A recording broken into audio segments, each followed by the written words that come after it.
graduate crowd here, right? Okay. First and foremost, right?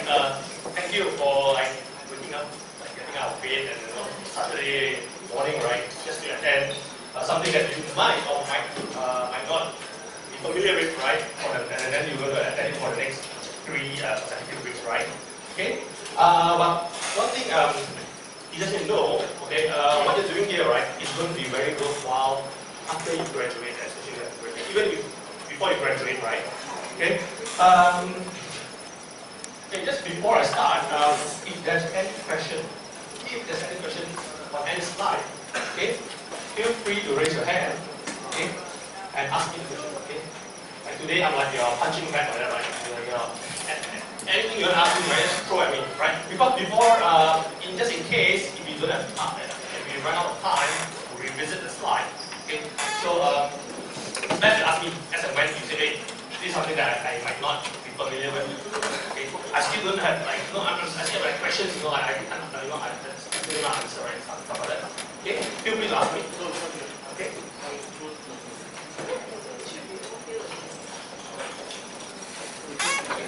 How many of you here are from business school? Business school. Everyone here from business school? Any others from the back? Not from business school, a different school? Okay. How many of you have heard of Google AdWords? Google AdWords. Oh, not many, right? Okay. The rest of you have not heard of Google AdWords, right? Okay. So do you guys know what you're getting yourself into? Right? No worries. Okay. I'll ask you something. Do you guys have a Gmail account? Right? It's offered for free, right? Right? You guys have a YouTube channel or YouTube account? It's offered for free, right? So the thing about Google is, right, a lot of things are offered for free, right? But what is the thing that actually keeps Google, the business running, right? What's the main thing that they are making money from? Everything is offered for free, right? So that's where AdWords comes in, right? Okay, so they offer you products that are free. In return, okay, they have a thing called Google AdWords, okay, which contributes at least about 90 to 95% of their revenue, the sales. Okay, every year you see, oh, they're making millions of dollars, billions of dollars, right? Okay, so where does the money come from, right? Obviously, it's from Google AdWords. Okay, so that's why they're actually paying a lot of attention. Okay, they're trying to get more and more people, okay, to get familiarized with their product, okay, which is their core product. Okay, just like your university, right? Obviously, selling education is the most important thing, right? So yeah, so today we'll be learning a lot, quite a fair bit on Google AdWords. Okay, this part, today is the first day. We call it the fundamentals. Okay, so your foundation has to be strong. Okay, make sure you get your the fundamentals right before we proceed to search on the following Saturday as well as display. Okay, again, if you have any questions, feel free to ask me anytime. Okay, so let's just start, right? Okay, my name is Jason. Okay, yeah, CK Wong is actually a partner of mine. Any of the students here register for the Shine Award? Anyone in the Shine? Okay, there's a good news for you. For a Shine Award student, after you attend all the 3 sections, you will get 60 points. 60 only, 60 points, okay? So, provided you make sure that you did come for the class, we will pass the attendance to the department for you to get your points. Per day, you will get 20 points. Okay? For the Shine Award student. Right. So far, I didn't get the instruction that the student need to write, but let me ask them and get ready.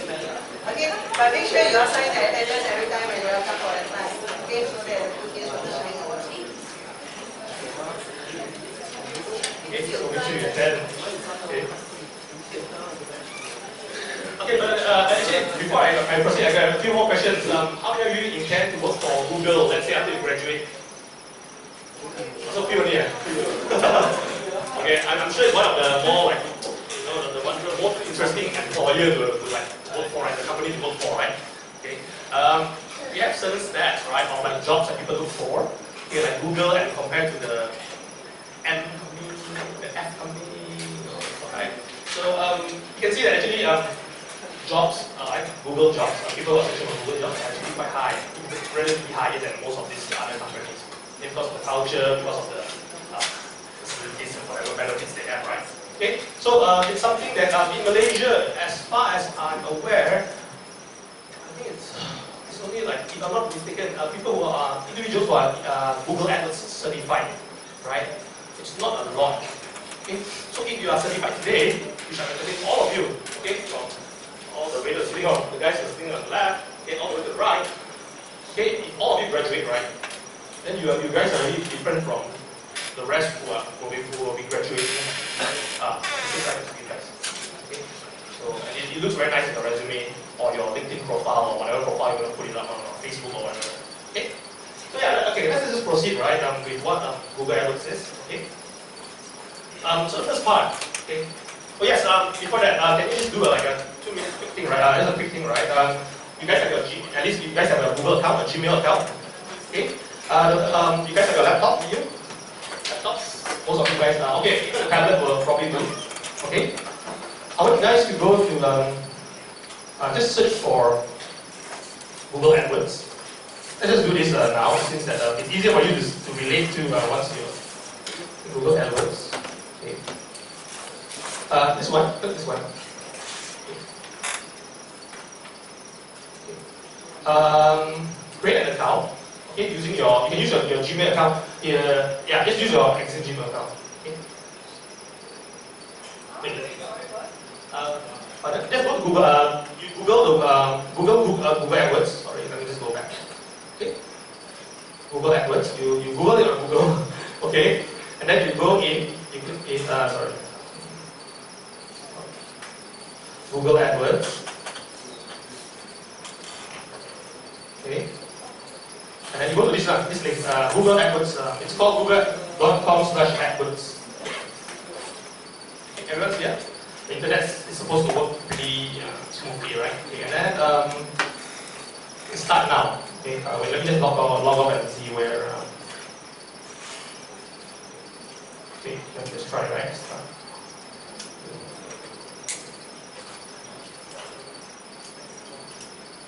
Okay, do you see this part? Okay.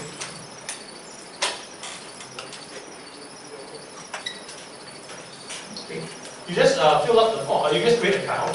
Okay. If you guys are required to insert your credit card details, okay, don't be afraid. Okay, if you are required, not if you are, let me just see if you can just. Let me just think of an account that I can use to. Maybe you guys can go ahead and just do it for me.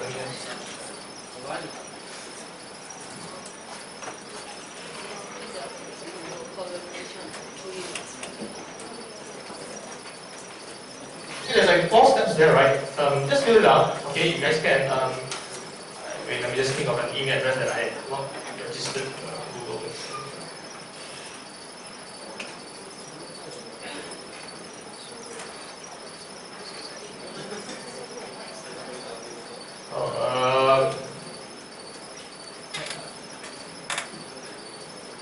Just fill out if you guys can. Wait, let me just think of another email address that I've not used.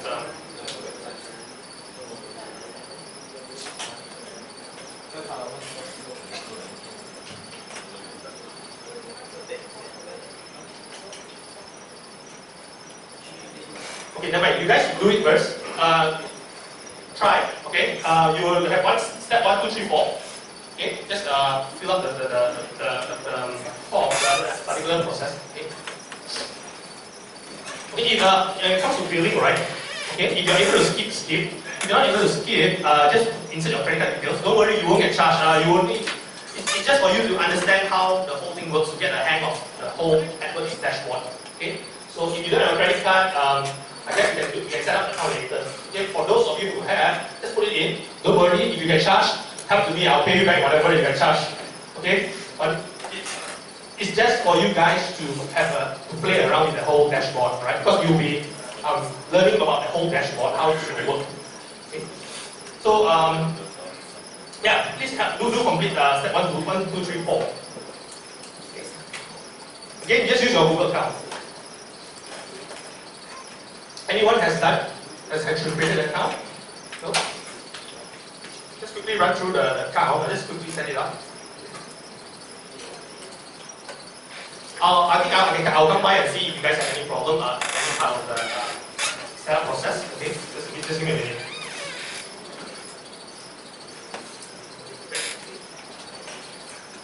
Rick, just fill up the one.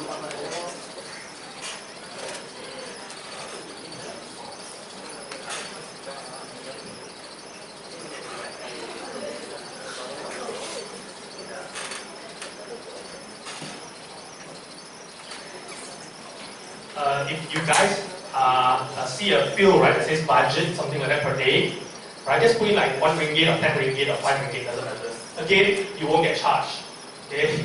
Unless you go and create something like, don't worry, okay? Okay, if you see any like fields that you need to put in, just put in first, okay? Most important thing, you can refer, for this side, you can refer to his dashboard. He actually completed the account setup already, right? He's like there already, so you just have to keep everything paused. You just need to, you just get to the place. Wait, let me just see if we can get another account too.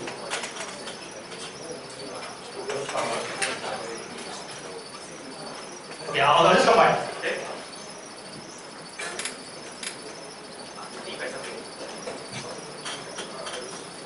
Okay, great.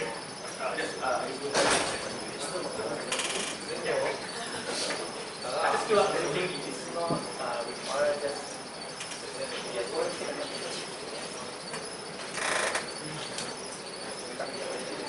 Just type something inside the box. Anything. Type something.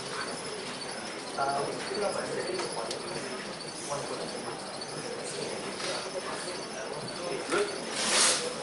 你现在找到你自己的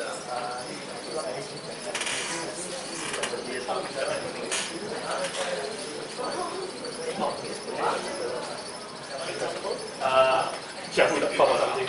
Just throw it in, yeah. Don't worry. All this is just for the sake of just go ahead.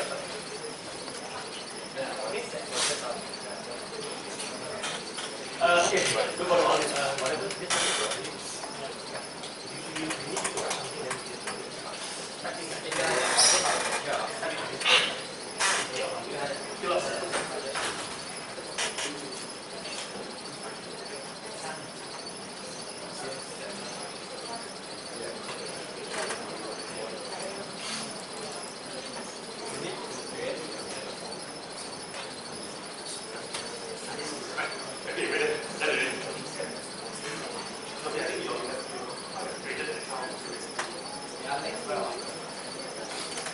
If you guys are forced to create like an ad, right, or like a headline and all this, right, just simply put in like ABCD or something, let's fill up. Okay? Don't worry, it won't immediately appear on Google, or it won't even appear if you don't put in your billing and stuff like that. Okay? Get to the dashboard where you either see like create your first campaign, or it looks like that actual dashboard with that.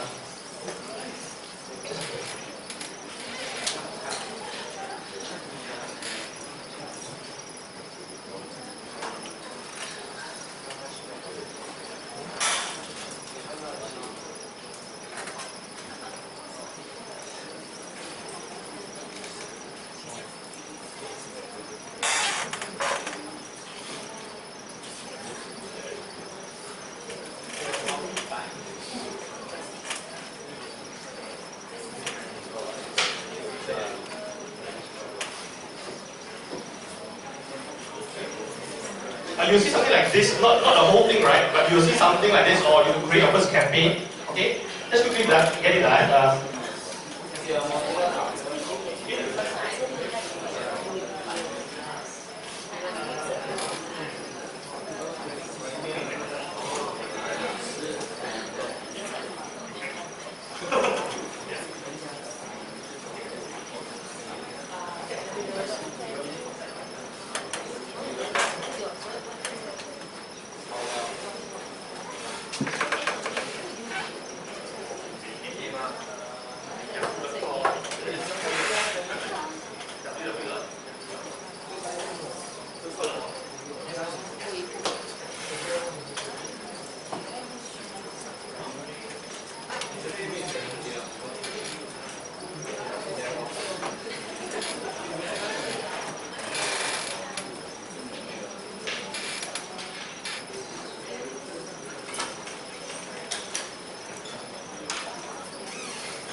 Everyone okay?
Okay, let's continue, right? Sorry, I know some of you guys might have a bit of complications trying to set it up.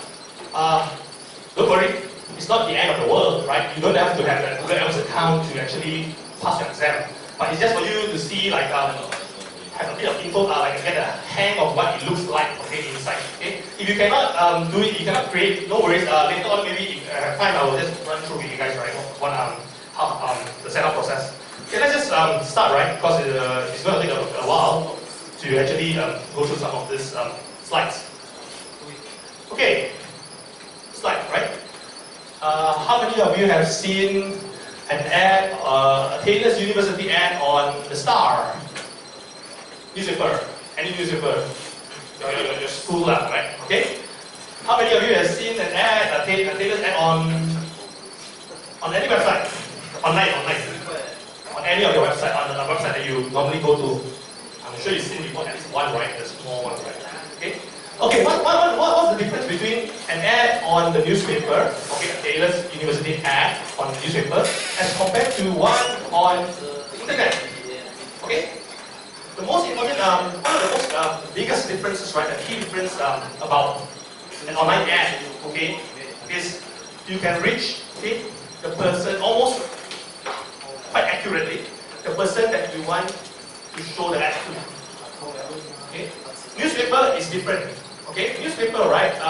They don't tell you, hey, okay, they will tell you my newspaper is read by all the students, right? Okay, so people will actually, the advertiser, okay, let's say Taylor's University, will say, okay, fine, let me put an advertisement on this newspaper. And that's about it. Okay? Online ads are different. Online ads, you can actually, there's a lot of information, okay, a lot of setups, okay, that you can do to show this ad to a particular person. Okay, not by name, but by different common what you call denominators, different kind of attributes. For example, I can say I want to show an online ad, a Taylor's University ad, to girls only. Or I want to show an online ad to people who are aged 18 to 24. Okay, which a newspaper can't do. Okay, a newspaper basically tell you, okay, I got this group of people who's really managed to work, that's it. Okay, online ads again, it's very, very what you call targeted. The word here is called targeted. Okay, so it's like you want this ad to show it to people who are interested, say, in cars. Okay, the ad will show, okay, people who are interested in cars only. Okay, not any other person who is not in your what you call your target group. Okay. Okay. The other thing about online advertisements, right, is you can control your budget. Okay. So just now, some of you might have went through the process, right? How much do you want to insert into one day, right? So actually, you just put in like, say $1, right? Okay. So you're telling, you're putting in the adverts, you're saying that, hey, Google, I want to spend only $1 on my advertisement in one day. And it works. Okay. Of course, it's less. You get less response, but it still works. You still can advertise. Newspaper, right? One insertion, one simple what you call an advertisement on the Star, for example, can cost you easily 3 to 4,000 ringgit. Okay? But an advertisement online ads, right, is you're the boss. So you decide. You tell them, hey, I want to put 10 ringgit every day. I want to spend 10 ringgit every day on advertisement. That's fine. No issue with that. Okay? And then, of course, you can pause your advertisement anytime. Once you, an example, again, going back to the newspaper advertisement, right? Once you send to the newspaper, the Star, hey, I want to put this ad on the Star. Once they print it, once the newspaper goes out to you, all of us, you cannot pull it back, right? Online ads, you can immediately. Hey, I realized that I wrote something wrong on my advertisement. Crap, how do I fix it? You can immediately stop the advertisement. So it's like you have almost full control over what you're trying to advertise on the internet. Okay? So there are actually some creative ways. Once you learn the fundamentals, okay, you have a lot of ideas of how you can do advertisements online. Okay? I even share with some of the past students, right, how to even do a marriage proposal using online advertisements, right? Or something funny, or an ad that stops people like the ones that you see on Zalora, TripAdvisor, and stuff like that. Okay, so these are all pretty fun stuff to learn, right? Okay, so okay, another thing about online ads is you can look at the results almost immediately. Okay, so newspaper ads again. Okay, people tell you, okay, I have 500,000 people reading newspaper ad, right? But they can't tell you how many people actually saw that ad and actually do something that you want them to do. Okay? Online ads is different. The moment you click on the advertisement, the person knows that that is one click. Although they might not know your name. Okay? Although they might not know your name, they know somebody actually put the mouse over the banner or they click. So that's one click. Okay? So imagine there's like, you put your ad there for like 7 days, okay? And then 10,000 people actually click on the advertisement because they find it, oh, very good advertisement, right? So there's actually numbers for you to see.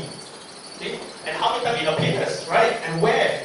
Okay? And other things, there's so many information that online advertisement can give you, the figures, right? Okay, later we should go through one after another. Okay? So this is how Google AdWords look like. Okay, and some of the tools. Okay, in the next Saturday's class, you will learn more about these two tools called the MCC, which will come out in exam, and also the AdWords editor.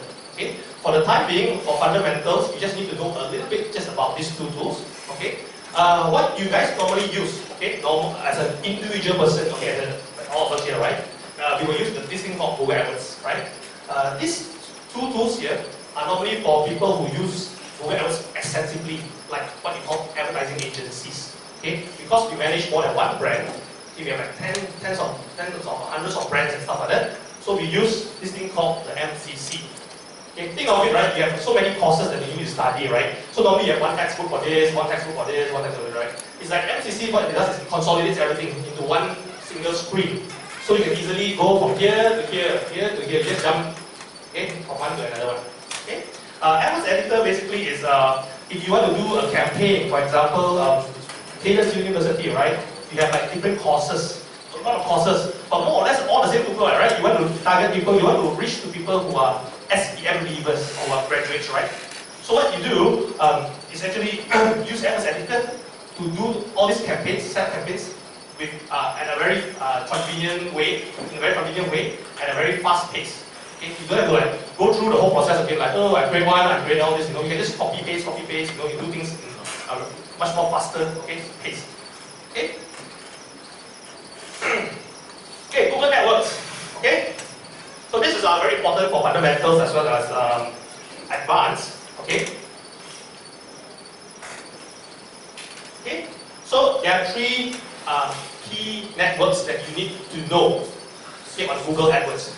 Three main networks. Okay, the term here is networks. Okay, networks. Just remember the word network, right? Okay, so the first one, I'm sure all of you have performed a search on Google before, right? Who hasn't? Anyone who have not performed a search on Google, right? I assume that even if you go to Wikipedia to find for some information related to your course assignment, you probably Google first before you, or maybe you bookmark Wikipedia, I don't know, right? But I think you have used at least once in your life, Google, right? Okay, So the first one here is called what you call the search network. Just remember the word search network. Basically, search network means it's all the google.com, .my, .de, .fr, okay, whichever country it is. Okay, it's the search portal. Okay, search portal. Okay. The next one here to your to the bottom. Okay, to the bottom. Okay, the one at the bottom right. Search partners network. Okay. So the difference is these are websites that has this Google search bar on. Okay, it's not google.com. It could be like www.aol.com, but it has a Google search bar there where you can search also, right? Or aol.com, I look for the latest results for football or something. So, but it happens there's like a Google search bar on that site. So you just have to key in and then it comes out with results. Okay? So these are what we call search partners network. So they are partners to Google. Okay, not google.com themselves, but partners who uses okay, the Google search function, the feature. Okay. The next one, display network. Okay, display network. Okay, you just have to associate the word display with more or less with the word banner. Okay, banner, visuals. Just think of it. Okay, display, visuals, banners. Okay, they basically refer to almost the same thing. Okay, display. Display is a bit more not so common, right? Just think of it as banners, pictures, right? Visuals. Okay, display networks are websites. Okay, that have that serve Google Ads. That serve Google Ads. It's not necessarily Google.com. It's not Google.com at all.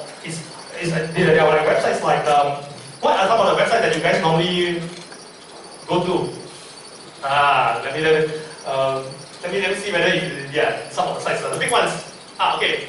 Are you guys on forum.laureate.net, perhaps? Right? Sometimes you see the ads there, right? They're actually Google ads. Okay? But this forum.laureate.net is not owned by Google, right? But they happen to carry what you call, they have to serve Google ads. They have Google ads. Okay? So again, what are the sites? Famous ones. Come, give me one. What are the sites that you go to? The big ones. Alibaba doesn't. As far as I know, I don't think they have it. Yeah, they don't have it. Okay, Amazon doesn't have it. They have their own ads. I think eBay probably has it. All this Zalora doesn't have it. Okay, the sites that normally who are part of the Google Display Network are normally what you call publisher sites. That means they serve content. They normally put news or something like that. It's not for selling on their own, selling their own products. Okay, the Star Online, the Star.com online. Okay, if you look at some of the ads, not all the ads are Google ads, but some of the pages have Google ads. Okay, what else? Muda Square. Okay, quite a handful of quite a lot of sites that you just have to go through. If you happen to see, like even those smaller sites, like when you get motivational quotes, okay, or educational sites and stuff like that, they have Google ads. So they are considered part of the Google Display Network. Oh, okay, one more, the biggest one, like owned by Google, YouTube ads, right?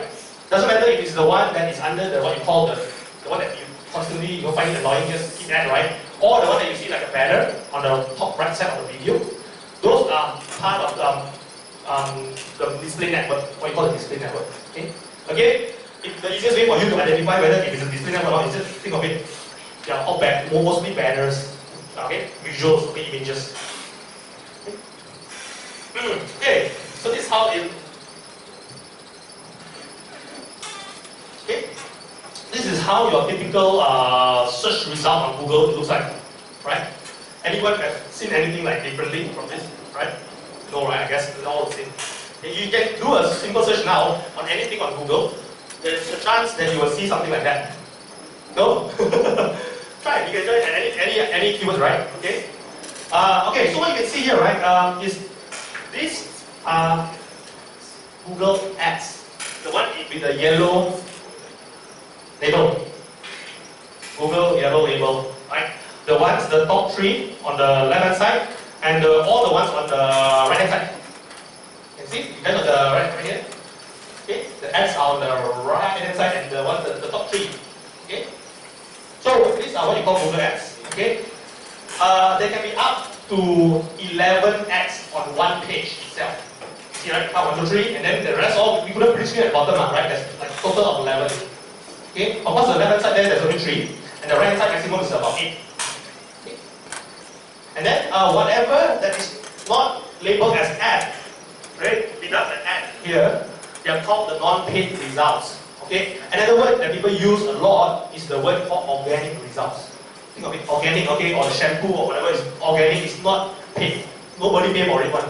It's Google and the algorithm actually indexes, puts it there, okay, saying that hey, when you search for this particular keyword, this website is the most relevant one for you. Okay, the most popular and most relevant. Okay. So the one that you want to learn today is the one in yellow. Okay, the yellow one's the ad. Okay.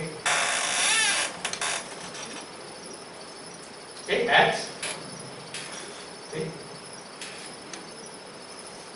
So this again, if you have an ad on this particular page, Google page, right? This means that it's on the Google search network. Okay. Well, this is the search engine, right? Google.com, right? Or with.com.my. This is on the search network. Okay.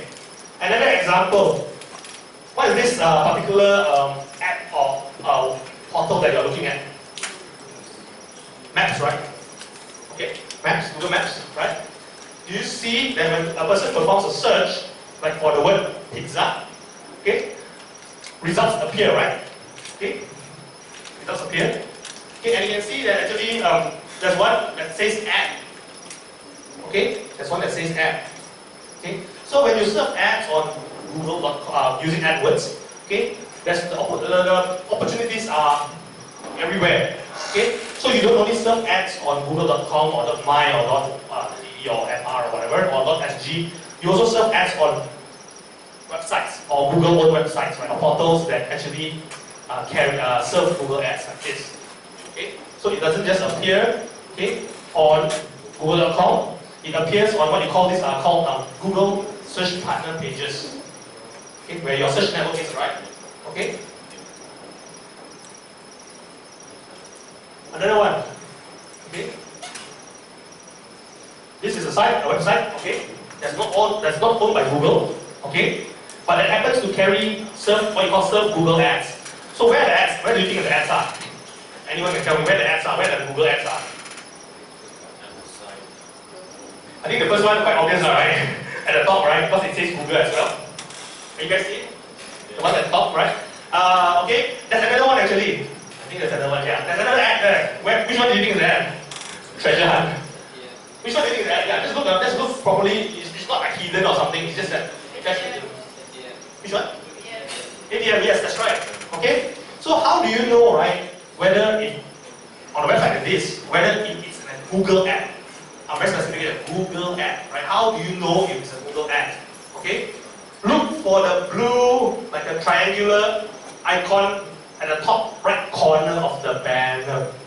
Okay, let me just show you. This one here. This one, right? To the inside. Okay.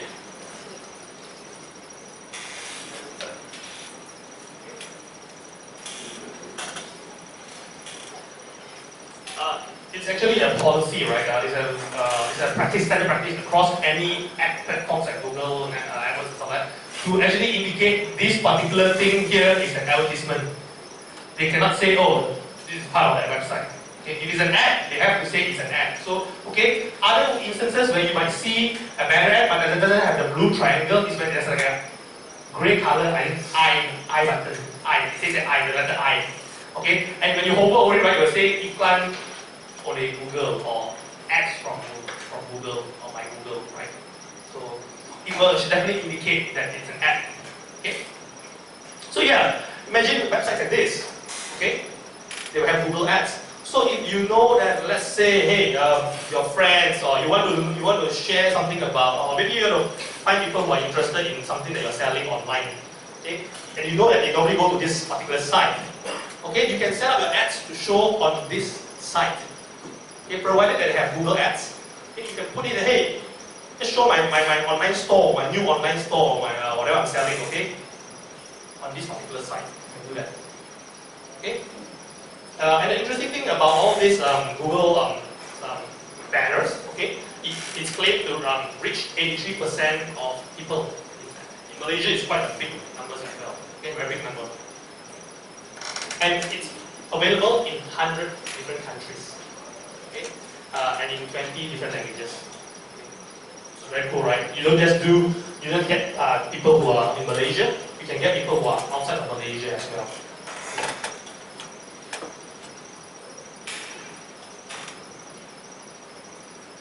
Example, okay, another one. Okay, YouTube. Which one do you think is an ad? Quite obvious question, right? Okay, so obviously it's the one inside your video, the one that you normally skip. I know you guys, most of you guys will probably skip. If not, the only reason why you guys let it run is because you're waiting for it to buffer, the video to buffer, right? And you just leave it there. Okay, yeah, but example of another ad, okay, on YouTube, okay, also served through Google AdWords. Okay, YouTube, just like this website, right? Okay, is part of what you call the Google Display Network. Remember, the three networks we cover, right? Search partners, and display network. Okay, that's straightforward, right? Okay. So yeah, again, it will indicate the word ad. So that's done with all the ad formats and the network. Let's see how it actually works. Okay. So how an advertisement actually appears, right? How does it appear? Let's say the two of your friends here, okay, who will have maybe an online gaming store or something they want to sell something, right? And both of them happen to, after this class, they happen to know how to do, how to set up AdWords to serve ads. Okay. How do they actually? How does it actually work? How does Google determine? Obviously, if you look at the ads, it's like there's a position 1, 2, 3, and there's like 4, 5, 6, and left and right. How do they determine who goes number 1 or who goes number 2, number 3, and stuff like that? There is actually what you call an algorithm behind. There's a code that constantly runs one, right? It determines, okay, today you're number 1, or maybe the next minute you're number 2. Okay, your advertisement. It doesn't constantly stay forever at the top. Example, right? So how it works is very simple. The first thing you need to understand is the word called the Google auction. Okay, auction, lelong, like on eBay, right? Okay. So how it works is every time when a person performs a search on Google.com, for example, or .com.my, okay, the algorithm will start kicking in. It will calculate like who are the ones who are actually focused trying to buy this particular keyword. Okay, let's say they find 10 of you guys actually looking for the same keyword. Okay.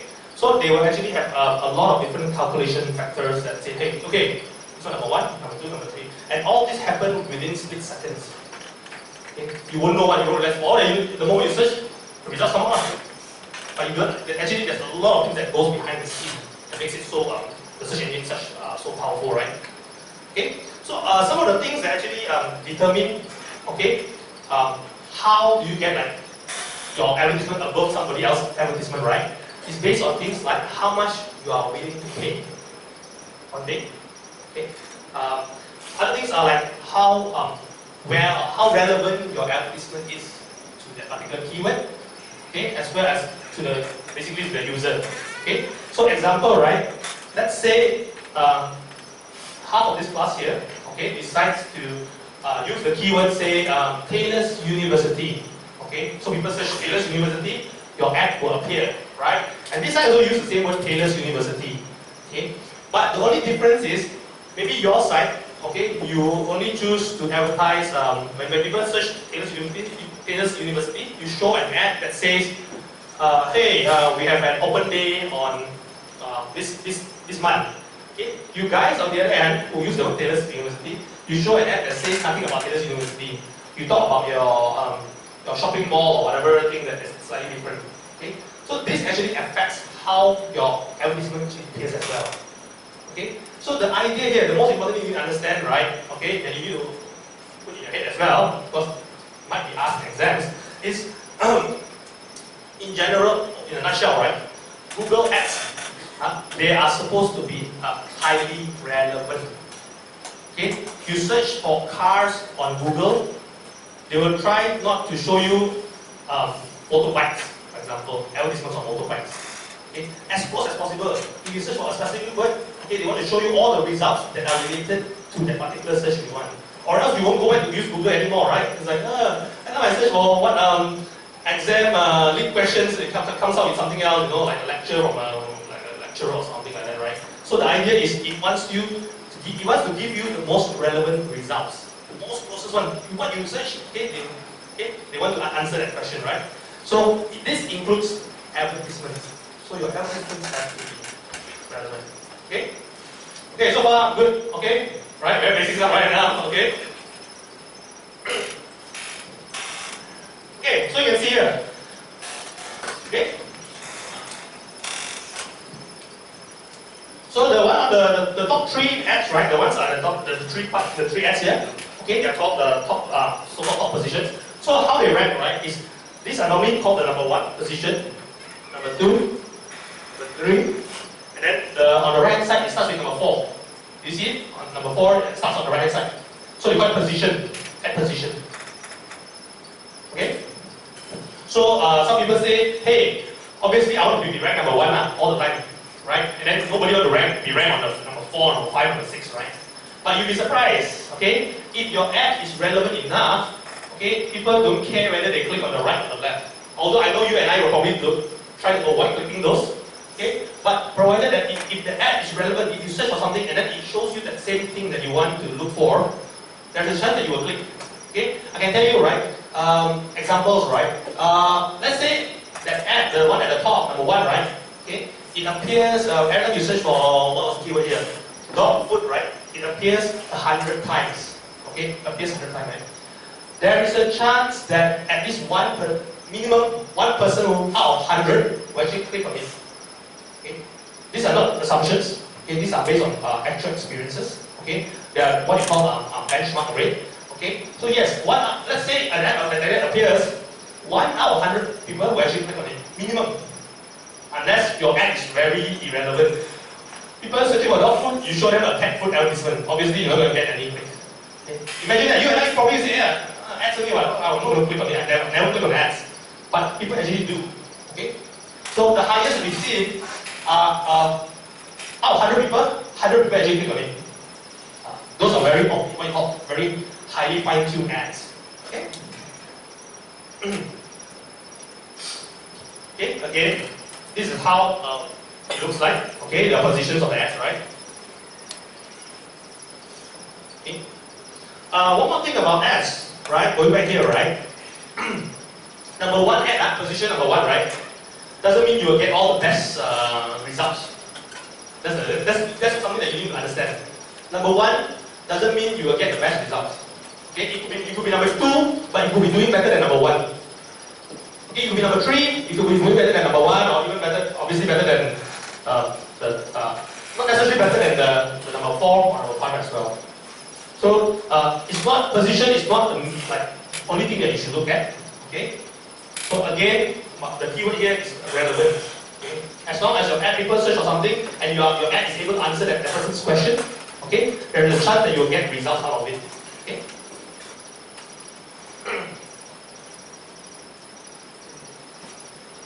Okay. So what is the option? Okay. How does Google? Okay, this is the term that you need to memorize by well. You need to familiarize yourself by well. Okay, because this will appear in your exam a lot. Okay, a lot. Okay, so it's not just a definition. Okay, it will ask you like, it will throw you, it will like reword the question, ask you whether you understand or not. Okay, to just make sure that you understand. Okay, so how do you appear in different positions? Position 1, 2, 3, 4, 5, 6, 7, 8, 9, 10, 11, right? Okay, there is this term called the ad rank. Just remember the word ad rank, A-D-R-A-N-K, ad rank.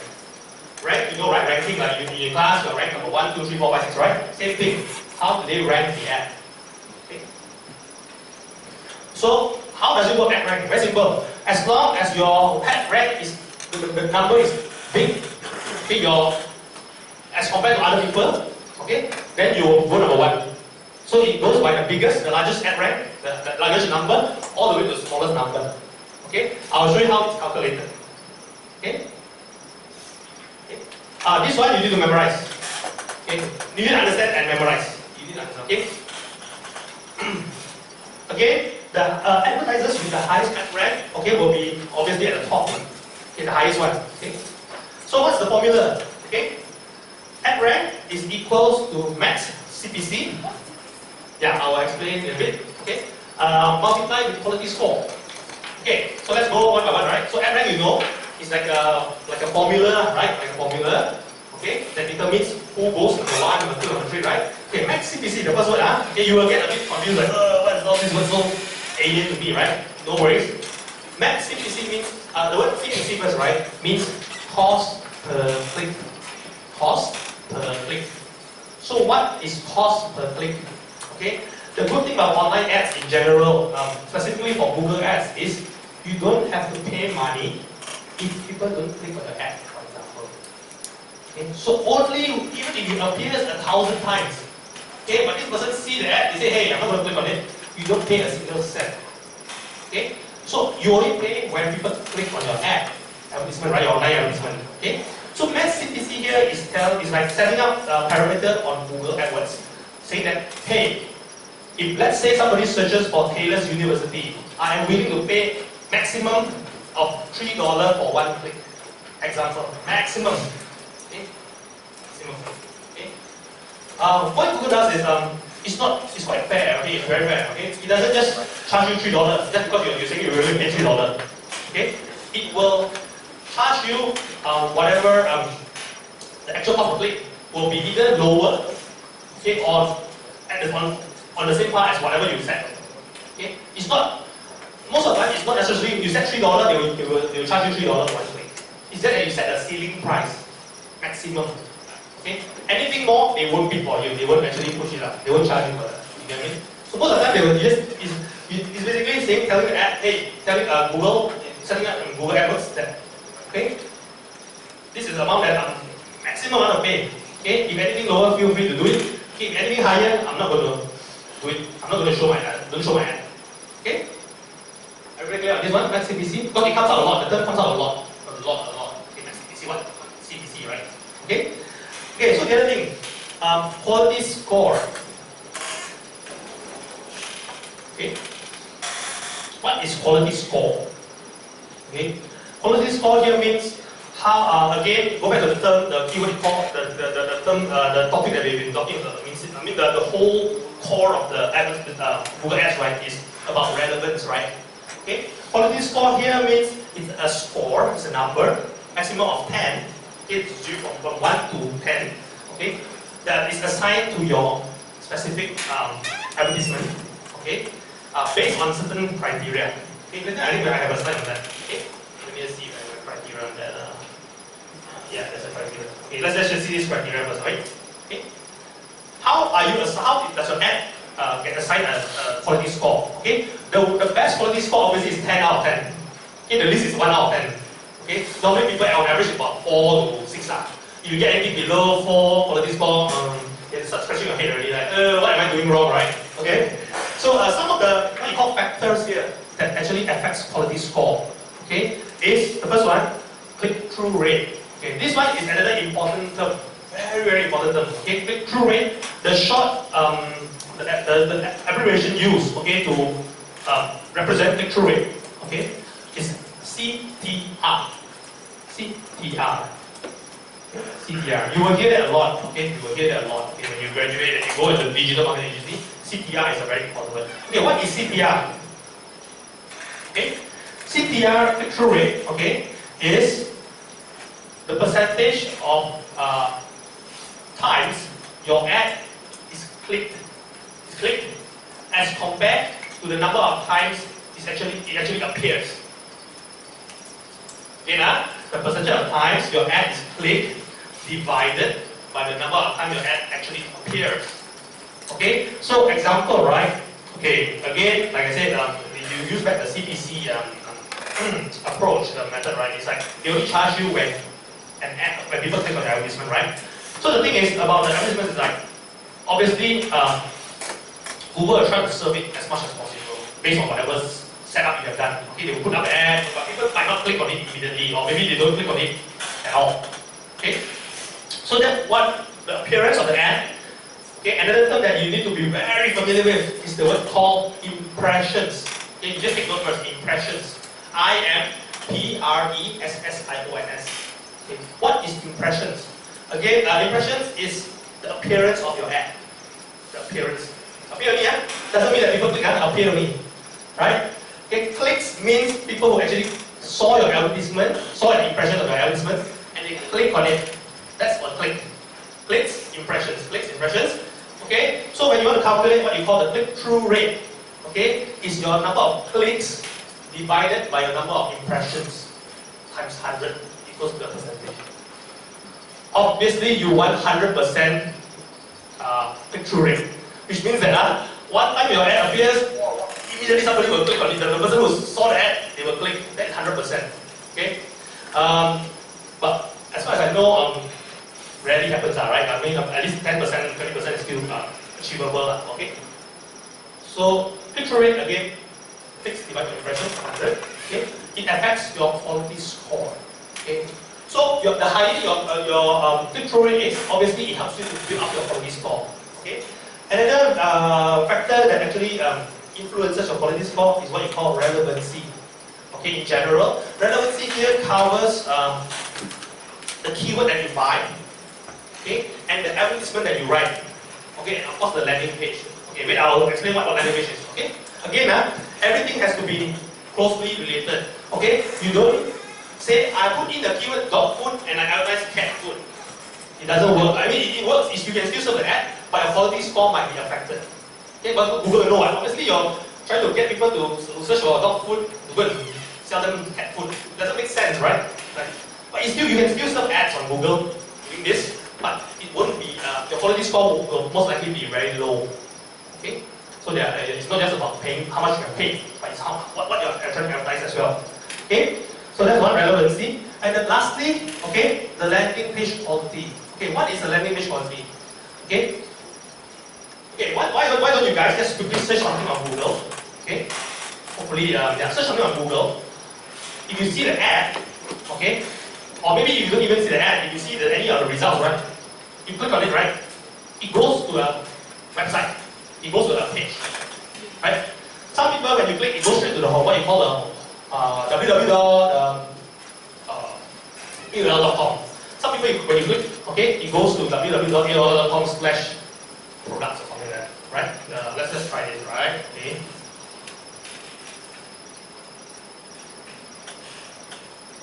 Okay, let's say I search for shoes. Okay, so I see an ad here. Okay. Okay, apologies to whichever site that I'm going to click. Okay, example, I click on this, right? Okay. Obviously, when you click on ad, it goes somewhere, right? It goes here, right? Example. So this is what you call a landing page. Okay.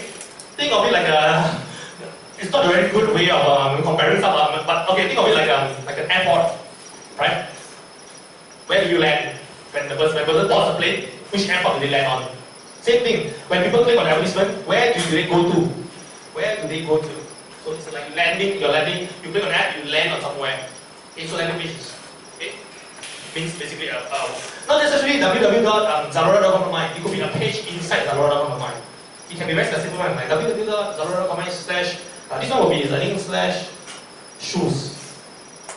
Okay? So going back to the slide.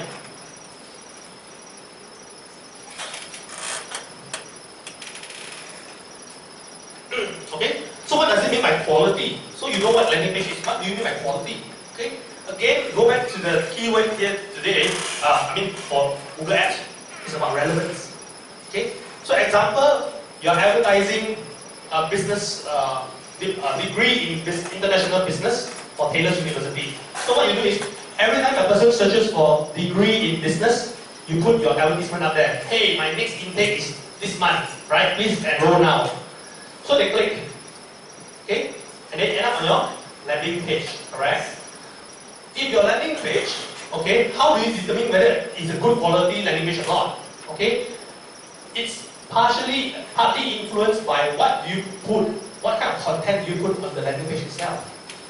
Okay? say the person searches for degree in international business, okay, they see your ad, they click, your Google ad, they click, they go to the page, and it shows them like degree in international business by Danish University, okay, that's pretty relevant.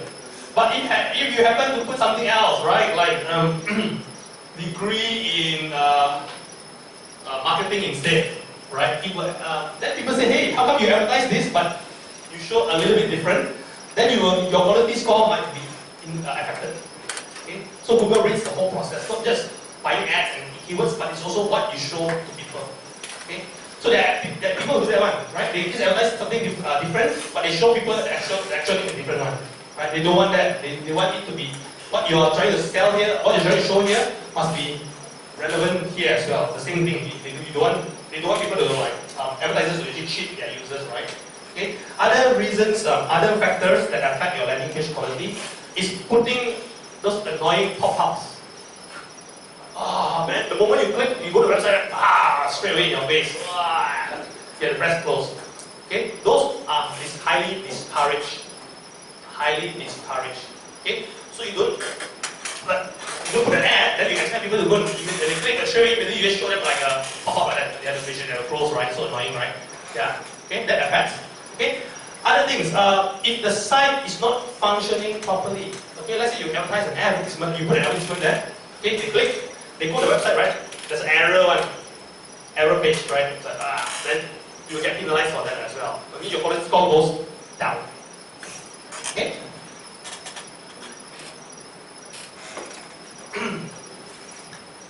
Okay, going back to one of the earlier slides, right? So you understand what Max CPC is, and you understand what affects quality score. Okay. So now another thing that affects your ad rank. Go back to ad rank. So ad rank is a component of these two. Okay, these two areas are factors, right? Another thing, okay, that affects ad rank nowadays, okay, lately, I mean, for the past, recently, right, is this thing called ad extensions and formats. Ad extensions and formats. Okay, this is a very important term as well. Okay, ad extensions, the term ad extensions is very important. Please familiarize yourself and also memorize it. Okay, I'll show you an example of an ad extension. Okay, let's go back to the website. Okay. Give me a keyword that you want to search, something that you want to search. Any of you? Just give me something that you want to search. Something not so niche, something slightly popular, or anything product that you want to search that you're interested to like. Anything. Any keyword, any searches. Come, give me one word that you want to search.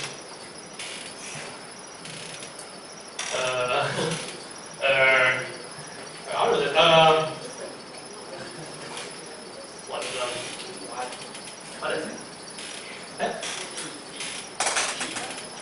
No, a word. Pizza. Okay, pizza. Let's see whether I have Okay, got it. Okay, so first of all, again, you see two advertisements there, right? Okay, KFC delivery and Domino's. Okay, what is ad extension? How do they rank like that, right? I mean, obviously there's a lot of algorithms, right? Ad extensions are what you call, it's not our cover order formats. The additional part of the advertisement here, this part here, this word, that word. The one at the lowest, the one at the bottom, the few words. Wait, let me just go across that side.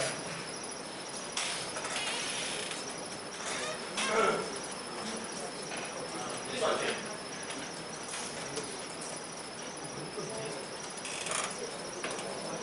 The additional part, okay, it doesn't necessarily have to be words. It could be a map. Sometimes you see, right? Hey, like the location, like a map, like that one. Hey, come up with a map on this advertisement. Okay, those are our extensions. Again, the word here, extensions, means it extends the original advertisement. So this part here is what you call the standard part. The standard part here. And these are what we call additional information, extensions. Okay? Later on I'll cover all the formats, the different formats. But you need to understand that this also affects your ad rank. Okay? Your ad rank here.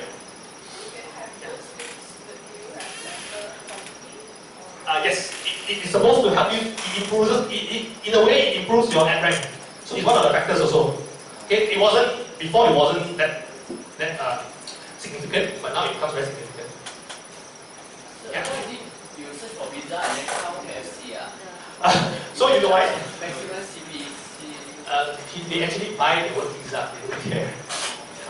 They can. And then why actually, by the way, Domino's supposed to be number one, right? Because pizza, they sell pizza. Correct. There might be they could have set a very high CPC. Again, you calculate your average, right? Max CPC multiplied with quality score. Obviously, you search for pizza, but chicken comes out first, so your quality score most likely will be very low. But what if you set your max CPC very high compared to Domino's? Okay, so it multiplies all these factors. Okay, it calculates and then it says, hey, this one still is. Okay, but what I can see over here, I can tell you, right? This guy here, because he buys a pure pizza and he doesn't sell pizza, right? He's paid a lot more than this guy here. Yeah. There's a high chance. And also there's a very high chance that more people will click on this one as compared to this one. There's a chance that, okay, there's a likelihood. Okay? But I'm not saying you cannot. That's why I can teach you a lot of tricks. You can even buy competitor keywords. DG, when you search for Maxis iPhone, DG will put up the ad there. When you search for BMW, Mercedes will show the ad there. You can do that, there's no issues. But remember, your quality score might be affected because of that. Okay? But you can. Okay? But you're spending a lot more money on doing that. Yeah. To a certain extent, yeah, sometimes it's not fair. Because other people like Zalora, they have a lot of money, they can actually, yeah. But again, small companies have an edge. Okay? Big companies, right? Yeah, you say, they just set all the max CPC so high. How are you going to compete, right? I pay $1, you're going to pay $10, right? Again, if you can increase your quality score to 10 out of 10, then you're obviously not going to lose out to them, right? Trust me. Although they can pay a lot, but how you change it, how you optimize, how you fine tune your ads, as long as your quality score is 10 out of 10 or maybe as high as possible, you still get the kind of results that you want. So, Like the problem is like people pay higher, right? Yeah. So they just see those higher ones, yeah. So your one is like so correct. even though Can. Again, so that's why you don't have to worry a lot on just people who can pay. Okay, so you go back to the function again, right? Here. So that's one part. How much these people can spend on one click. But there's another part called the quality score. So that's where you don't have to have a lot of money. You don't have to have money to do that to get the best result out of quality score. Again, quality score means you buy the that keyword that you want. The advertisement is about that keyword, and the page is about the keyword. Okay. You will tend to get a very high quality score, and you might rank even higher than those who have just money only. Doesn't mean they have a lot of money, they can be number one, but of course they have more, they can rank quite high, right? If they have quality score very high, max CPC is very high, that's it already, you cannot compete very hard. Yeah. But normally when people buy keywords that are not quite more relevant, they have to pay a lot of money, but their quality score is like, yeah. So you fight back, you like use quality score to try to improve, because you know you cannot pay, you cannot match the max CPC one for sure. Okay, so very good questions, okay? Take note of their questions, because Google, the exam, right, they will ask you the relationship.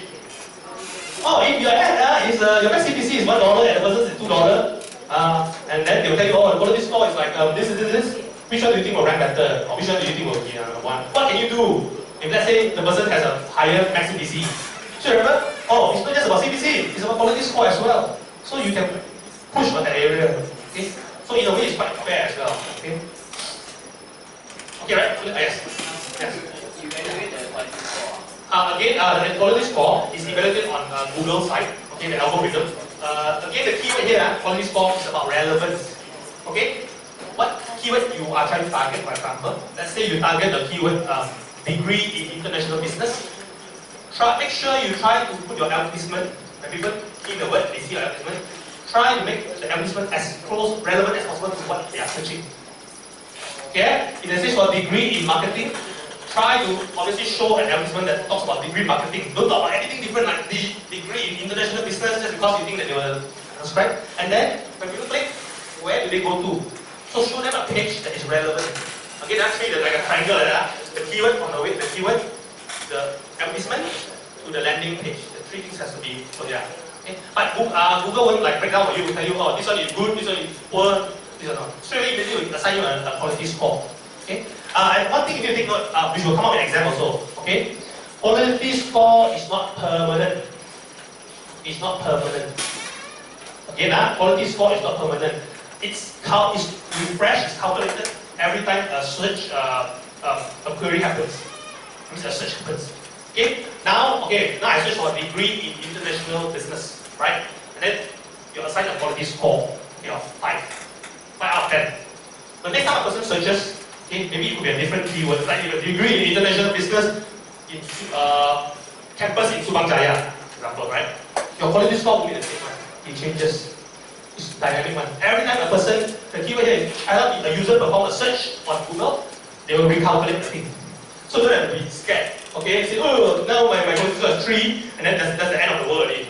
No, right? It still recalculates, okay? But of course, the idea is to get as high as possible. Then you don't have to pay so much money. Your best CPC can be lower, but you get very high quality score. Okay. So far so good, right? Okay, so let's go another slide. Here you go. Okay. So when you talk about these 3 areas, again, you ask me, right? So what are the quality score factors? These are the 3 areas. Okay.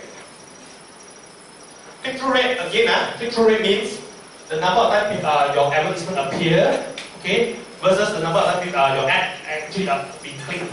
So obviously the number of appearance will be higher than the number of clicks, right? Okay. You must show a person an ad like maybe 5 times, only give it a click once. Okay.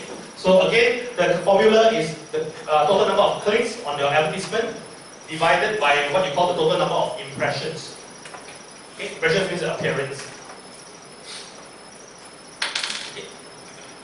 And then the second part again, relevancy, right? So it has to be relevant. Everything has to be relevant. Okay? And then landing page quality. Okay? So make sure that when people click on advertisement, they go to a page that is relevant to what you're trying to promote on Google. Okay?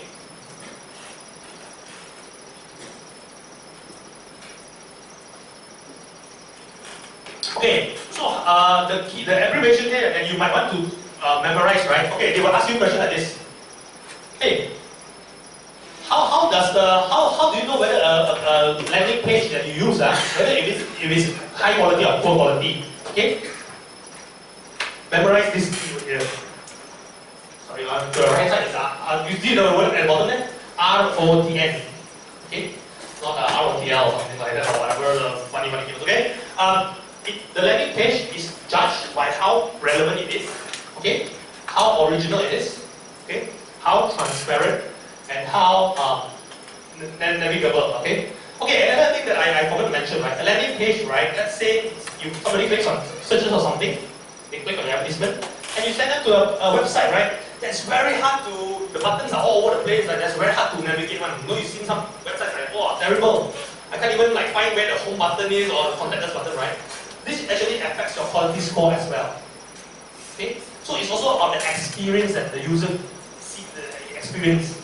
So that's why it's very fair in a way, right? Saying, wow, all these things they actually take into consideration.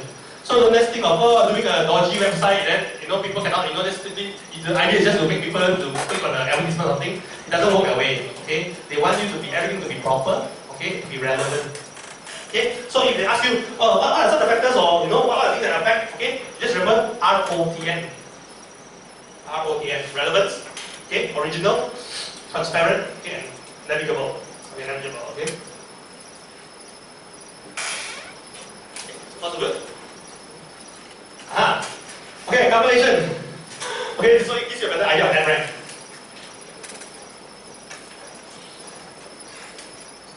Okay. Okay, very good example, a contrasting example, right? You look at Dave and Alex. Dave and Alex. Okay, look, John, you can just put it one side first, because it's number 2, right? Dave and Alex, number 1, number 3. What you can see here, right? Dave is only willing to pay $1 for an advertisement, maximum. Okay, it could be 10, 90 cents. At the end of the day, he might be charged by Google like 40 cents, 50 cents, 60 cents, but his maximum. Google, I'm not going to pay for any ad that's more than $1. Okay, so it's at max CPC. Okay, and okay, although it's $7 only, right? Okay, his quality score is 10. Okay, so obviously his ad rank is $1 times 10. So it becomes 10. Okay, as compared to Alex here. Okay, Alex is probably like the big brands, right? That you see, right? Oh, a lot of money to go and throw into ads and stuff like that. he's willing to pay $225, okay, for the ad, okay, maximum. So obviously it's more than what Dave can pay already, right? But unfortunately, the person's quality score, Alex's quality score is only 3. Okay? So when you multiply, right, when the two areas are multiplied, max CPC multiplied with quality score, Dave actually has a better ad rank than Alex. Okay? Meaning that Dave's ad will appear at the top. Okay? Followed by John, because John has 8. Okay? John is actually willing to pay the same price as the max CPC is the same as Dave, but John's quality score is 8 only instead of 10. Okay? So he becomes number 2, and then Alex is 3rd. So his advertisement will appear like that. Okay? Dave at the top, John, Alex. Okay? So you need to understand the relationship. Okay? So they will ask you a lot of questions like, what's the relationship? But it's not so straightforward, but you know that these are the formulas, these are the functions that actually influences ad rank, for example. Okay? So in ad rank, inside ad rank, you need to understand what max CPC is, which is straightforward. You need to understand what are the elements that affect quality score, okay, which I have shown you again. Okay? These are the factors, right, that affect quality score. Okay? Okay. So far, okay, everyone, okay? The guys on the right hand side, everything go for it, okay? Right? Oh yeah, go ahead, yes. For the landing page quality, how do you determine the landing page quality? Is there a guide to do so everything? No need, what you can do is, right, let's say you have a landing page, you don't know whether it's a good one or right, poor one, right? There's a column in Google AdWords that has this, there's a like column there you can enable. It will tell you what like quality score. It goes by algorithm. It's a code. It's like like what you call it's a crawler. Yeah, it's called crawler. So what it does, right? Whenever you hit anything, right, they will not inspect this, and plus your landing page. So it inspects everything. Without you don't have to give them access. They will be able to read. Yeah.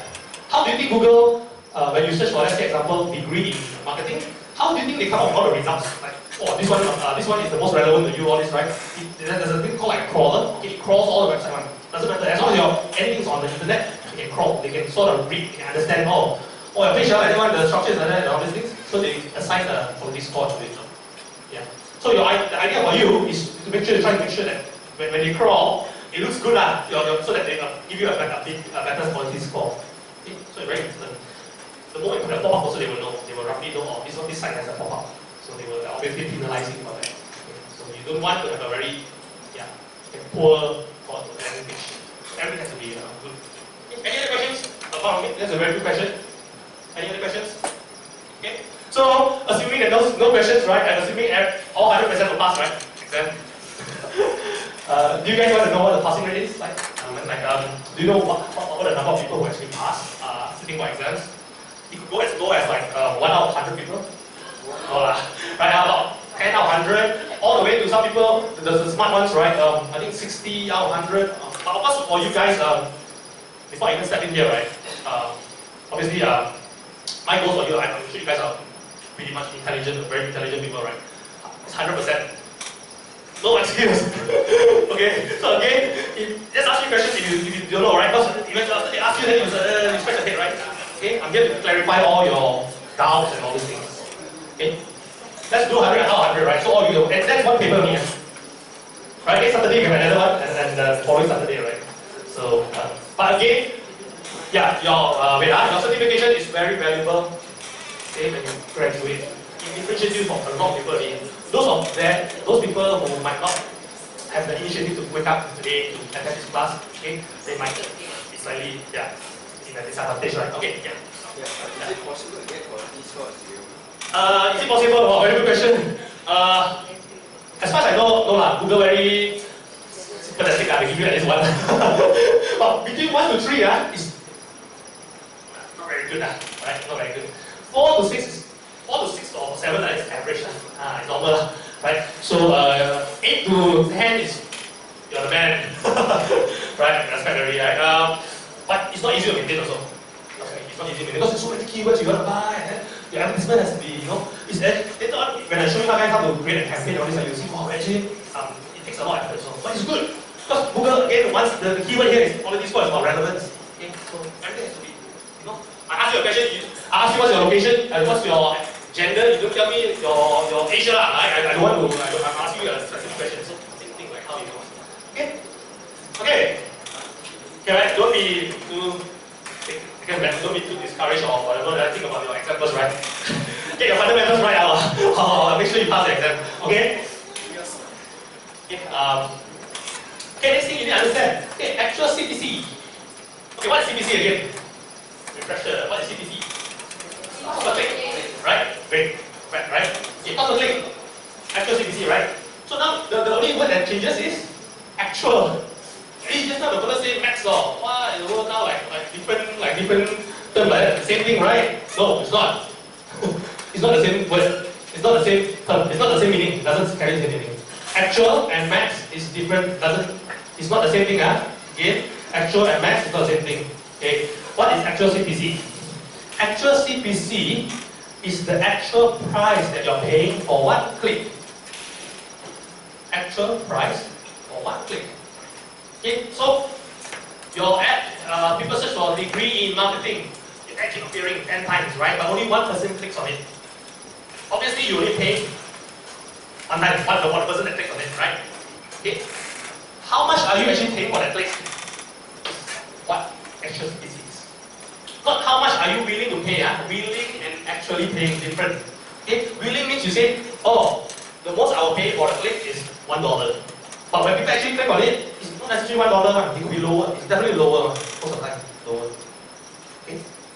So because they know, hey, you only want to pay $1, so obviously if the click is more like $2, I'm not going to charge you for that. I'll only charge you for anything that's below.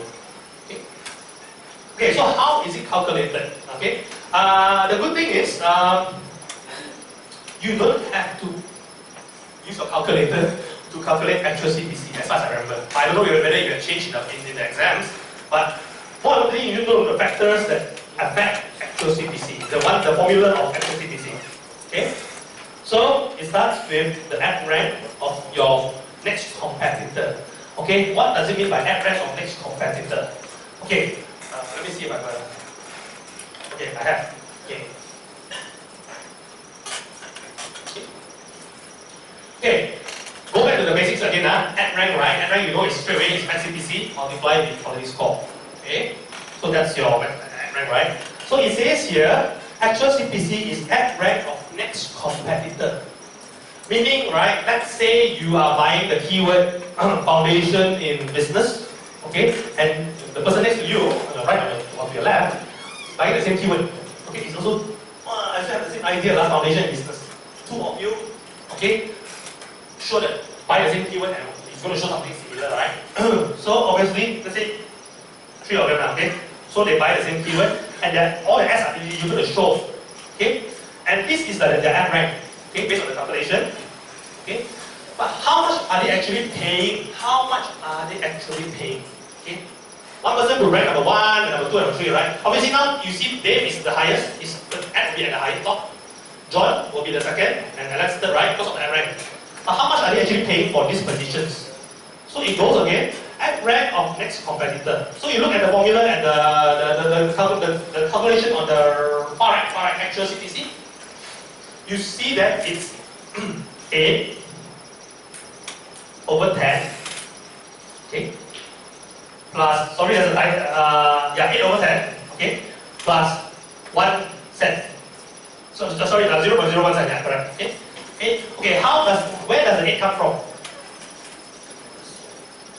Okay, it looks back, let's say for example Dave, okay, Dave, it looks back at the ad rank of this color. The next one, the closest one, okay, the second one. Okay, the second one, it puts into the equation, divided by the quality score, okay, the person's own quality score, okay, not the second one already, okay, plus 1 cent, plus 1 cent. Again, let me just go to the other side, right? Right, okay. So let's say this is the ad rank.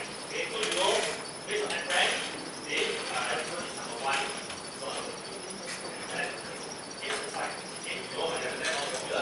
But you don't know actually how much are you paying for their respective positions. Okay, so that's where the formula comes in.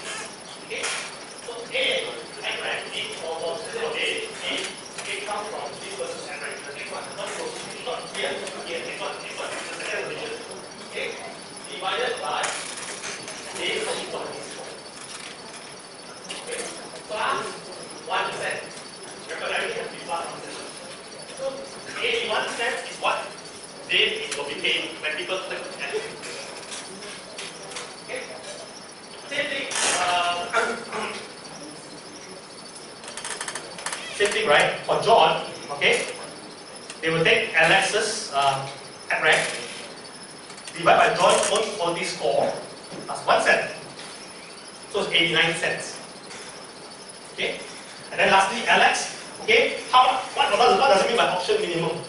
Okay? Meaning that if there's no other people at the bottom of all this, to rank at number 3, just like Alex, okay, he just has to pay an additional 1 cent extra. That's what he's going to pay, 90 cents. Minimum 90 cents, right? Be number 3. Okay, unless he wants to raise, obviously, if something changes like max CPC or quality score, then it affects what he pays as well. Do you see the relationship now between why quality score is so important as well? Okay, so it actually influences how much you're actually paying to Google for an ad to be clicked. Okay, so it's not just about max CPC having a big brand and then you lose out already. But if your quality score is so good, right? You don't pay so much. And this is the funny thing, right? Hey, I thought the one that the ad that pays the highest will be probably the most expensive one. Not necessarily. Okay, now, the ad that appears number 1, normally you say, hey, probably this guy has a lot of money to spend. So that's why he's at the top, right? And he's paying a lot of money for it. Not necessarily, right? Again, the two functions that actually that you need to know is like the max CPC and the quality score. These two actually, if one, in the ideal situation, it's both has to be high as high as possible, right? One low, one high, you're like 50-50. Both low, you're screwed, right? You're practically screwed, right? Okay? Yeah, sure. Okay, auction here means something that you cannot really see, but every time, let's say a person searches on Google, okay? Google will fetch results for you, correct? And auction happens, meaning that, okay, let's say you and the girl next to you, okay, you're buying the same keyword, you put an ad to people who are in internet marketing. So, two of you are actually fighting, right, in a way, because you're buying the same keyword. So what the auction happens, the auction is like a bidding process. So they know that these two persons actually is fighting for the same keyword, right? So they will decide, they will run an auction, they will decide based on some of these factors, all these factors here, they decide which one goes number 1, which one goes number 2, and which one pays what amount they are really actually paying for. Okay? So auction, yeah. You cannot see one, it's all the algorithms behind. But it's very fast. It happens in like almost split seconds. Because if you search on Google, right, obviously you're not going to wait for 1 minute for the search result to come out, right? It's like almost instantaneous run, right? So that's where the auction happens already. So it knows already what to show, what ad to show, which one to arrange number 1, which one to do number 2, how much are they actually taking, if people actually think of it. So does it mean the people Yeah. pay then the actual CPC also have to pay the Max.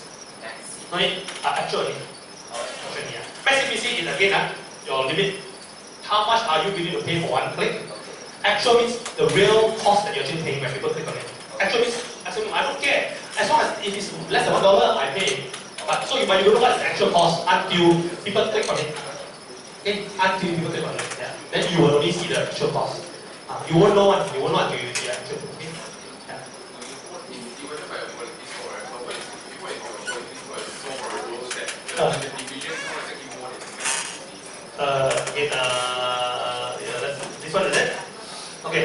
If your quality score is if your quality score is lesser than let's say it's very low. very low, yeah. The actual CPC when it calculated is more than the max. Then okay, there are instances that as far as I know, it won't exceed a lot. Okay, if let's say $1, right? But sometimes it might happen like $1.06 like that. But it's not like $2 or double. No, it won't be double. Sometimes it might happen.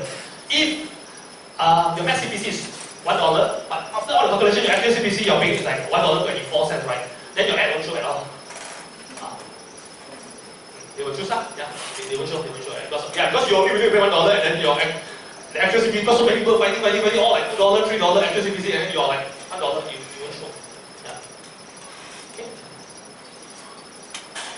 Yeah, so about very good question. Yeah, because at least you understand that's the whole process, yes, correct. Very good question, okay. Take note, huh?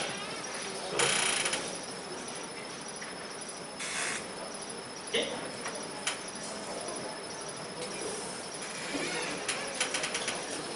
Again, just to repeat that. So if you have a good quality score, and although your best CPC is not that high, okay, and provided that other people are also not, they're not very competitive as well, then obviously you pay very little money.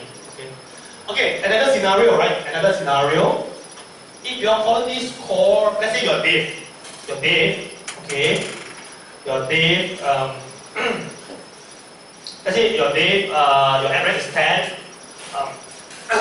No, sorry, you're John, easier, right? John, 80 cents, anything. I'm going to put it as an example, right? John, 80 cents, quality score is 10, okay, and Dave, yeah. So what you can see here, right? There is a chance, right? 80 cents, wait, let me see, maximum 80 cents. Yeah, that's like his question, right? He asked us, right, whether if your max CPC is this amount, and obviously it's going to exceed, the actual CPC will exceed what he's willing to pay.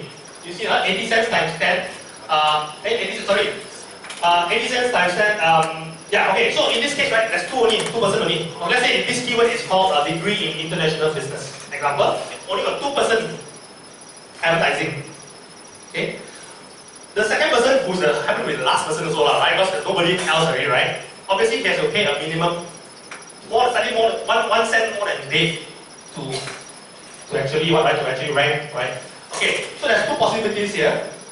Since his max CPC is only like 80 cents, and obviously you pay 82 cents to rank number 2, right? Because there's no other. Okay. There is a chance that it will, the ad will still appear, and you will get charged 82 cents. Or, basically, it won't appear at all. It's too incentives. Okay. But again, don't have to worry, like you said, $1, Google will charge you double the. Okay. But if they feel that the variance is like very minimal, it's fine. And then it will average out on eventually, let's say, for example, like budget, right? You set like $10, every day you spend $10. Let's say today you overspend by $1. The next day you actually spend less $1. It's like just a matter of average. Okay. Okay. So this is a very good question. Okay. Any other questions so far? Do you see other people's ad rank? Cannot. Cannot, yeah. Ad rank, even your own, right? You can't see your ad rank one.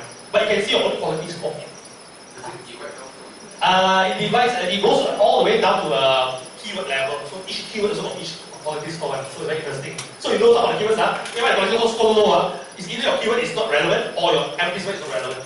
So you need to, there's actually a way to optimize it, yeah. It happens, yeah. So you wouldn't know your rank, but there's a column there that says at position.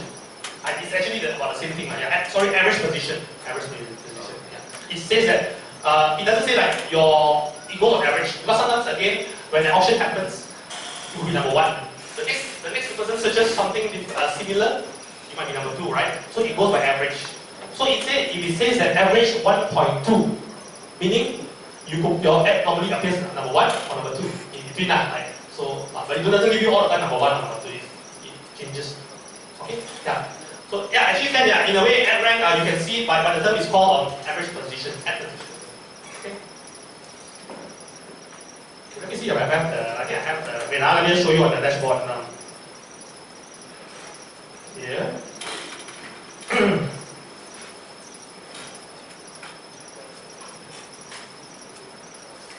Okay, can you see the one on the far right here? Sorry, I need to put my yeah. Okay.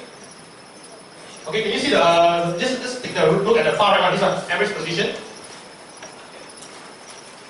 It's not really your ad rank, but it tells you your position on advertisement. Okay.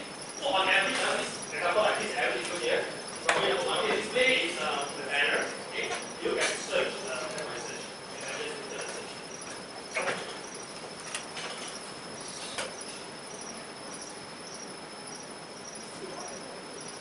Okay. Do you see the far right column? Sorry, it's a bit small. Let me just try to zoom in. This one. Average position. Right? So what you can see here, you can see that the ad actually for a specific campaign is hovering between 1 and 2, right? 1 and 6. 1.6 means like between 1 and 2. So it's not necessarily 100% of 1. Okay, same thing. The next one, the campaign, right, is about 2.1. Meaning it's normally around number 2 to number 3 like that. Between that or number 1, it could be, it's an average. Okay, you can get all this. If you want to look at quality score, wait, let me just zoom back in. Keywords here. Okay, it only appears on keyword level. Yeah, it's added already. Okay, fine. So you can see here. Can you see it? Sorry, let me just zoom in.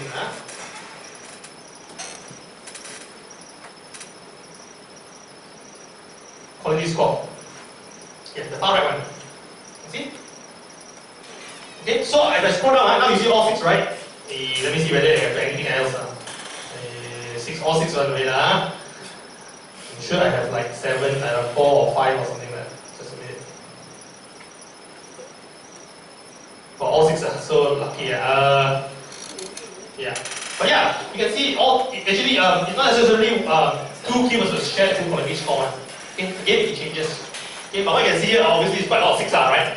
Okay, which is just average, okay, considered quite decent, right? So, of course, ideally, you want to target 10 out of 10. Okay?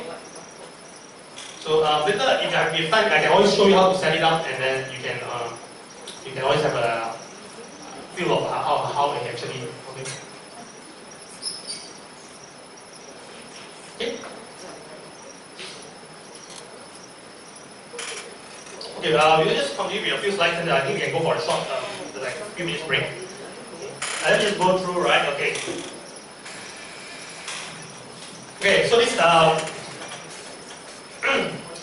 this slide, okay, basically describes a lot of all the rest of the slide, the whole process. Okay, you need to familiarize yourself with this whole thing by well. This particular slide. Okay. You have to familiarize yourself with this slide. These points, the 5 points here. Okay, about auction. Okay, this is all about the auction. Again, auction. Okay, make sure you understand. You look at the points, the 5 points, and you understand that all this will. Okay, all these few factors, all these pointers here. Okay, let's go one by one. Okay. Assuming, let's say again, going back to your Taylor's University example, right? Say 2 of you guys, okay, are interested to advertise when people search for the word foundation in business, right? So, or maybe 10 of you, okay? So all of you have your own budget and everything, okay? So every time when a person searches for foundation in business, all of you are eligible to put your ad on Google. All of you, as long as you buy the same keyword, right? Okay. But how does Google determine who is number 1, 2, 3, 4, 5, 6, 7? Okay. That's where your ad rank comes in. Okay. This is quite straightforward, right? Where your position, how you position that, right? But okay, when you talk about max CPC, again, it's just maximum, the ceiling price. It's not what you're actually paying for. Okay. And then, obviously, the higher your quality score is, okay, the less you pay. Okay, and then the actual amount that you're paying, obviously, is the formula you've seen it before, right? Then the one the plus the 1 cent one. Okay, and then of course, if you want to increase your quality score, the factors are the click-through rate, okay, relevance, and your landing page quality. Okay, and inside your landing page quality, you remember you have your ROTM, right? Your ROTM, I can remember, relevance, original, okay, transparent, and navigable, right? Okay. Okay. Remember, okay, my friend actually asked you guys to remember. I mean, yeah, it's very important for you to know the concept. Okay, maybe let's go for a short, 3 to 5 minutes break. Okay, toilet break, something like that. Grab a drink, so that at least you guys can digest a little of this, okay? And yeah, if you guys are break, yeah, you can stay here. And if you have any questions, feel free to ask me now. So before we go on to other slides, for those of you who have actually inserted your credit card, okay, for those of you who actually inserted your credit card into the AdWords system, and you get charged 4 ringgit, okay, it's actually a verification process of the bank, okay, which they will auto refund to you. Okay, so even if you have do a transaction on PayPal or whatever, or AdWords or whatever, right? Normally there's a verification process. Don't worry. Okay, the $4 goes into the bank, but it comes out again. Right? You can see your statement there almost immediately. Right? Okay, you can see the hey in and out. It's just a matter for them to verify whether your credit card is genuine. Okay, if you don't get back your $4, please come to me. I'm more than happy to reimburse you that $4. But for the sake of you guys to learn, it's very crucial to get to that. whole dashboard thingy, right? Okay, so I just want you to make sure that you get the hang of that whole setup. Okay. The other thing I'm going to like go by see that there's two things that you guys need to can go through later today, or you can do it now. I mean the people come probably later today. This one I can't remember what was inside, but these are two links that you might want to save and then view it later. Okay, later today. Okay. They don't contain the exam question signs like this link, right? The exam questions is in the deck, so no worries. I will show you some of the exam questions later. We run through. Okay. So can we resume? Let me see. Just one person, 2, 3.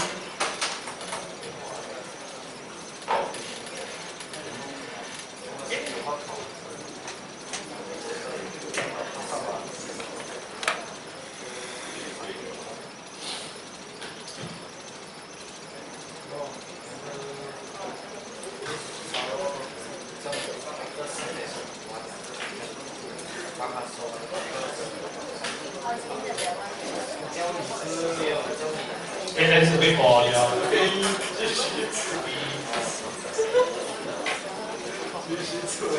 that's all here, yeah. Okay, just one more, let's wait for a minute too. One more.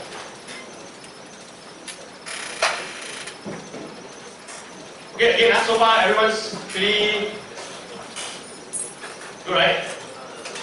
Can pass that time, right? Don't find it like don't think right? You see, oh, the word exam, right? This one exam is more like familiar, but it's a bit challenging because you guys have to do everything in one, learn and do the exam immediately. But the good part is, then you won't forget, right? So now I show you everything, then you immediately can purge it out into the exam. Okay. Just some information about exam. If you don't pass these particular fundamentals, right? Okay, hypothetically speaking, right? If you don't pass it, and then you pass, let's say, the next Saturday's exam, okay, you will still need to receive this exam because this is the fundamental. This is the foundation. Okay, yeah. Receipt means you can actually sit again for one as many times as you want. But please don't think of the word yeah. What is it? Receipt. No naming for receipt, man. One goal lah, right? Hey, you spend your Saturday here. People, you could have chose to go to shopping malls or whatever, but you chose here, right? Just make it worthwhile, right? Don't wait until keep taking out all your Saturdays, right? Okay. It's not that hard, to be honest. As long as you have the interest, you have the passion to learn all this, it's going to be a breeze. Okay? These are no receipts. 100%. Okay? Okay, let's resume. Okay? The next part, okay, so now I told you all the theory, how they calculate all these things and blah blah blah, you know. How do you actually set it up? What are the things that you need to know on how to put an ad up, right?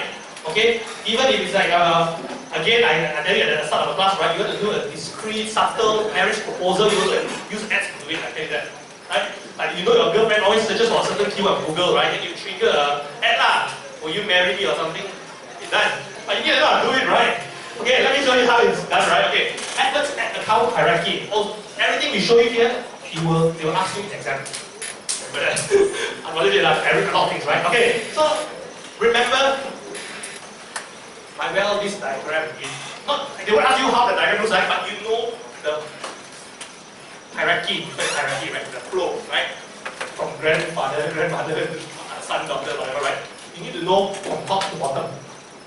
Okay. The guys on the right, you can see it, right? Okay, on the right side. Okay, account, the highest level of the AdWords structure, right, is the account level. We call it account level. So account, AdWords account, right? Later I'll show you what in each of these level, what can you change. Okay, obviously each level has different things that you can do, right? Okay, the second level is called the campaign level. Okay, the third level, okay, so inside each one account, there can be many campaigns. Okay, and inside each campaign, there can be many ad groups. Okay, later I explain to you one by one. Inside each ad group, there can be many keywords and advertisements.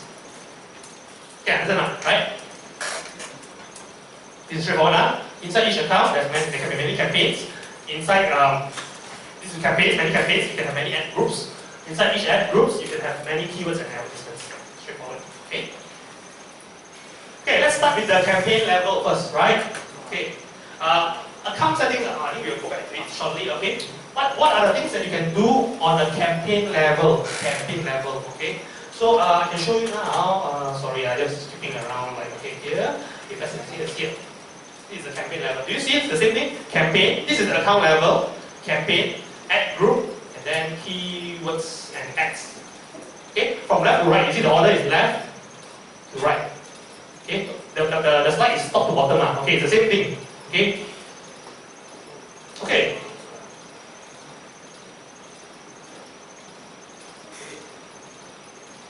Okay. So the first thing you know, okay, in campaign level, some of the things. Sorry. Okay, let's go. Sorry. Okay, let's go to account level first. Sorry, I look at it. I got a bit confused. Okay, account level first. Sorry, account level to your left. What can you do on account level? Okay, the first thing you can change in account level is how many people, the people who access your AdWords account. So just now, some of you created an account. Okay, some of you couldn't do it because your credit card, you don't have a credit card. Your friends who actually created an account can actually give you access to their account as well.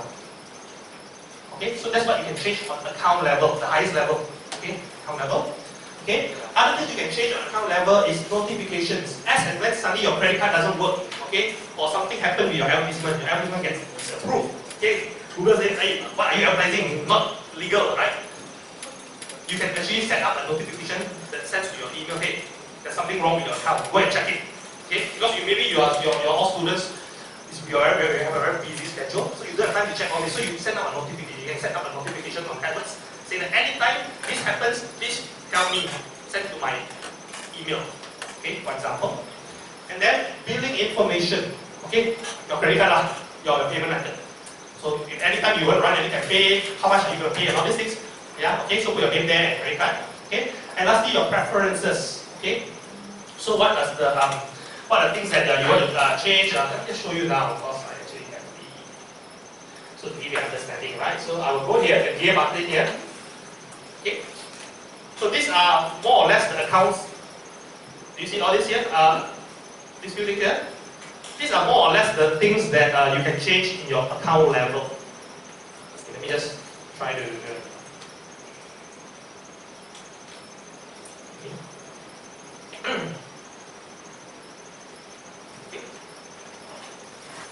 Preferences, okay? Preferences also you can change your time zone. Oh, okay, one thing you have to think on that. Let's say you set up your AdWords account just now, right? They ask you what is your, I think they will ask you what is your time zone, right? Time zone and currency, as far as I know, once you set in account this particular time zone and this currency, right? You can never change it anymore after that. The rest you can change. Okay, but these two you need to. Okay, but the worst come to worst really happen that I could accidentally choose like a time zone in India or Europe, whatever. If you really can't revert and you find it annoying, just create a new AdWords account, right? Create a different Gmail account, Google account. Okay, another thing. One Google account can only be attached to one AdWords account. That is something that you need to know also. Okay? Doesn't matter if the account is a shared account, that means your friend invited you to host his account, to access his account, or you create it on your own only, right? Once you have one account, that's it. If you want to create more AdWords account, you have to create a separate Google account. Okay? Unless you're using what you called earlier, the first few slides, the MCC. MCC is different. MCC can park all multiple accounts inside, but you don't have to use it at the moment because it's just for more like personal, development kind of thing, right? So you don't have to be too concerned about that. Okay, other things you can set, so you can see, okay? Okay? Can you see some of the things there? Okay? What do what are the things that you want to be notified about? Okay? If your credit card is not working, can you inform them because you're running a campaign? Account access, okay, who is supposed to, can see your AdWords campaign, okay? Things like that, okay? Okay, that's pretty, AdWords, the top part of the account settings is more or less common sense stuff, right? Your own stuff, not so much on the campaign side, okay? So, okay, so moving on, what can you do on the campaign level, okay? So the first thing you can do is your daily budget. Okay, daily budget. Okay, daily budget here is not like CPC, it's not actual CPC. Daily here, again, the word is called daily, right? On a day. How much are you willing to spend in a day? Okay, So different from Max CPC. Max CPC is how much are you willing to spend on a click on an advertisement. Daily budget here means in a day, let's say every click costs you on average about 80 cents. So how many 80 cents do you want to incur in a day before you say, Google, I don't care 80 cents or not, stop it. Get what I mean? So you set a cap. Okay, let's say $8 a day. Meaning that if let's say each click is 80 cents, you're paying 80 cents on a click. So once you hit 10 clicks, stop. Everything stops already for the day. Okay, then you resume the next day. Another $8. Okay, it goes by the daily budget. Okay, this one is okay. Billing style. Okay, billing style. Okay, let me just. I'll show you shortly in the example. Okay, billing style here, the one that we are just now we're talking about is called the CPC, right? Cost per click. So you pay when people actually click on the advertisement, right? There are actually several other billing styles that you can choose from in campaign level. Okay? The other one is called what you call a CPM basis. CPM. CPC, CPM, all this, right? Very important one. It will definitely come on exam. CPM, what is CPM? You pay only when your ad shows up every 1,000 times. It's different from clicks. It's different from clicks. Clicks means if you set CPC means I pay only when people click. Another way you can do it, alternate method is you pay when your ad is served every 1,000 times. Every 1,000 times I pay $1. So just serve up. Doesn't matter people click or not. You won't get charged for clicks. It's just about appearance. Okay? Another way you can do it is called the enhanced CPC. Enhanced CPC. Okay? Enhanced CPC here means you just like CPC, you set what you call it? You set max CPC at $1, right? But what you mean by enhanced means, right? You will try, okay, to adjust your bid between about close to 20% plus minus. Okay, let's say you put $1, you will try to bid a little bit above $1, but not like $2, just to increase the possibility of getting clicks. They know that, oh, this guy, if I show it at this price, there's a definite chance that more people will click, example. So Google will have an algorithm to auto-adjust. Okay, so you use enhanced CPC. Okay. Other examples are like conversion optimizer. So that is called CPA. Okay, I don't think I want to cover a lot of CPA today because it's I believe for next Saturday. It's an advanced search. But you need to know the few bidding styles. Bidding methods. Okay. So again, you can choose to pay for ads, Google Ads, based on different methods. Okay. CPC, CPM, enhanced CPC, and CPA. Okay. Okay, just for your information now, right? Don't need to, yeah. Conversion cost is called cost per acquisition. Okay. So tomorrow, next week I'll wait, but just for your general knowledge, right? CPA means you only you pay based on how you set a ceiling price, okay, for how much an action is worth. How much an action? Meaning, right, you'll be tracking all this while, hey, every time I put this ad up, right, I will only spend $5, I can get one person to sign up for my to buy something for my store. So you tell Google, only show my ad if I can pay $5 to get this person to do something. So, but it requires a little more setup. CPC and CPM is basic one. You can do it anytime. You don't have to have any setup. I mean, it's quite straightforward. Okay. Okay. Another one, just for your info, just for your general knowledge. Yeah, I think it won't come out in this one particular exam. Another bidding method called CPV. So many are like, oh, CP, whatever CP lah, right? V means cost per view. It's normally used for YouTube videos. So you only pay when people watch your YouTube ads. But that one won't come out. I mean, I'm just sharing with you just for your own knowledge. Okay, CPV if you want to take note of. Yeah, cost per view. Okay, so you only pay when a person watches a YouTube ad, the pre-rolls or like, okay. So like they watch a certain duration, about 30 seconds, then you only pay a certain amount. Okay. Don't bother about CPV first. Okay, bother about the CPC and the CPM. Okay. Okay, other things that you can do on campaign level. Network targeting. What is it?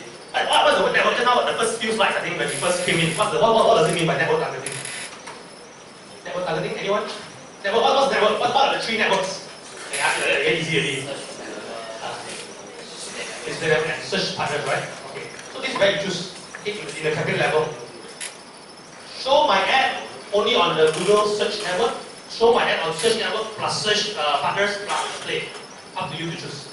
So that you are not forced to do all. Okay, either or. Okay. Okay, location and language. Okay. So location and language here very simple. You can even set your ads to show based on specific location. It can go as narrow as a specific area. Okay. Again, if you want to show an ad only to your girlfriend's place where she stays, right? You can pinpoint it there. But obviously, the smaller you get, the harder your ad will appear because it's too narrow. But you can do that. But you can always do a radius as well, or you can do by state or by country. Okay, if you're looking for people who are from Singapore, okay, to enroll for your whatever course or whatever, then you can do that. You can say, show this advertisement to people in Singapore only. And you can do everything, the best part is, you can do everything from here. From your computer, from your room or whatever, right? You just set all these targeting methods. In terms of language, so you can tell people, you can tell Google, hey, my ads, I only want to show people who use, who are Chinese, who use Chinese language as their preferred language. Okay, so the ads will only show to these people who use Chinese, who use, let's say Chrome, on Chrome they select Chinese, so everything is in Chinese. Or if you leave it by default, it goes to any language. It doesn't matter, as long as this person uses English or whatever, just show my advertisement. Okay, language. Okay. Other things you need to understand is bid adjustments. Okay, what is bid adjustment? Okay, say just now you have your max CPC. Max CPC, $1, right?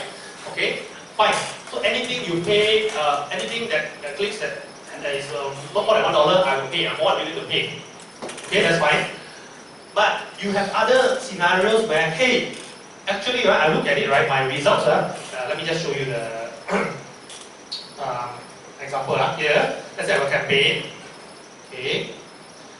Let me do a search. Okay, let's say this campaign. Okay, I have all my max CPC here. Do you see it? Default max CPC. Okay. Example, just an example. Okay, all my max CPC, right? Some I bid $5, some I bid $2.50. That's fine. Okay. Say I notice that, hey, actually, certain location, example, can you see? Sorry, let me just zoom it in. Okay. Hey, actually, maybe you feel that of all this, right, the click-through rate, the best is Negeri Sembilan, example, right? Hey, the click-through rate is like double of KL. Maybe I should put more money into that. Okay, so that's where what you call bid adjustment comes in. Meaning that you have a max CPC, but you tell Google, this particular location here seems to be doing well. Please increase by this particular percentage if this criteria is met. So if a person who searches from Negeri Sembilan, okay, please increase my max CPC from $1 easily to $1.20, for example. Bit higher for this because I see that, hey, my click-through is much better. Okay, so this is when you adjust bids for location, it's called location bid adjustment. Okay, so you can adjust bid for location. Okay, you can adjust bid for time of the day. Okay, meaning, hey, most of the time I see people, my classmates, I want to always preach them, but they're only on internet most of the time on Fridays only at this specific time. So you can actually set, hey Google, I set max CPC is $1, right? So for every day, $1. But only on Fridays, can you help me to increase my max CPC by this certain percentage? Okay? So it's a lot that you can do, a lot of things you can play around with, oh, I can do this. Okay? So this is called ad schedule adjustments, okay, bid adjustments. And lastly, devices. Okay, devices. Meaning, okay, there's only two things there's only one thing you can adjust only. Whether you want to increase your bids when people search on mobile or not. That's it. Okay, for desktop it's straightforward, but for mobile. Okay, why Google allows you to adjust bids for mobile? It's because they know you and I nowadays. I think all of us own at least one mobile device. Doesn't matter if it's a phone or a tablet, but you guys have something with you all the time. So they're trying to tell you here that, right? Hey, if somebody searches on their mobile device for something that I'm actually looking to promote, please put more money in there so that I will should appear, or I will make sure that I will increase the chances of my ad appearing. Okay. So three adjustments you can do on campaign level, in the campaign level, locations. Okay, the time and date, the ad schedule, okay, and the devices. Okay. This will come out pretty certain there. Right, will come out in exam. Okay.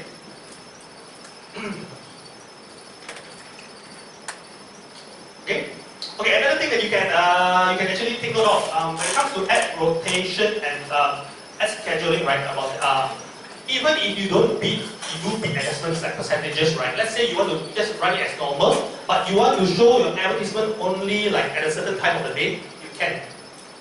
Okay? Your max CPC is still $1, but you don't adjust anything else, but you just say, hey, please show my ad only on Friday.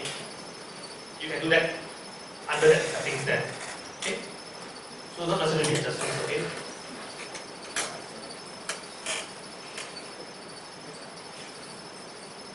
Okay, at group level, okay? At group level, okay? Done, right? Next one. So ad groups are inside of campaigns. It is not outside of campaigns. Okay? Ad group levels ad group settings are inside of campaigns. So what? Again, if you look at it from the top to bottom, whatever you set on account, it affects the campaigns. Whatever you set on campaigns, it will affect the ad groups. Whatever you set on ad groups, it will affect the keywords and the ads. Okay? It's like inside of each other. It's a hierarchy basically. Okay. Okay. What are ad groups? Okay. Ad groups are where you set most of your what you call targeting methods. Okay. What are targeting methods? Okay. Targeting methods are basically how do you want Google? What are the criteria that you set so that Google will show your ad? Okay. What are the criteria that you set if you need an ad group? So that you tell Google, okay, only show my ad only when these requirements are met. Okay, so let me just show you an example. Okay, so if you look at the search and display, right? Okay, so example search. Okay, let's look at search. Okay, let's say people who search, you want your ad to appear only to people who search for a specific keyword. So what you do is inside the campaign, search campaign level. Okay, let's just take this one, right? Example. Let's go to campaign.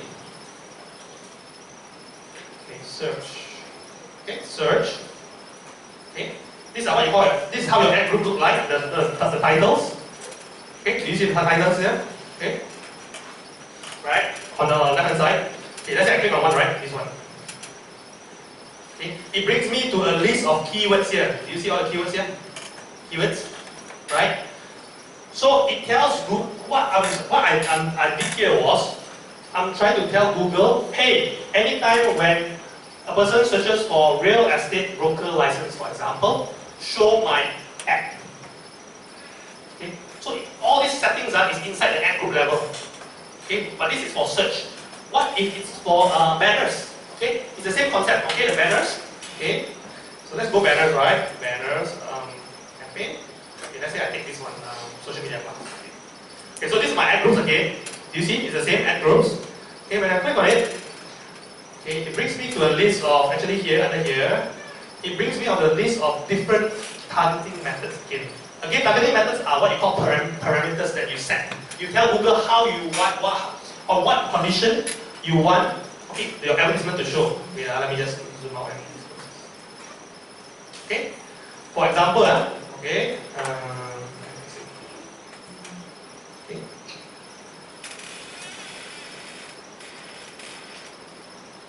okay, example, you zoom in. Not so wait, let me just try to do that. Okay. Not very good examples, but yeah. Okay. In cases where, let's say for these are banners, right? Okay. Same thing, inside the ad group, you tell Google where should the banners appear. So you have what you call targeting methods. For example, what you see here, I can tell Google, hey, I don't want to show my banner on Muda, or I want to show my banner on Muda, or I want to show my banner based on a certain criteria. Okay, all these changes again is under the ad group level.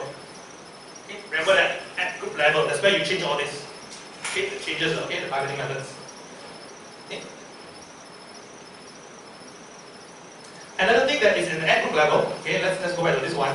Is inside this ad group level. That's where your advertisements are. Do you see it? That's where your advertisements are. Inside the ad group level, that's where your advertisements are. Okay, so you can have hundreds of ad groups. You can have hundreds of advertisements in each ad group. Okay, hundreds of advertisements. Each ad group will have one ad. If not, then how your ad is going to be shown. Okay, again, campaign, ad group, ads. Inside campaign there are ad groups. Inside ad groups there are ads. Straightforward. Doesn't matter if it's display or search. Okay, inside ad groups there are targeting methods. Okay, for search is on keywords, based on keywords. For banners, it's based on various targeting methods, which I will cover more in 2 weeks from now. Okay.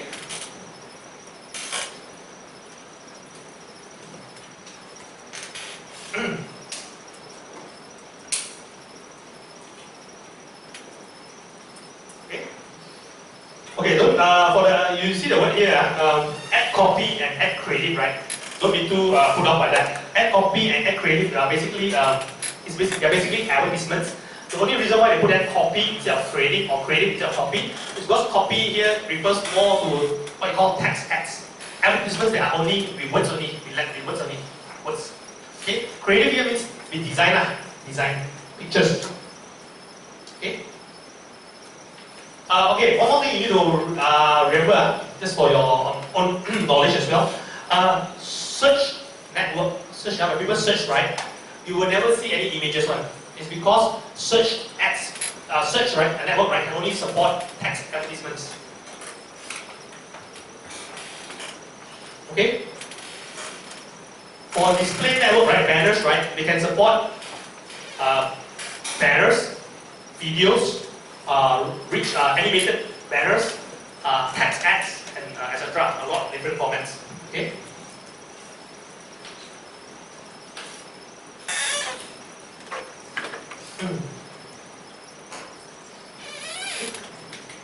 Okay. Another thing you need to take need to familiarize yourself with. Okay. Very important is. Do you see below search and below display? That's right as well. Sorry. Do you see the one on below, right below the word search and right below the word display? Right? There's a very clear distinction there. Okay, actually, these two words, it looks like words only, right? But it's very important for you to know. Search, okay, when you do an ad on search, right, the only way your ad will appear is based on keywords. Based on keywords only. Based on keywords. Remember that. Search, somebody has to search something on Google before your ad can appear. No other way. No other way. Okay? Display, they don't have to search a single thing. The banner will still appear. It's based on your targeting options. Again, one search, if a person initiates something, he has to search something on Google or on, as long as a website has Google's search engine, right? But for display, for banner ads, they don't have to search anything. It will still appear one. Right? Like when you go to Muda, hey, how come got an ad there? You never even search anything for this ad, right? But how come the ad appears, right? It's because it's set up, okay, in a different way. Okay, targeting option is different. Okay? Okay, example? Okay.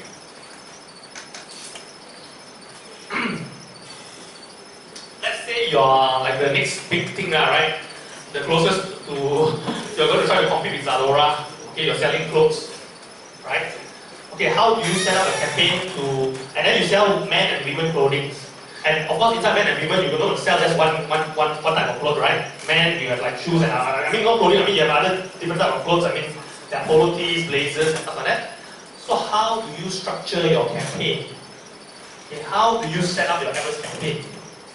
Okay, so you start one campaign, you can start with one campaign, or you want two also can, but in this example, you start with one campaign, so you call it maybe the Uptown Clothing campaign. Okay? Again, in campaign level, you can do certain settings, right? What are they? I just told you some of them. What are the campaign? What are the settings you can change and do on campaign level? Daily budget, good, right? Come on. Billing style, yes. Come on. Never targeting, good. That's very important. Yeah. Okay. Location, yes. Okay, you set from this level at the top. Come on. Did adjustments, right? Okay, and advanced targeting, which are I think not very. Don't have to bother about that. Okay. So you put all here already. Oh, okay, one Malaysia already. Okay, and then you come to the second level. Okay. This is your account level, okay, and then you come to the second level, campaign level. Okay, so when you do all your Malaysia targeting and all this, okay, whatever. Okay, then you put maybe you put one campaign for men's clothing, another campaign for women's clothing. Okay, or you can do one campaign for both men and women's clothing. Up to you. Okay, but the most important thing here is to for you to access it easily, to know that okay, this campaign is for this. Because you don't have to look at one by one. You will look at the top first, then you need to go down, right? So okay, in this case, okay, let's say you create two campaigns, men clothing and women clothing, two campaigns, okay, and then you already set all the things in location, adjustment, whatever. It will apply to the ad groups inside the campaign. Okay, so inside the men's clothing, say you have so many products to sell. I have one ad group for blazers, one ad group for polo tees, one ad group for jackets, okay, and one ad group for denim. Okay, example for men's. Okay, what you do here, right, is basically inside the whatever settings you apply. And then you apply more refined targeting inside these ad groups. So inside, obviously, these ad groups, right, you won't find keywords like blazers inside the polo ad group. Or you won't find keywords like polo t-shirts inside the denim ad group. Okay? You obviously find, you put keywords related to blazers inside the blazers ad group, polos inside the polo ad group, and then, okay, etc. Same thing. And then you go to the ad level, right? So you have keywords that are related to blazers. Obviously, you're going to create an ad about blazers, right? You're not going to show an ad about the new in the blazers ad group. Okay? So this is actually how you structure your campaign. It's quite basic, right? It's not very many layers, right? Okay. Any questions on this so far? Okay. You will come on an exam. Everything will come on an exam. Okay? Don't be intimidated, okay? I don't think it's okay.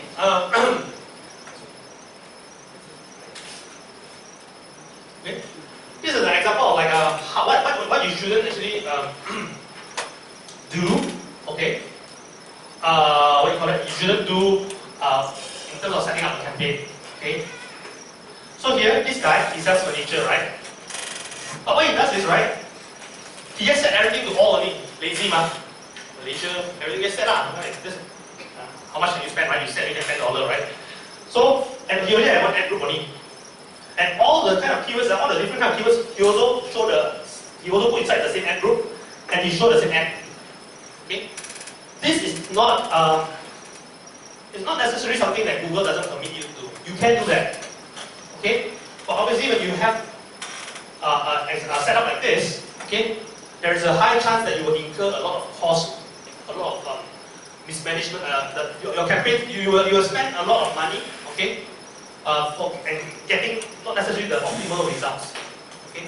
Because again, if you're going to put all the different keywords into one ad group and your campaign, right, your quality score might be affected, okay, because it's not relevant enough. Because a person who searches for table lamp, for example, right, then he see an ad that says all kind of furniture. It's so broad, right? So your quality score gets, calculated. If you say, okay, kitchen table, and then I show you a kitchen table ad, then the quality score might be better.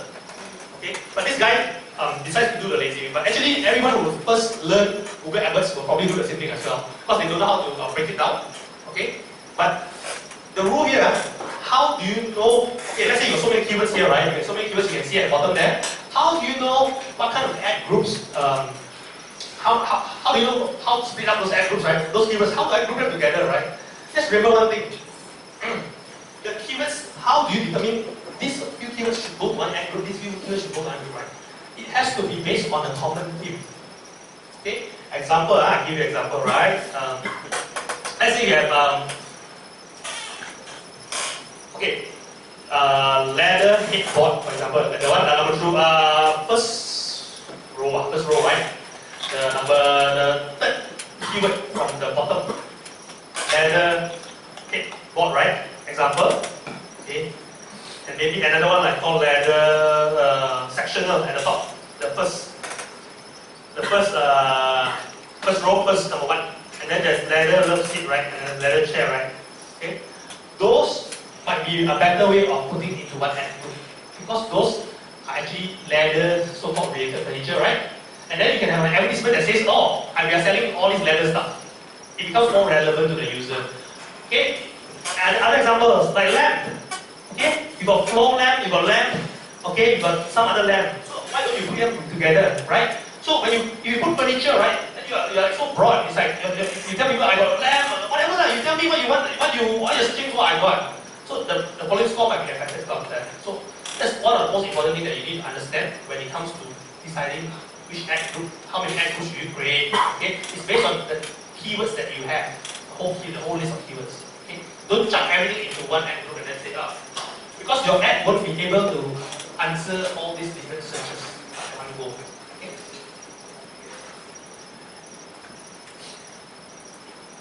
Okay, do you see the example? You see the ad and the keywords are all distinct one, all they separated it properly. You see how they group all the keywords? The ad.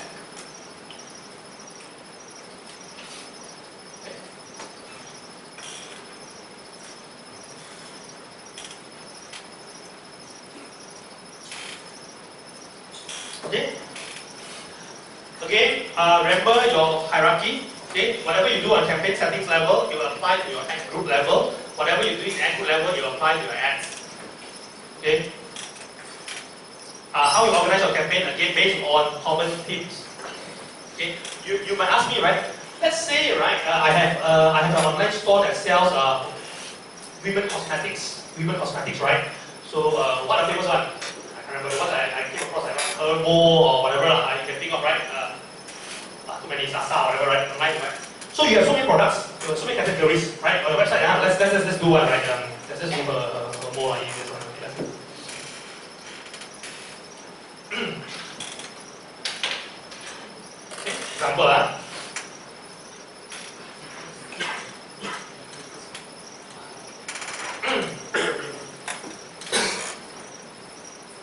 Okay, so example is the cost of women beauty product store, okay, on online store or whether it's offline or online, doesn't matter. Okay, say one day this brand comes and engage you, hey, marketing student, help me to do some awareness campaign lah. Since you studied it the past 3 Saturdays right in a row, how do you actually structure your campaign based on this? You say, I don't know anything. You do lah. Then it's like, how do I do it? Like, because you scratch your head, so many things they sell. How do you actually try to make it work the best way, right? Okay, so one thing you can do is, let's say they say, I give you $1,000, go and do a campaign for me. Okay? The first thing you can do is, you go to the website, example, you understand what the business sells. So example, say they sell skincare, makeup, bath and body, bath box, right? What you can do here is you can create separate campaigns for all of this. Separate campaigns. Okay? So you create one campaign called campaign/Malaysia/skincare. Example, okay? And then you can create another one called makeup. Okay? And under the campaign, let's say skincare, you get so many other things here. Cleanser, toner, right? That's where you create your ad groups. That way it's easier for you to see, right? So immediately when you see the top level, you know this campaign is meant for skincare. This campaign is meant for makeup. And inside this campaign, you have smaller, more specific products. So each of these ad group will probably have keywords inside. Okay? So it won't be just people searching, will be like cleanser, right? It will be like, what? Korean brand cleanser or imported cleanser or could be anything, face cleanser, okay? Same thing, right? Your makeup, right? You have like branded cleanser, non-branded or whatever, lip liner and all this, you see, right? Of course, there's other ways you can do it, okay? If let's say they only ask you, hey, please help me to promote my makeup section only, right? You can do it differently as well. You can always put the lips, face makeup, okay, makeup removal as campaigns as well. Okay? The more important thing here is how you set it up to make it work for you guys. Okay? And it's for you to easy to see, okay? Again, now when you write a campaign, the first step you want to see is at the top first. Don't straight away jump to the product level. Always look at the top, what works and what doesn't work, slowly then drill it down, okay? So I'm just giving you an example based on the website, a real website, right? Okay? So,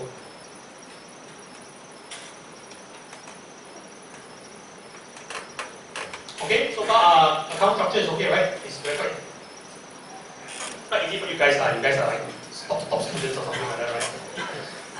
Okay? Okay, the next part, researching keywords. Okay. So just now you mentioned, right? Just now we go to the example, right? I told you liner, right? Okay, example like the girls sitting in the front row. Liner, all of them are probably searching the same product, but they might search differently what the keyword they use. Because we don't share the same brain now basically, right? Everybody has their own way of searching. She might search for imported liner, a brand liner, branded one, like a certain brand. Okay, she might search for discounted liner. Example, right? So how do you figure out? Because if you tell Google, show my ad only for imported liner, then what about the rest of people who are searching for the same thing? How do you make sure that you cover everybody's searches? Understand, right? Everybody search differently, it's the same thing. Taylor's University. I will probably search Taylor's Uni. You will probably search Taylor's University. Some lazy just search Taylor's, right? There's so many ways, but all basically refers to the same thing, right? So, okay, I give you an example now. Okay, this girl, this lady, okay, Lisa, she owns a children's bathing store. Okay, specifically sells bathing for girls. Okay, so she wants to use AdWords. Okay, so as and when people search for bathing, she wants her ad to appear. Okay, so how does she do it?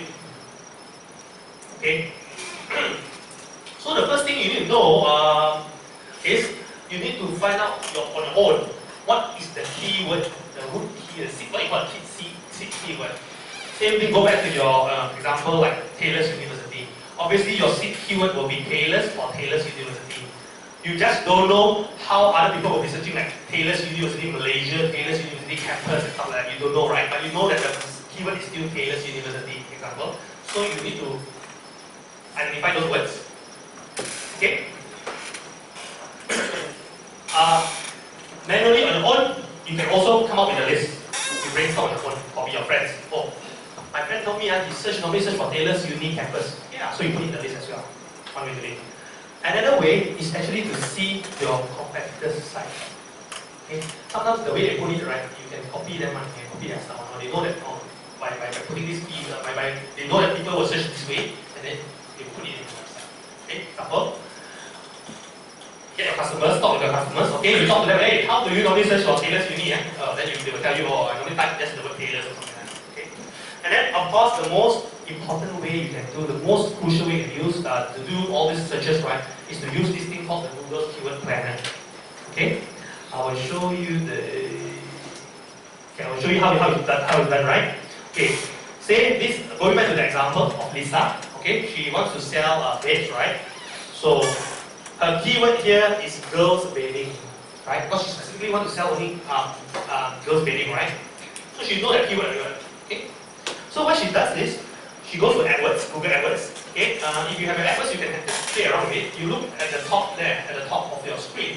There are some options on like the Google AdWords logo on the left. So if you move up all the way to the top right, you can see this thing called Tools. I don't know, you can play around with it. Tools. You just click on the Tools, you have a drop down like that. Tools, let me just show you. Here, if let's say you are seeing something like this, although you don't see some data and all this, but you can see like if you are at this level, if you're somewhere around, just look for this top part. If you can see that, you cannot see the, I'll show you how to get here, okay, because we don't have time to cover it here. Here. Okay,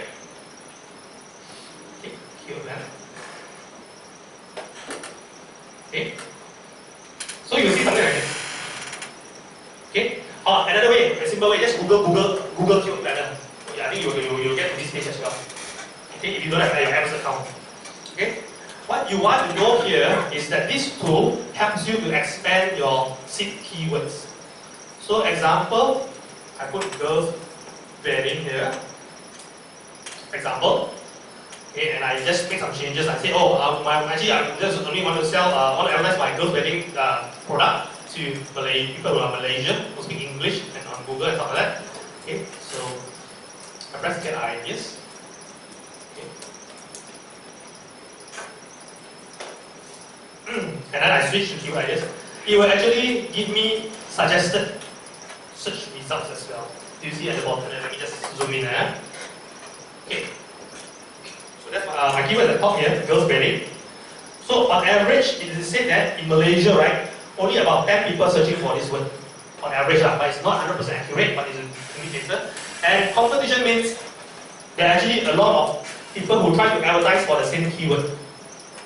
Okay?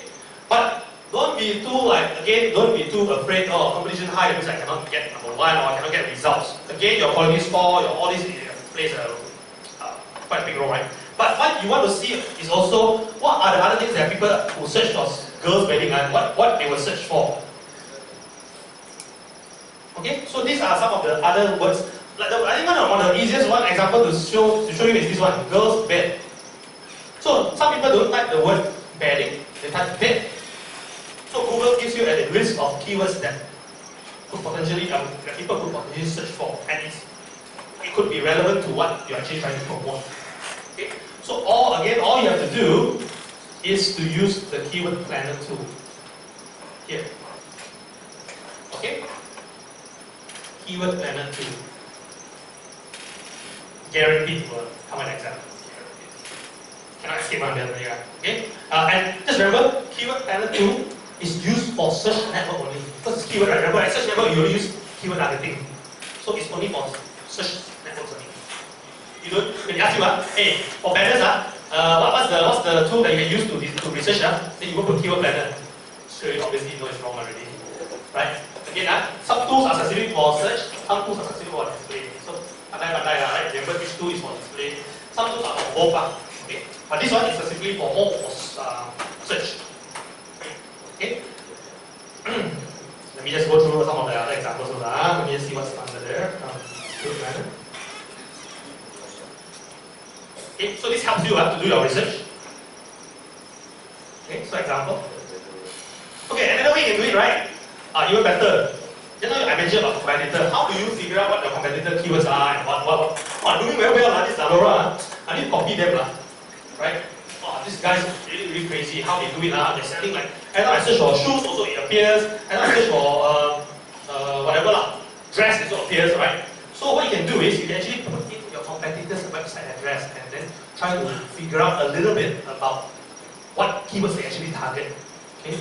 So what you can do here, you go back to your keyword planner. Okay. I take Hermo, right? Hermo is easy to do, right? Take Hermo here. I copy the website address. Okay, I put here your landing page.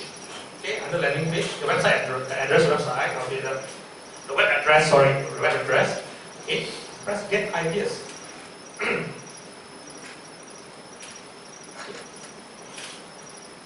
So I go back to keyword ideas, ignore the group ideas, right? Okay. So it actually tells me a little bit about, hey, this is what some of the keywords are associated to Turbo. Okay. Quite crazy, look at some of the keywords. 40,000 searches in Malaysia alone every day, every month. Oh, right. You see some of the keywords that they use, like that are associated to the website, not necessarily what they use, what they buy on Google AdWords, but are closely relevant to their website. Let me just zoom in a bit.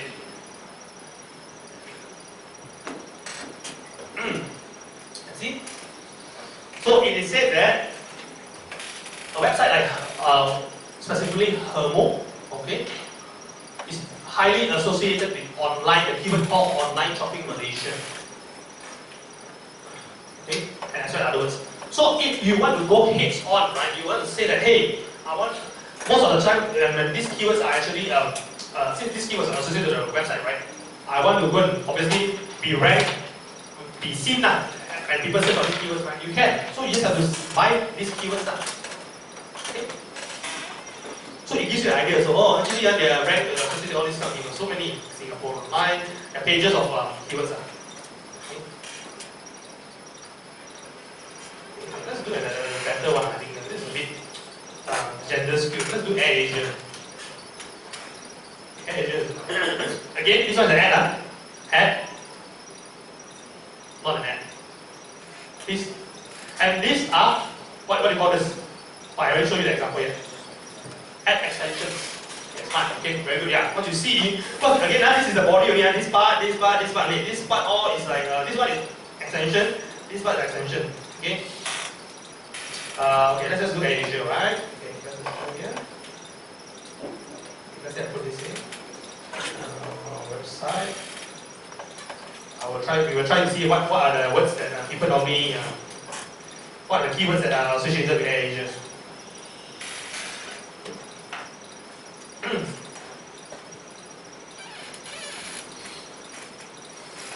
Okay. Aha.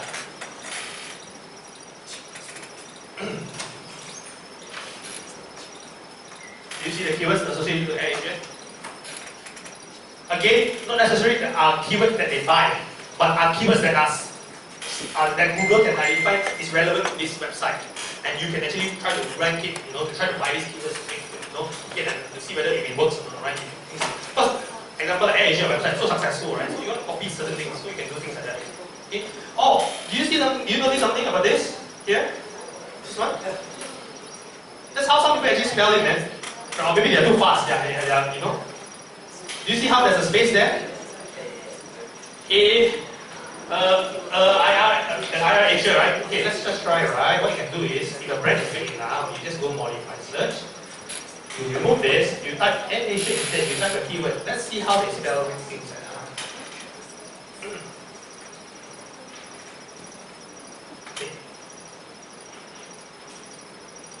Okay. Okay, can you see? So when people search for AirAsia, some people might search for AirAsia online. Some people might search for AirAsia booking. Okay? Some people might even have a space. Do you see the AirAsia with that booking? The 1, 2, 3, 4, the fifth one. Let me highlight this one. Do you see how they actually space out the word Air and Asia? And some don't. So keyword planner gives an idea of this, right? So you understand, hey, some people are searching this way and some people are searching that way. It gives you a very good idea. So you can use it, you can buy these kind of keywords. Oh, I'll spell this way, plus this way, plus this way, plus this way. So you know that you cover everything. You don't miss out any person who actually looking for a product, but you didn't cover it. You didn't actually do. Okay. The rest are all pretty. Some people even spell the domain name. Oh, that's a lot. 40,000 people actually type www. You see it? I don't know if you're one of them, but alright. Other people have started www.airasia, no .com. They won't come up. There's no space in URL, so you cannot do that, right? .com.my. Is there actually .com.my? I don't think so, right? Is there? Is there one? .com.my. Okay. Oh, okay, one more. Let's do a last one, right? Let's do your university. Yes, very right. Correct, right? I don't need the item.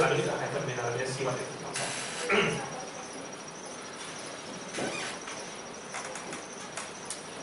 Yeah, let this look. Okay. Oh, your good friend is there, Sunway College.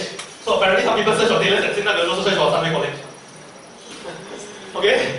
So what you have to do let's say today your school assigns you to do Google Ads, right? It's smart. If you see, hey, there might be a relationship between people who search for tailors and they also might be searching for Sunway. Go and try and buy Sunway College keywords as well. Right? So when people search for Sunway, your tailors ad also appear. Yeah, but of course, again, your quality score might be not as good as if you buy keywords for tailor university. Because obviously you're trying to promote tailors, right? You're not trying to promote Sunway. Okay? So other keywords, okay, Sergi College is there, KDU. There you go, you see your specific campus. So that's how they spell it. Is it?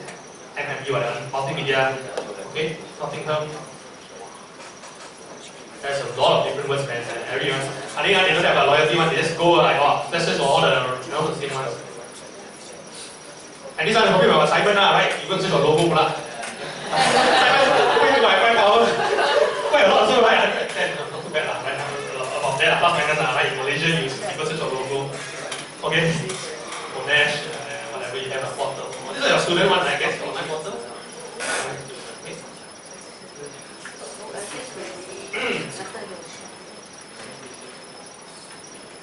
Okay, so you understand how it works, right? So you have all these things, you can filter, you can get an idea. Okay, again, the root keyword here, if you want to use keyword planner, is to give you an idea of searches, the keywords that you can actually focus on and stuff like that. Okay.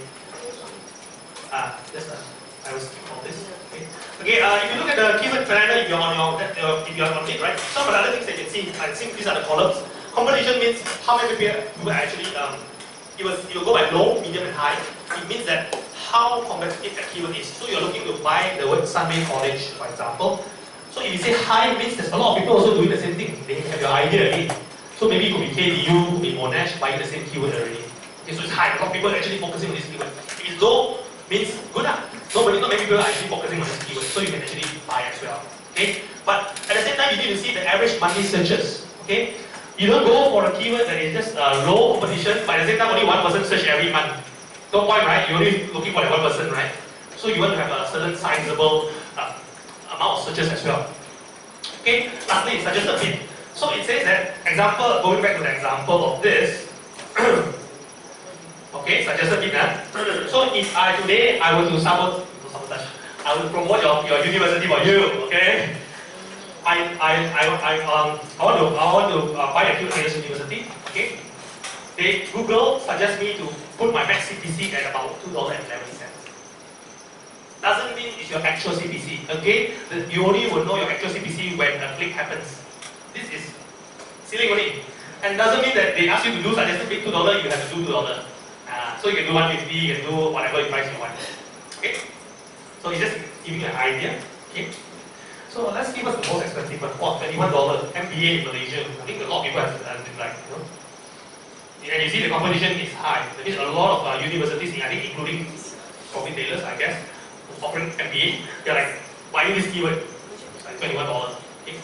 The most expensive I've seen in Malaysia, yeah, about not $21, but about $10, $15 one click. So you actually pay one click for like $15, I think. And those are like the industries that are a bit more. I remember. I think credit card and all this also quite expensive one, credit card, because a lot of people are actually trying to sell you credit card, right? So you are paying a lot more. Okay. Okay. $10 for what? A level in Malaysia. The lowest I've seen in a search is about 20 cents, 30 cents. Okay. So again, it's just a estimation.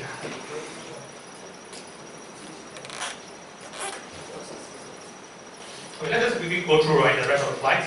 Okay, so you understand all this, right, Planner? Okay. Oh, right now. Okay, good. Okay.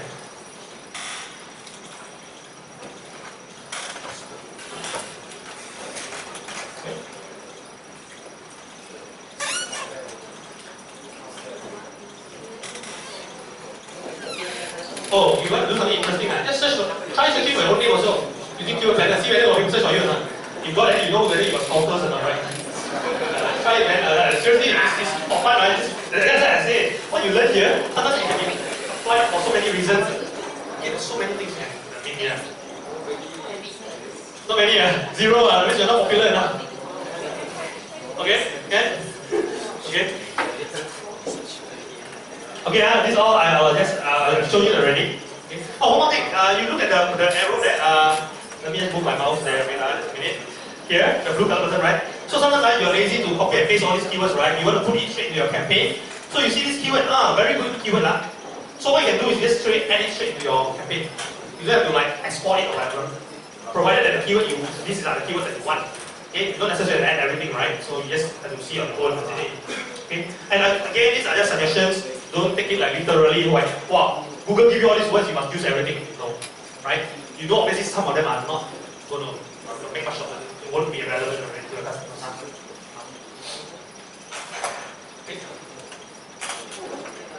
Okay, this one very important part. Very important.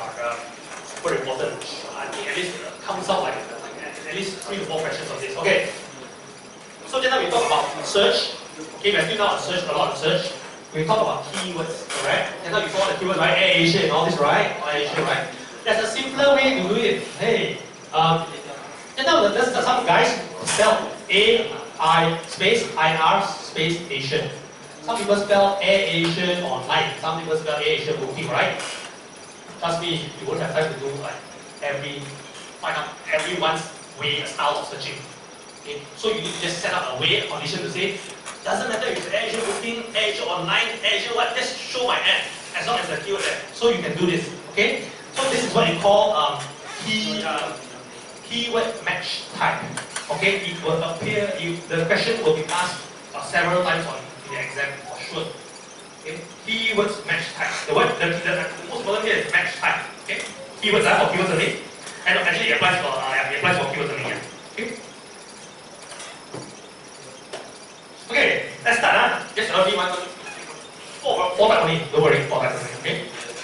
The first one, you call it the broad match.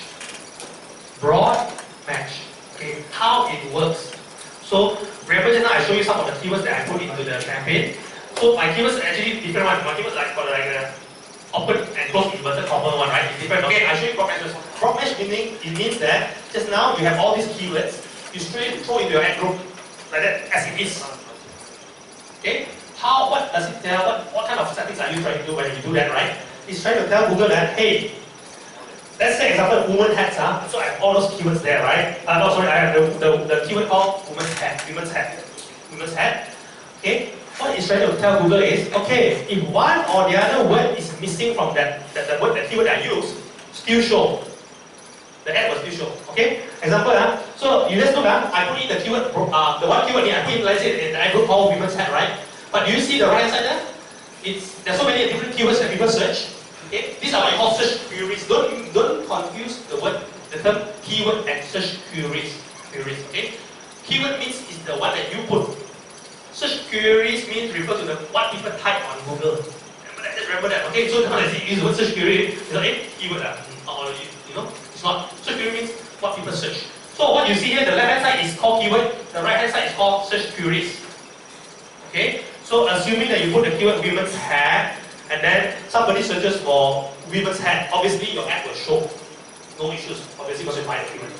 But what if they search for a different keyword, but it also contains one of the words inside your keyword? Example, buy ladies' hats. Okay? It will show. Because you set the keyword up as broad match. Okay? So you have the word called women's and you have the word called hats. Okay? In broad match, as long as it contains either one of the word, how they search, as long as it contains one of the word, it's like hit already, bingo already, you will just appear. Okay? So other examples, even if somebody searches for women's hats, okay, because you set it up as a broad match, you spell it like that, okay, as long as they hit the word women's, okay, it doesn't matter what happens after that. Okay? The last example, look at the last one. Buy red hats for women. The last one. Okay? This is actually a very important one, right? Broad match, right? Even if the person searches for it, okay, in a different order. You see your keyword is women's hat, right? But this fella, he searched for buy red hats for women. About it, right? Your women's hat is the order is different, right? Your ad will still show. Your ad will still show. It doesn't matter what order, as long as any word that you put in the keyword matches what the person searches, it will show. Okay. If someone queries for, let's say, women's hat, right? If you put a broad match of keyword, will it affect your quality score? It does also. Yeah, it does as well. Yes, correct. Very good question. Yes. Okay. So slowly we'll move on to the better ones. Not the better, but this depends on what you want to do out of it. So, but sometimes most people use this as well. Some people use more refined one. Yeah. Later I'll show you how to. Yeah. The next match type. It will narrow down all the keywords. Okay. To a better, much more refined type. Good question. Anyone else? Any questions so far for broad match? Okay. The next one. Phrase match. Okay. Phrase match. This one, when you put a keyword like women's hat, okay, the order of the search in the search query cannot change, can never change. You can, if a person search for hats, women, your hat will not show at all. Okay, when you have a phrase match, what you do is you put the two open and close inverted comma before and after the keyword. Before and after the keyword. You see it? Before and after. The red color one, sorry, let me just over my here. Okay. So as long as you put those two characters, right, before after, it tells Google that this is a phrase match. Okay. So please Google don't show my ad people simply go and search like the balik way or whatever. I only want like this way because I know this way works. Example, I have assumption, right? Okay. So do you see? Okay. The other thing about phrase match is, do you see, right, the condition, right? When you put a phrase match, any word before and after the keyword is fine, totally fine. Look at example number 2. The search query. Search here. Search query number 2. Right? He put a word by before women's head. Okay, that's perfectly fine. Okay, as long as your women's head, the order is retained, is there. If anything in between women's leather head, your head won't show. Okay, you're telling the word don't show. I'm not gonna, yeah. Okay. So now, okay, this one. Okay, so you can see the example there, right? You don't know. Next one, exact match. Okay, the exact match, the only difference is you put the two, what you call bracket, before and after. Before and after. Right? This one is the most refined one. This one, you don't want any other keywords. I only want this one. This exact one. You put any keyword in front or behind, I don't want to show my hand. You sort of like throw a fit on Google and I don't care. I don't want any other search query. I know this keyword only. I want this keyword only. So you put a bracket instead. Okay, but one thing you need to take note, right? All of this, the good part is, all of this, right? When people search, right, you set, no matter how you set it up, the good part is, Google helps you to also identify what you call plural search queries. So you don't have to worry, like, example like this, right? So if there's more than one woman, it's W-O-M-E-N, right? Plural, right? When there's only one woman, it's called W-O-M-A-N, right? Correct? Even if you put just one keyword there, W-O-M-E-N, as right? But when people search just one letter change, the singular and plural, right? Your ad will still show. So you're not afraid that in case, so many plurals how to cover, right? Like bus and buses and whatever, like cars and car, right? But as long any conditions, any method we put, as long as you set it up, okay, Google will know how to. Okay? But make sure again, the overall condition for exact match, for example, there cannot be anything before and after, or anything in between. Okay? Okay, right? Exact match. Okay. So okay, so actually there's another one called ProMatch modifier, which I don't think I will cover because it's a different side, right? It's more advanced, right? Okay. So what you do is when you do your keyword planner early on, you do your keyword planner, right? Then now we search only, right? We search on AirAsia only, right? We never put any keyword match type. So when you put those keyword match type, obviously your results will be more refined. Then you will see, you only want keywords. You see now like you have keywords like what your famous university, you have keywords like MBA in college and stuff like that, or MBA in university. But when you put a specific phrase match type, okay, it will help to refine certain things. Okay, even including results. Okay, and then what you can do is when you keyword planner, you can even see, okay, what is the estimated number of clicks for each keyword.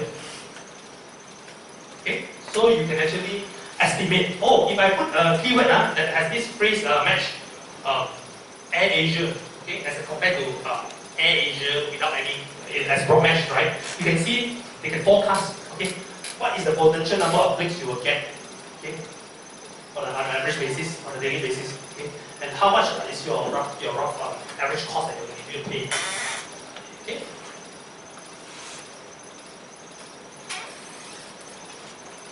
Okay, so you can actually, the other thing you can do about keyword planner is you can download that, right? You will see all the results you can download, and then on your Excel sheet you can see which one you want, you select, which one you don't want, you just discard them. Okay. Another thing you can do, yes, another keyword match type, okay? Important one, very important. Again, it will repeat that in a different way, but it's the same about this negative keyword, okay? example, so the fourth, so just now got broad, phrase, exact. Now the last one, okay, the main one, the important one is called negative keyword. Okay. Negative keyword, you just have to put a minus in the front of the word, the keyword. Minus, or you put in the column there under negative keyword, just put it in. Okay. How it works, negative keyword, right? Okay. Say you have a word, you straight put it onto the as a broad match, Air Asia. Okay, you put it as a broad match, or you put it as a phrase match, Air Asia. Okay. So example, if I say I will put a phrase match Air Asia, what are some of the examples of such query you can do on Google that will trigger my advertisement? Example, I'll give you as an example. Let's say I put phrase match Air Asia. Wait, let me just take my pen. Phrase match Air Asia. You can see it. Air Asia. Like that. I put my keyword like that. Okay. What are some of the potential search queries that you do perform on Google that will trigger my advertisement? That will, when whatever you write, my ad will show. So what are the examples? Let me give you examples. How will you? Flight, yes. Okay. Promotions. Some examples when you put like keywords before, like fly in Air Asia. Okay, things like that, right? Okay. So it will appear, right? But what if I tell you, hey, I have this word, but I don't want keywords like Asia contest, example. Okay. So what you do is very simple. So you put in these keywords already. You can also put in what you call negative keywords, so you exclude certain keywords. So you put there minus contest. Okay. So what you will do is Air Asia booking, it will still show an ad. Okay. Provided you add these two already. Air Asia, whatever, like online or whatever, show. But when somebody searches for Air Asia contest, it stops the ad, it doesn't show. So you're like managing it properly, you know, I don't want, okay, this one I don't want, this one I want, this one I don't want, okay, you can be very demanding, as long as you're going to set it up. Okay? So these are what you call negative keywords. Okay? You set a keyword first, and then you want certain, when you see a certain person searching or certain thing, you don't want this person. They can search anyway, as long as this keyword doesn't appear. So you put what you call a negative keyword. It's very, very useful because sometimes people search on different things like Taylor's University, right? If they search for logo, you're selling your course, but they're searching for logo, right? So what you do is, that's the logo. So your keyword will be maybe Taylor's University. Sorry, pardon my handwriting, right? I haven't like. Okay, Taylor's. Okay, example, you set it up like that, right? Like that. But you minus out the logo. So they can search for Taylor's University business course. Fine, your ad will show. But when you search for Taylor's Uni, and it comes on logo, okay? Or maybe logo of Taylor's University or whatever, right? As long as the word logo in here, the logo has a negative keyword here, it won't show the ad. Okay? So they will ask you in a way that they will give you like a scenario, like if there's a negative keyword, they will ask you in different ways. Okay? But the testing and understanding of all these match types. Okay. Again, keyword planner. Okay.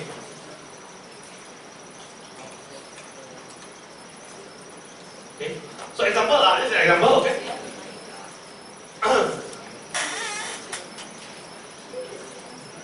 Okay. So let's okay. Let's just stop at this side, right? So this is comparison. Okay. So this is the last slide for before we go for break. Okay. This slide here.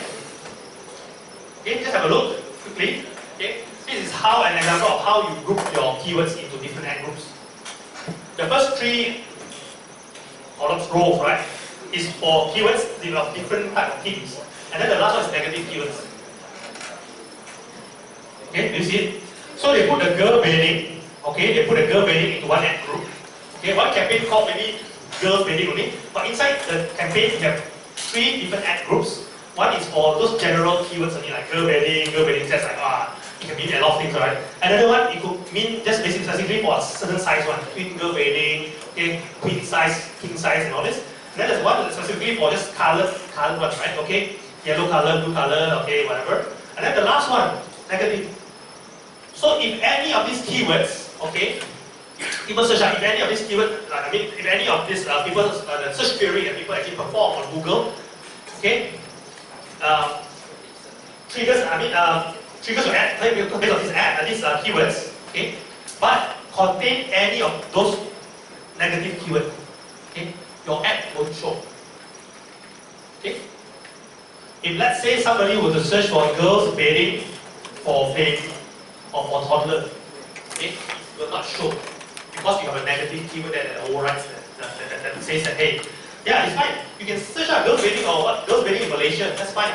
But as long as you don't include in your search query, it doesn't include any of those negative keywords.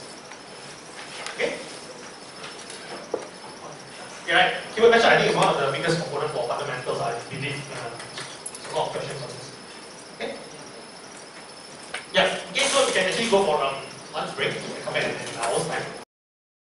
Okay, because I'm trying to show you the exam question by 2:30, right? So you are prepared because 4:30 is an exam. So if you cover all the exam questions by 4, then you have half an hour to clear up your head before you continue, right? Okay, for those of your friends who, I think one or two of them went back just to grab their laptop because it ran out of battery, right? So do help them to, like, if they're not too sure, right? In case they ask you guys, just help them to, okay. You really go very fast now, right? Fast forward, right? Like really, really fast, okay? So, okay. Some things that you know. So the next topic, right, is about text, okay? So text ad again, okay, it's four-word search. This is how a typical text, Google text ad looks like. Okay, just remember the parts. The top part is called the headline. Okay, the green color one is called the display URL.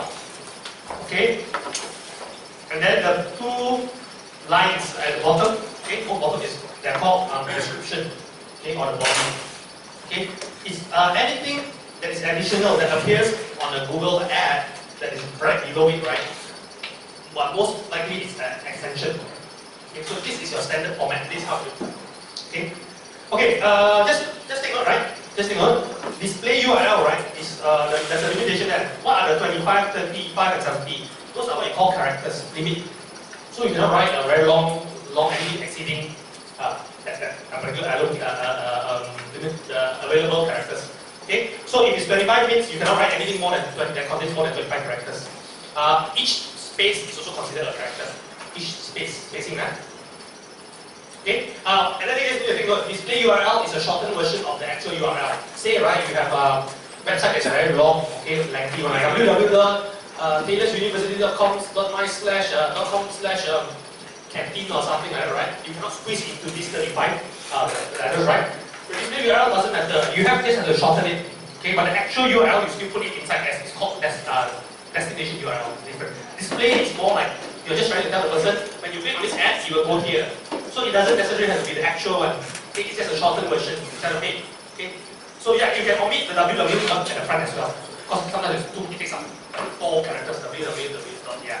So okay. Alright. Okay, what are some of the best practices, right, of creating this good text ad, right? Okay. If let's say these are your keywords, right? You're actually selling travel packages, okay, to India. Okay, so these are some of the keywords. One of the best practices is to try to make sure that at least one keyword that you're trying to buy here is also featured on the text ad itself. Okay, that helps to increase your quality score as well to a certain extent. Right? So you have a keyword, say Taylor's University. Okay, you try to make sure that you include the word Taylor's University inside your ad copy as well. So at least the algorithm says, hey, you're trying to make it as relevant as possible.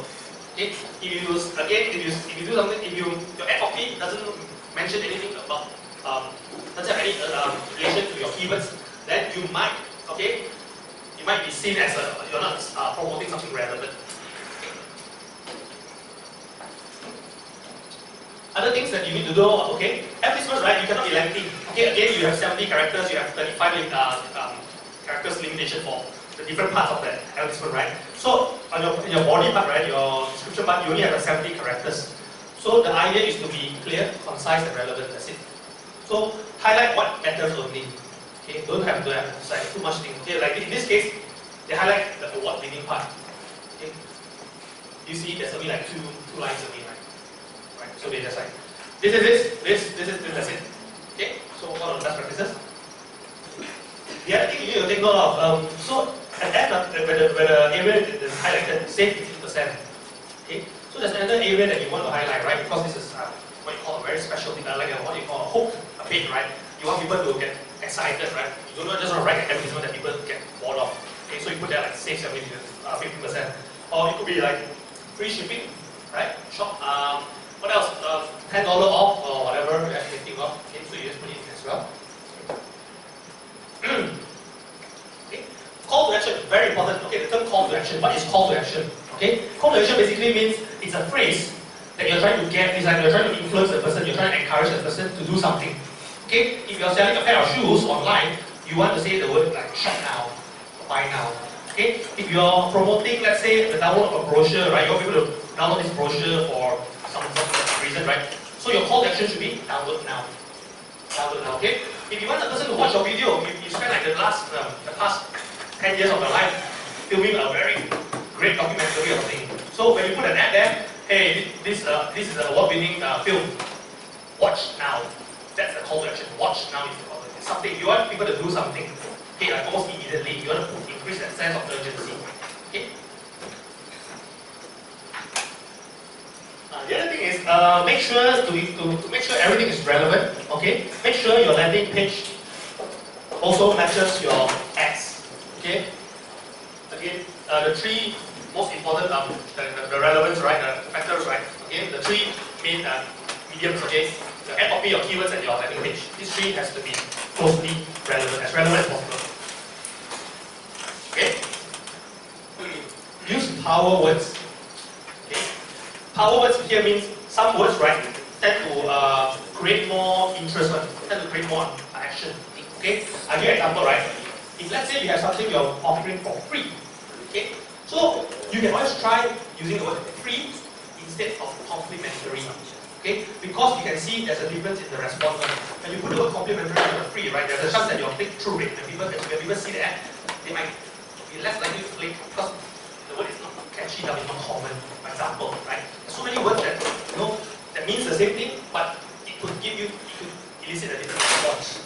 So you need to test out all these words. Okay, but some examples of power keywords are on your right-hand side. So we'll just move on. Yeah.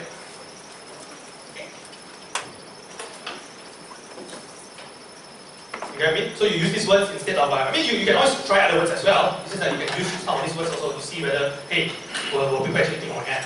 Okay. So this is one of the good practice as well. Okay. So yeah, of course you have like best practices, and you also have like, you have the do's and you have the don'ts also, right? You have the don'ts. Okay. So what are the things that you need to remember, and they will come out in the exam? He will show you a picture of an ad copy. He will ask you whether, what is the problem with this ad? Why is it disapproved?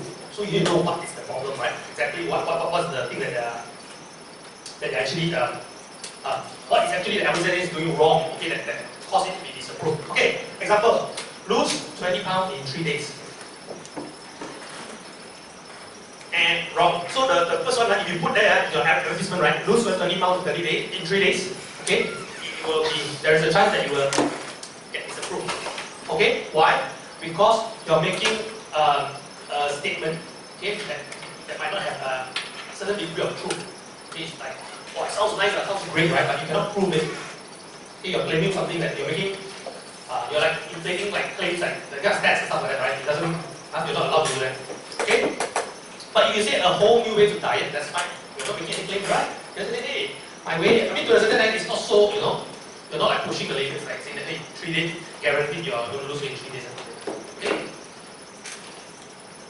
Other examples, okay, free software downloads, right? Let's say you put in any part of your, whether it's a headline or a body, it's not allowed. Why? Because the word free and downloads are capitalized.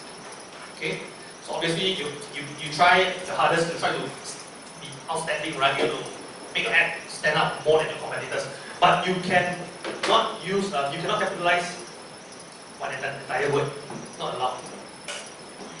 Okay, not allowed. So what you can do is free software downloads. I can see free software downloads instead. Though you cannot capitalize again, you cannot capitalize the entire word. Not do that. Although I know that the word free is the most appealing one, right?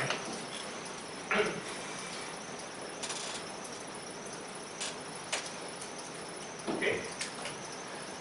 Other examples of what, okay, you cannot really do is you cannot you cannot claim, okay, to a certain extent, you cannot claim that you're the best, okay, you're the best, like, wow, my Taylor's University, the best, I mean, like X amount, or like you're better than all the rest of the universities. The rest of the universities are like, like nowhere near, right? Because these kind of claims are very subjective, right? These kind of comparisons, right? So you cannot just advertise something that, like the draws. Okay, you can say that, you can say to that extent, you can say leading what's an antivirus in the market, but you can't really use superlatives and stuff like that. I'm the best, like I'm the one, the rest are all crap, stuff like that. If in instances that you are really the best, right, you got a certificate to prove it, okay, I win the award, I'm the best Asia Pacific, what you need to do on your landing page, you need to have proof. You need to publish the proof. Okay? Same thing. If you say that you can help people to remove like 1,000 viruses in the computer within a day, and it's proven through scientific, like third-party tests and stuff like that, then you need to indicate it on your landing page itself. Okay? Not on any part of the website, but on the page where people actually land on the landing page itself. Okay? Okay, another example of what's wrong with some of these ads, right, is the use of short forms, like internet terms and something like that, right? You can see here what's wrong with this one is for, you, your, and the use of multiple, the repeat use of the abuse of the exclamation mark. See now, three areas that actually two common mistakes, two common areas that that's not clear to the Google advertising policies, the guidelines. Okay, again, you cannot do short form, you cannot use short forms, okay? And you cannot repeat the exclamation mark more than once.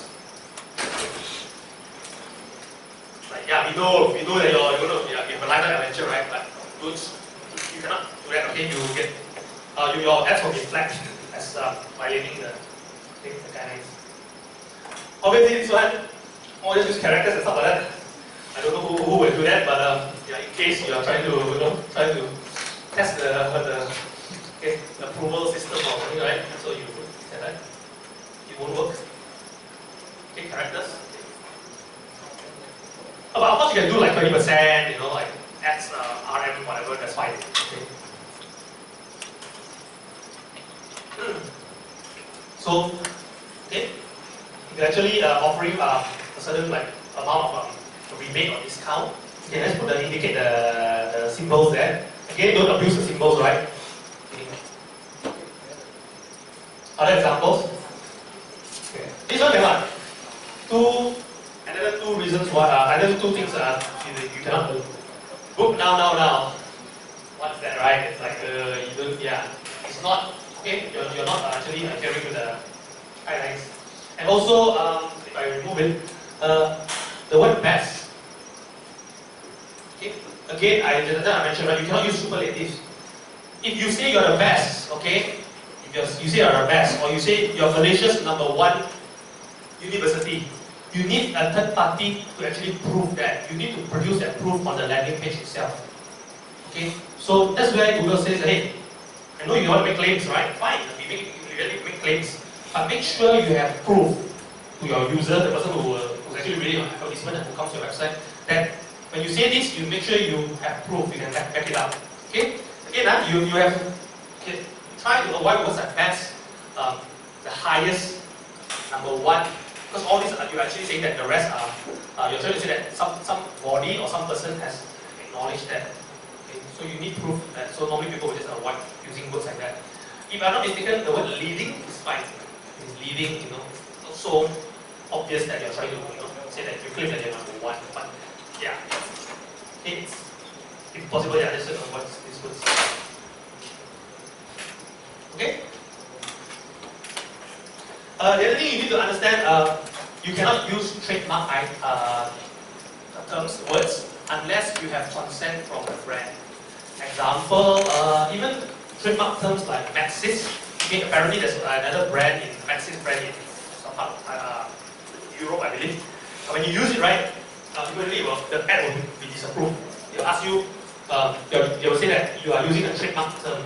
Okay, so you need to, if you really want to continue using that word, the term, you need to actually produce certain sort of verification to Google, saying that you are the owner of that brand or that term. If not, they won't allow you to use it. So I think the branded ones are like your expensive handbags. I believe last time I tried was what? I think it was like Gucci or LV or something like that. Yeah, it didn't go through. They will definitely question you. Right? So if you're really the owner, you're the brand owner of that term, please show us the supporting documents and stuff like that. Okay?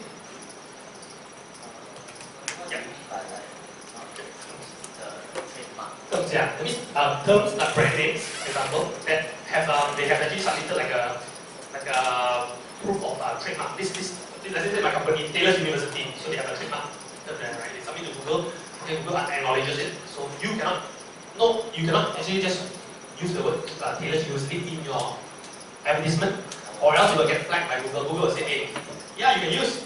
Show me that you're the owner of this term, because it's already So they limit the use already. This brand owner, they already say, don't let anybody simply use mine. Yeah. So it happens, yeah. Okay, put the person's name. Can put issues, yeah. Person's name, most likely not trademark, everybody shares the same name, right? Yeah. Why you put a celebrity's name? I think that also works. No issues, yeah. Yeah, it's only brands. I think Coca-Cola, you'll be very careful because they're big brands. Obviously, they have a lot of copyright and trademark stuff. So normally you get that one. You need like, so if you're smart, right? You Coke or something, right? Coke is I don't know why. You just play around with it. Okay? Okay, another example. So I think I explained to you call to action, right? Download now. Hey, the best one is easy here. People click on that, just press click here. Right? Obviously, you're like telling them to click. Not allowed. Remember that. Not allowed. You cannot, you can say download now, buy now, whatever. You cannot encourage, you cannot have a message. You cannot put a message that encourages a person to click on the ad itself. The word basically like click here, click now. No, cannot. Not allowed. Buy now is okay because you're not directly implying, asking the person, encouraging the person to click on the ad, but it's to buy something, from your site. Okay. Okay. Ad extensions. That's fine, right? These guidelines will definitely come out in your exam. About I think at least 2 to 3 questions. So they probably will show you like an ad copy. Example, and they ask you what's the problem, why is this ad disapproved, or why is the ad approved, or whatever, what can they do to fix it, or is there any problem with the ad? So you need to know the guidelines like, oh okay, they use too many exclamation marks, or this one is all capital letters, or this is, they paint differently. But it should be quite easy, this should be no problem for you guys. Okay? Okay, ad extensions. Okay, what you need to know about ad extensions, right, is what each ad extension helps you to do. Okay? What each of these ad extensions have to do, okay? The famous one, right? Okay, let's go one by one, right? Okay? Okay, let's look at this one, this table. Okay, one by one, let's go from the top to the bottom. Location extensions. The keyword here is location. So what the normal ad, like your body and all this, right? It helps you to incorporate another part at the bottom that shows you a map, Google Maps, of where your store is or where your campus is. So it helps you to give you additional information about the location, a specific location, okay, for your business or for your school or whatever you're trying to advertise. It's an additional, but extension means it's additional on top of whatever your ad is. Okay, right? Call extension, it adds as like a call button onto your advertisement. So when people see your ad, right, it's not just the body. Oh, got a button there, I click, it goes, your number appears on the screen, and then it says call from the phone. Okay? Site links. Yeah, go ahead. Yeah, only search.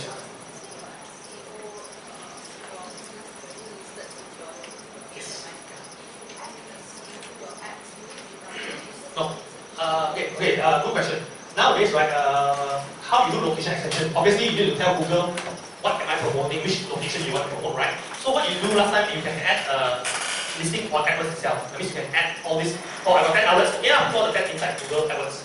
Nowadays, the only way to use ad location extension is to create what you call a Google My Business.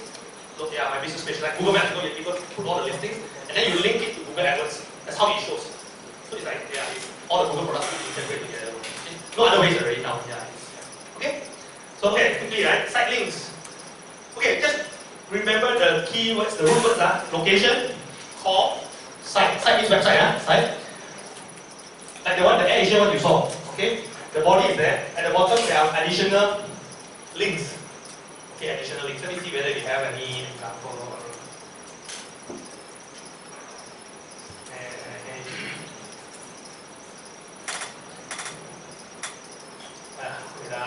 Yes.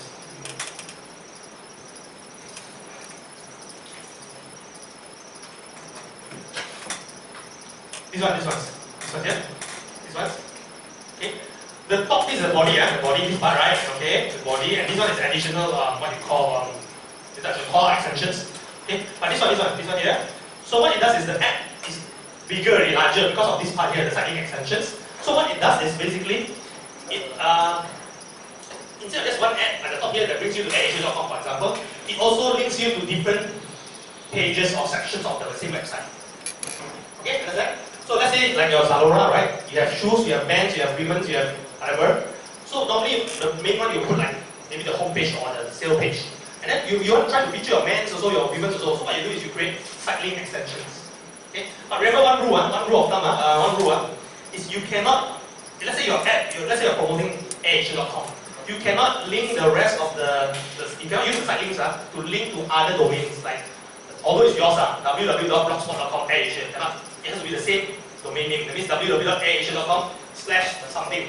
www.airasia.com/hb or something like that. Okay. Some domain, as far as I know, it work. I'll check with you. I'll check. I'll get back to you. Can post anything. It's like m.airasia.com. Yeah, something like AirAsia.com. Okay, so three, right? Okay, the last three, app extensions. Okay, later I think I should have examples of how this looks like. Okay, let's say you have a mobile app. Okay, you're the next guy who builds the next Uber app or Waze or something like that, right? And you want to promote installs. You want to get people to install your app. Okay, so what you do is your body still becomes it's still the same. It's just that you get another like line at the bottom below your app that says download this. We have this app on Play Store. Okay, just click and then it goes to the Play Store download page. Okay. Again, let's look at the root one, all before the extension, right? Review extensions basically mean you want to feature third-party reviews. People, you say, hey, on Muda or Laoyat, people actually talk good about my brand. So you want to pull that comment, you want to feature your advertisement. Yes, you can. Okay, but just remember, in order to feature any comments, those sites that you pull from, right, it cannot be from your own site, and it cannot be like a site that is like biased one, like written down just for you or just to make you look good one. It has to be a neutral review site. Okay? So like for food like that, you can try like a neutral review site. I don't know if it's really neutral, okay, but like OpenRice. Let's say you want to feature like comments about people who talk good about restaurants, right? You can try OpenRice, you can try your Hungry Go Where, stuff like that. Those are slightly more review based kind of sites. Or on hotel, TripAdvisor and stuff like that. Okay? Not any blog that like meant to promote your brand only, right? Okay. Last one, call out extensions. Okay. What are call extensions? Okay, just look at the AirAsia example here, right? Do you see this part here? Sorry. This part here. Call out extension. Do you see the one I highlighted? Call out extensions. Okay, call out extensions are not. It looks like ad copy as well, but these are all what you call short, bullet points, pointers about you're going to highlight for your business, but it cannot contain more than 20 characters or something, right? It's a limit. It's a bullet points only. So what people do, right? Online stores, for example, they will highlight something like free shipping, one word. Okay, 100% refund, 100% refund within 7 days. So these are just 4 words, only short, very bullet points, even shorter than your actual body here, your ad copy. Okay, so you can insert up to 10, 8 to 10. Okay, so just small points, just to highlight certain things. Okay, these are called call-out extensions. Yeah. No, good question, no. Yeah, these are additional add-on features, you don't have to pay. Yeah, of course, for click lecture, all this, it won't, no additional, yeah. Why not everybody uses extension? You ask them. Yeah, not everybody knows. They know how to do the basics, but they don't know about this. And remember, bear in mind, right, earlier on, one of the first few slides, extensions actually help to push your position up a bit. It has a bit of effect. So, if you ask me a Google algorithm, right, it will favor those ads with extensions more than those without extensions. But there's still people who don't use extensions. Yeah. Yeah. Basically, the core app extension is the one that you highlighted. Yeah, correct. So isn't it more than characters? No, you see, it breaks down. Do you see there's a, like, sorry, because it's very small, right? Let me just zoom in, right? Do you see a hyphen there? Like a bullet point here, yeah? Yeah. Do you see it? Sorry, it's very small, you can see like a bullet there, like a bullet point. Those means, example, connecting flights is actually one core extension, like one part of it. And then they put another one called easy check-in, another one called no fuel surcharge. Okay, so it's like, it forms the whole thing, like, basically, it's like, yeah. But you cannot be like the whole lengthy one. It's like, unlike your typical text stack, like it's different. Okay? So maximum is about 8 or something, yeah. So the app extension we can use more than that. Yes, you can use, okay, you've got 6 types, right? You've got 6 types here, right? Okay. Sometimes, right, you put in all 6, for example, you're having all 6 to do, right? Google doesn't show all at one go one. It depends on, so the algorithm has a way of saying, oh, okay, this one, if they feel that this keyword, okay, so somehow they show the location extension, they feel that it's more relevant to the user, they will show the location extension here. But sometimes they will show all, you see the AHA one, they show almost quite a lot, right? So there's like side link here, side link, and this one is a call, and this one actually is called the social extension.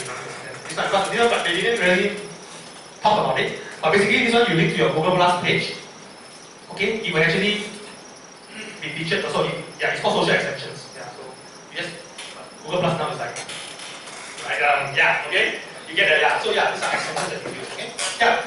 In case the questions ask you about social extensions as well, so just remember, you just have to link your Google Plus to the adverts, and then you can feature like the number of followers on Google Plus on the ad. That's it. Okay, nothing more to that than that. No need to say. Okay.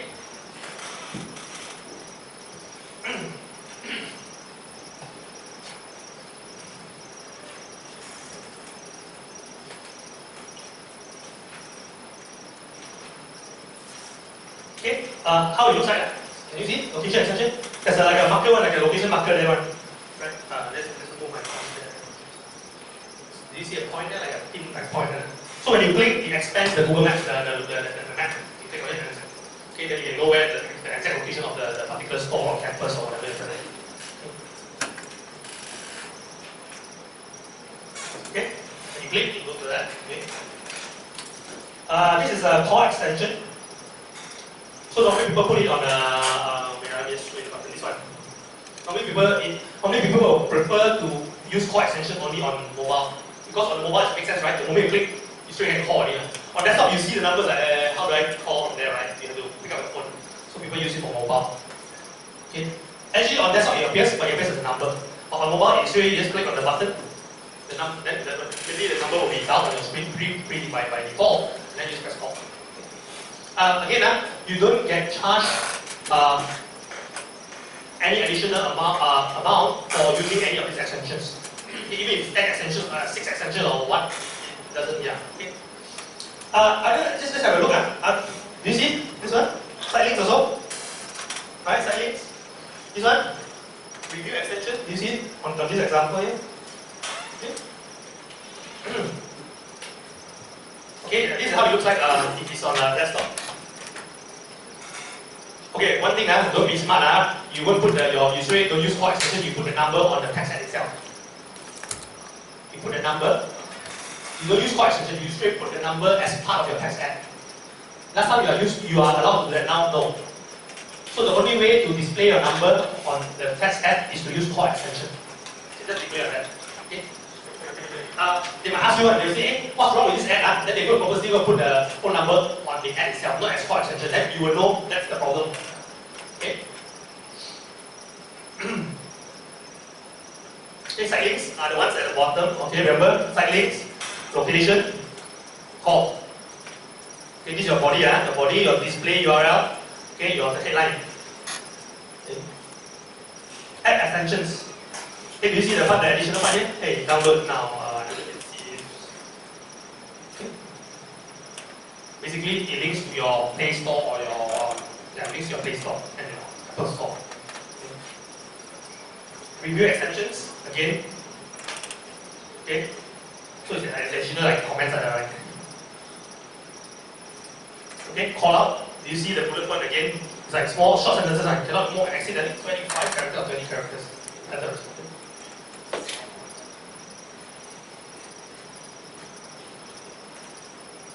Okay?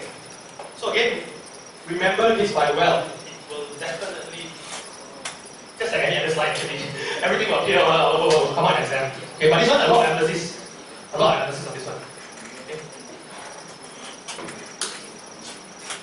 Okay, we'll skip this part because it's just practical stuff that I'll show you. If you have time, I will show you later. Okay.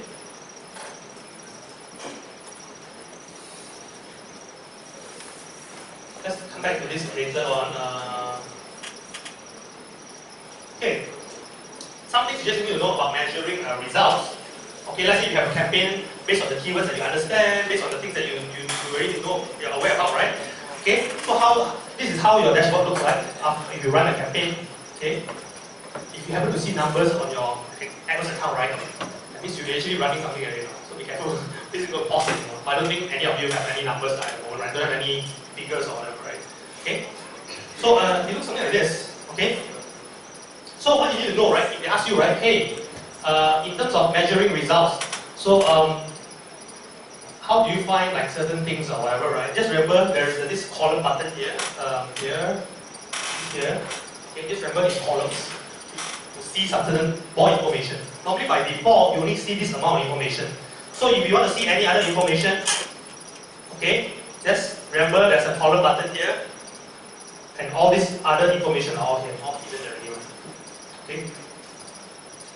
You get me? So they ask you, how do we find like to know, let's say example, what's that? How many conversions or how many how many person who have seen your ad, unique person has seen ad. So if you see all those tools, you know it's not already a keyword planner and all this is out already, you just remove those answers, right? So if they ask you like how do you see numbers, figures on your dashboard, just remember you can set the columns there, modify columns. Okay. So this one not so much, okay, but you can see other things, okay. Most likely it will appear. This one you need to know, search term report. Remember this quite well, search term report. Okay, so earlier, do you guys understand now, by now, the difference between keyword and search query and search term? Keyword and search query, different, right? Okay. Keyword again is you as the advertiser, you segment. Like different match types, different way, different keywords, right? Search query, okay, and in this case it's search term, right? What people actually search on Google that triggers your ad, that causes your ad to appear. Okay, it matches your keyword. Okay? If they ask you, how do you find out what are the search term or search queries that people actually are searching to that trigger your ad? Straight away in your mind, inside the search term report. Straightforward, inside the search term report. Okay, just remember that. Immediately, they ask you that question, you know you step over like, okay, I know it's in the search term report. It won't be anywhere else. Okay? But if they ask you, how do you look at the performance of the keywords, right? Then you say it's in the keywords tab. Okay, it's different. Okay, keywords again, don't confuse keywords and search term or search query. Different thing. Okay? Okay, yeah. So this is how a search term looks like, okay? Search term, do you see it? Okay, example here, right? So your keyword you put inside, it's a broad keyword that you put inside your campaign. You put there gearbox. But in actual fact, people actually search for industrial gearbox. Okay, right? Your ad will show, right? Because it's broad. And people just add an additional way here. It still appears, your ad still appears, right? So, what people type here in your Google search engine, right? You actually appear there. So you know, actually, right? People are not searching for AirAsia, for example. It's actually AirAsia booking. Okay, yeah. So this will only happen if you set your search term how your search queries or whatever people search will appear here as long as they search and they click on your advertisement. Then all the information will go into your system. Okay? But not 100%, but most of the systems will appear. Again, they search for something, it matches your keyword that you set in your system. Then they click on the ad. The moment they click on the ad, almost immediately, but the search term will in a day or 2 days that will appear on your search term report. So you know you're buying this keyword and you're actually getting people who are searching these kind of terms. So it's up to you whether you want to buy the exact term that they're searching or you just continue buying your keyword. Okay, most people will try to buy as close as possible to whatever they're searching at because your relevance will be even higher. Okay?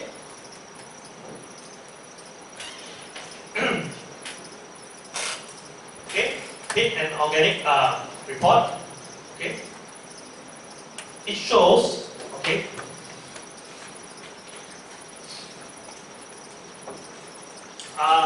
Again, it shows the results. It shows how often, okay, your website, okay, appears, okay, in the Google search results, okay, the paid one versus the non-paid ones, okay,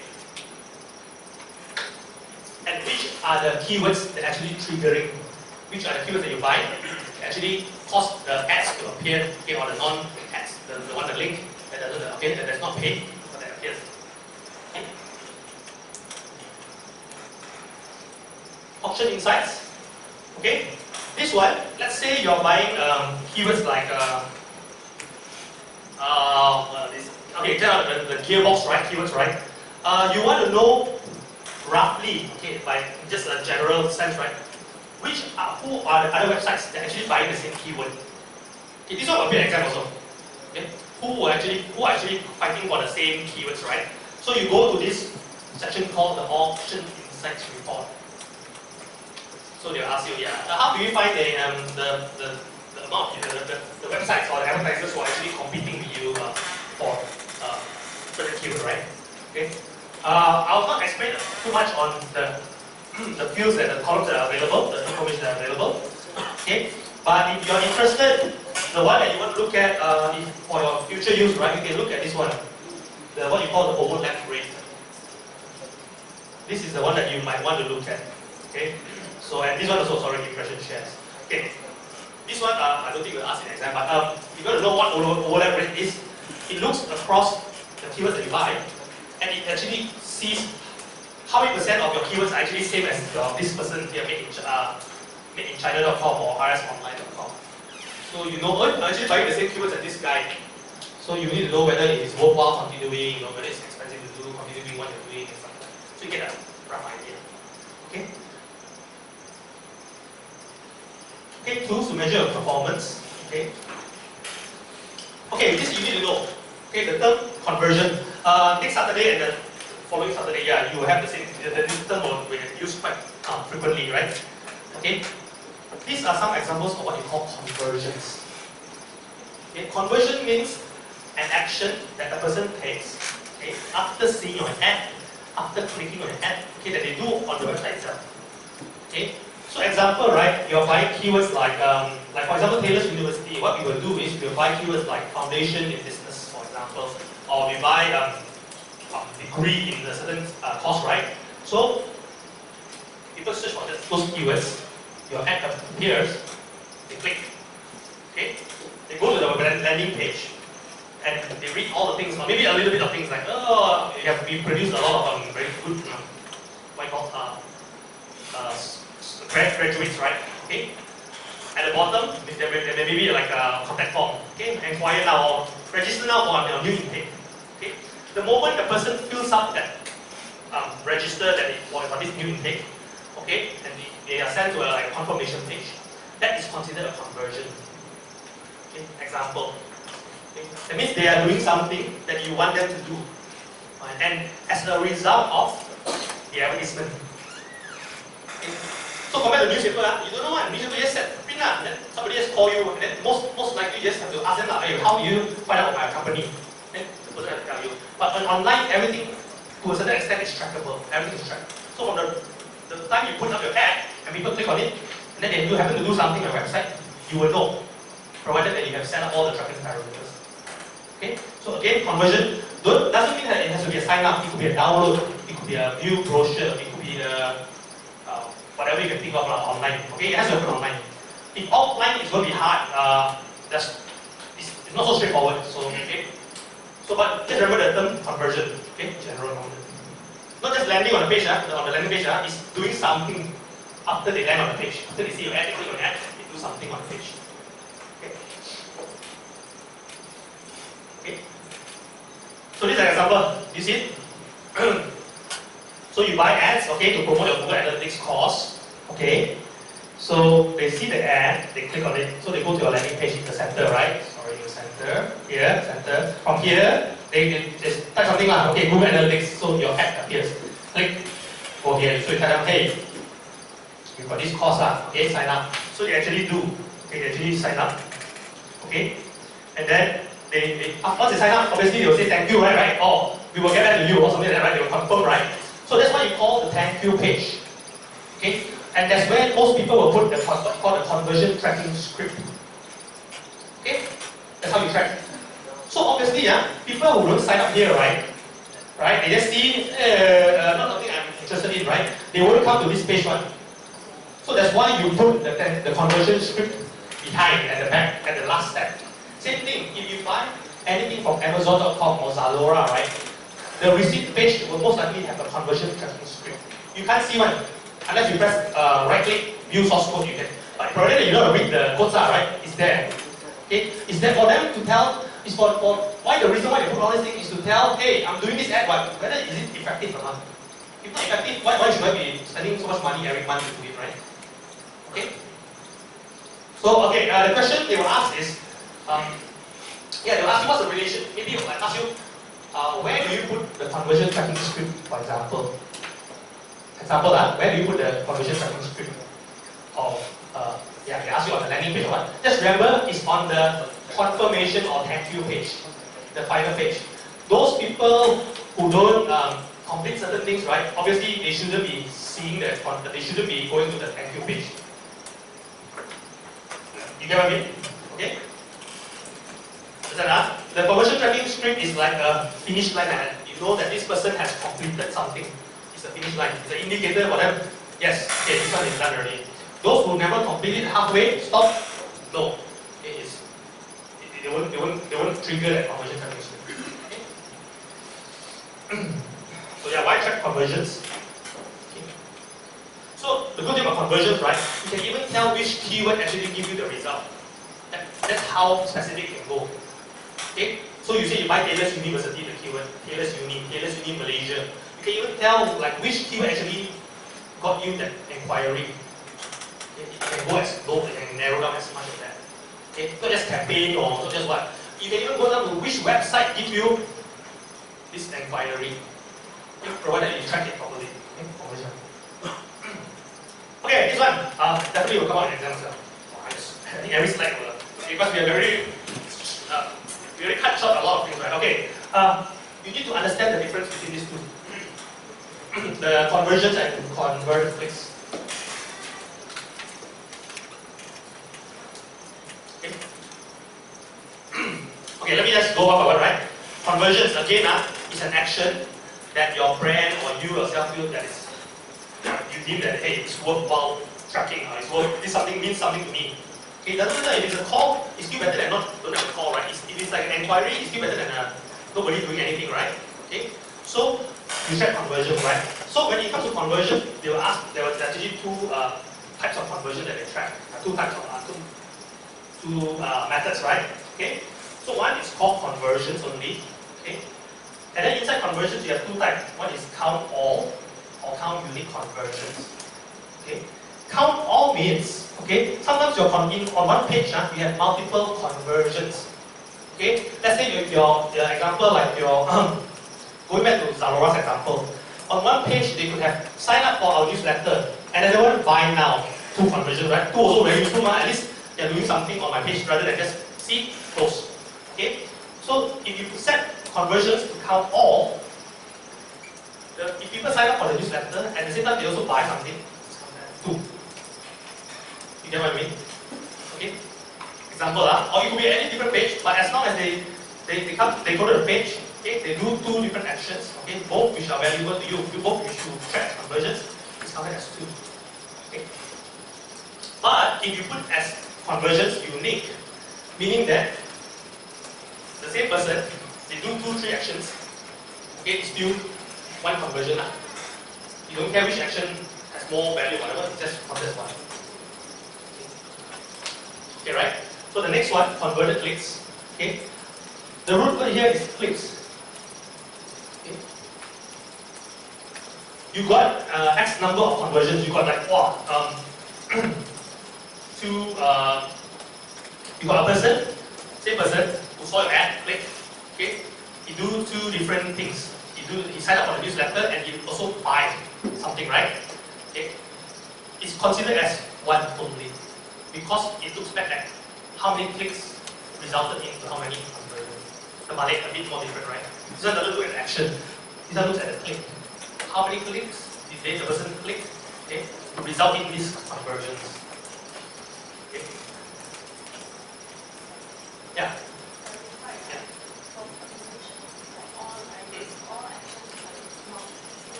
It's like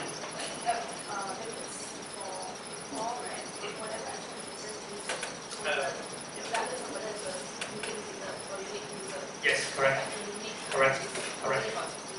yeah. So if one user, same user, me, I go to the site, I do 2 different things. As a result, I click ad, I click the ad first, I end up here. Oh, buy buy so use letter to do also. So it's content too. Yeah. Although I'm the same person, yeah. Clicks. It looks at clicks. Yes, how many clicks, the number of clicks that resulted in the conversion. Yeah. So normally conversion number will be slightly more, in general, it's more bigger when the number is more bigger than compared to conversion clicks. Because it looks at click only.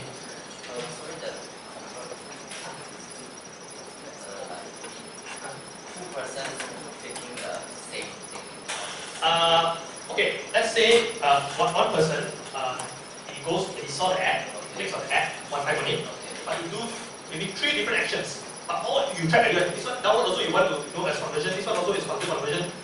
Okay, so it will only count as one. Because it goes to the click, it says that this click, one click only got this. It doesn't tell you that it actually has 3 conversions. It tells you that 1 conversion. Different, right? The other, right? The difference.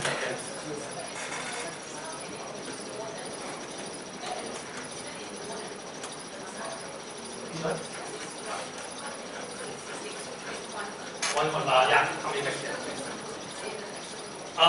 Probably conversion will probably be higher because there's a chance that most people will actually do more actions instead of one.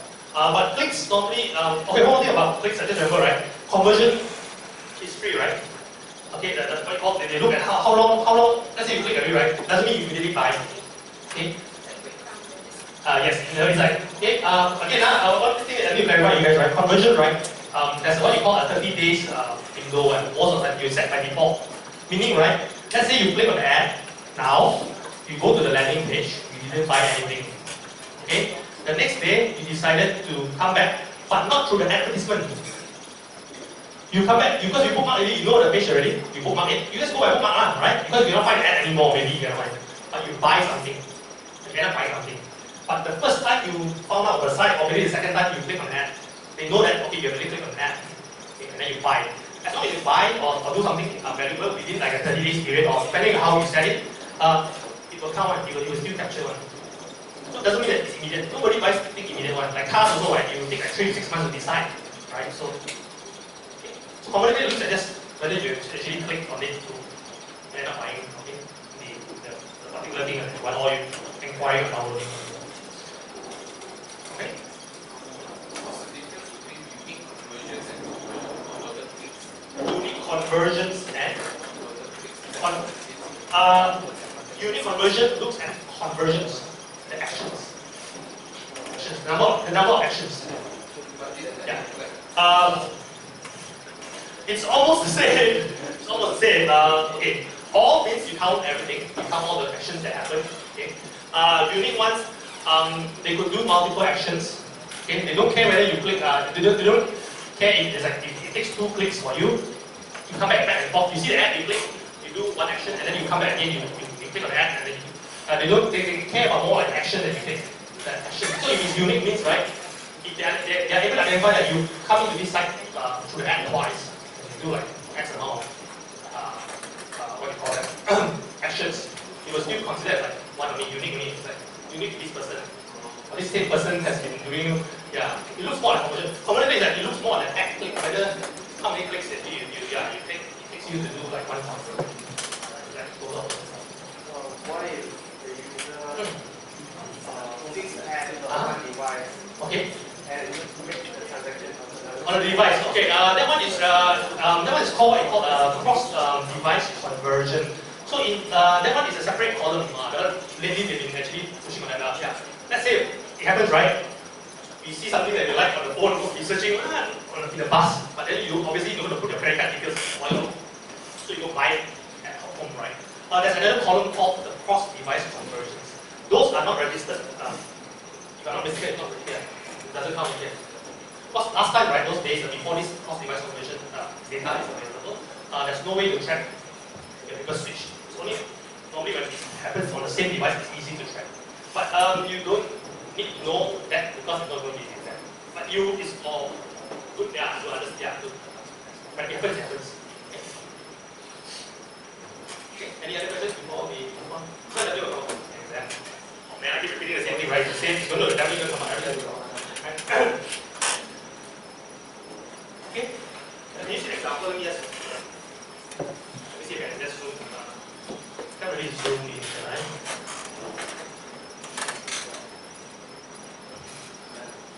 Can you see it?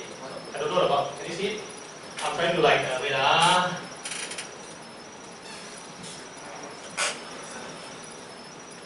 Okay, like the one in the blue. Okay, customer click on that. Okay.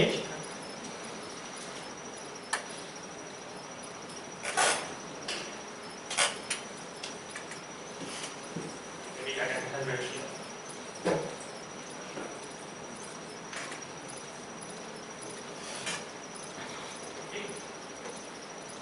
Different scenarios here. How the difference between conversion clicks and conversions. Okay, so the most important thing is the customer first has to click on the advertisement, right? If the customer does it, has never clicked on the advertisement before, and then they buy something, right? Doesn't conversion go register, right? The reason why you have conversion in the first place is to track whether your advertisement sold or not. So the most important thing is the rate. Okay. And then what happens is, okay, this customer clicks on one the ad, okay, then he happens to buy 2 products. 2 products. Okay. It could be within the period of time, like I say again, the time frame, whether it's a 30 days period or a 50 days period, depending on actually you can set it. Okay, you can say, Edwards, please, anything that happened within the last 30 days, when the click happens, okay, please record it. Or you can say 60 days, you can say 90 days. Okay, so there's no example here how many days, but basically it happened within the period, the conversion period. Okay, so they bought 2. Okay, and the other one, customer actually bought, they click on the ad also. Okay, and he bought, he got 3 downloads. And what's that? 1 download on Wednesday, 3 downloads on the same day, and another one on another day, right? Okay, 3. Okay.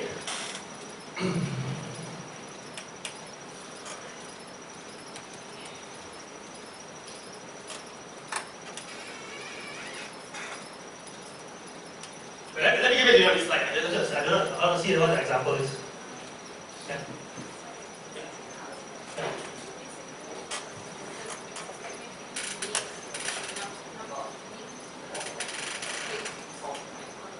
Number of conversion is number of unique this. That converted as a result of the yes, the number of.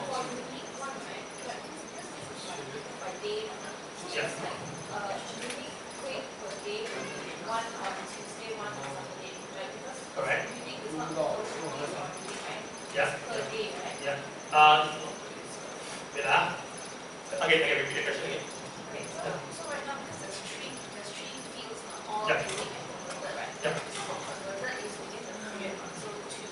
But for unique, right, there's 3 different days involved, so it should be 3, right? 3, but on the For unique. yeah, they're trying to see what the they're counting. Yeah, I'm just trying to see the calculation on how they actually did the example 2 and 3. So the actual conversion number 3 that is actually for the unique conversions. Uh, If all conversions it should be 4. Yeah. 6. Right. So yeah, that's why I'm going to make sure first. I'll get back to you on this slide a bit because I want to make sure like some of the terms because there's like a list of variables that I use. The only way I can tell is like the converted clicks and the conversions. But I cannot tell what's inside the conversion, whether it's count as unique or all. But yeah, like you said, it's probably the unique conversion, right? I'll give you a slide. Okay. In a bit, right? Just give me a second. Okay. So, but generally, you understand there are two types of conversions. The main ones. Okay. Other conversions is unique and all, and then converted clicks. Okay. Give me just a minute to get back to you. Okay, the other thing you need to understand, you need to know is Google Analytics. So they will ask you, this might be featured as one of your answers. Okay, they'll ask you, how do you track website performance, example, or information about a website, or something like that. So this is what Google Analytics does. It's available for free. So if you want to know, you have a blog, for example, or you have a website, you want to know how many people actually come into your website, for example, or you know how did they end up going to your website, from which source and all this, right? You can use this thing called Google Analytics. Okay, it's free. Okay, free.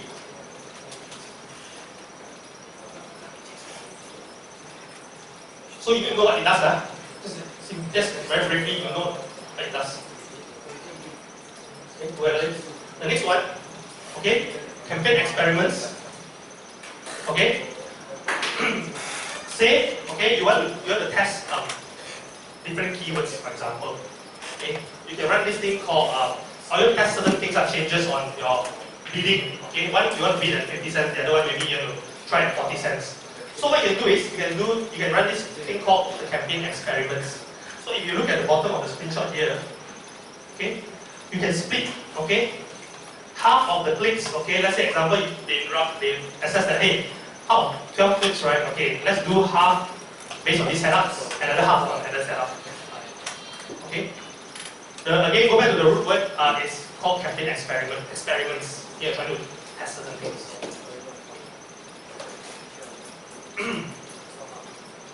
Okay. Some of the things that you need to measure. Okay. Click-through rate and clicks. You need to know the difference. Okay. Clicks are basically the number of times your advertisement has been clicked on.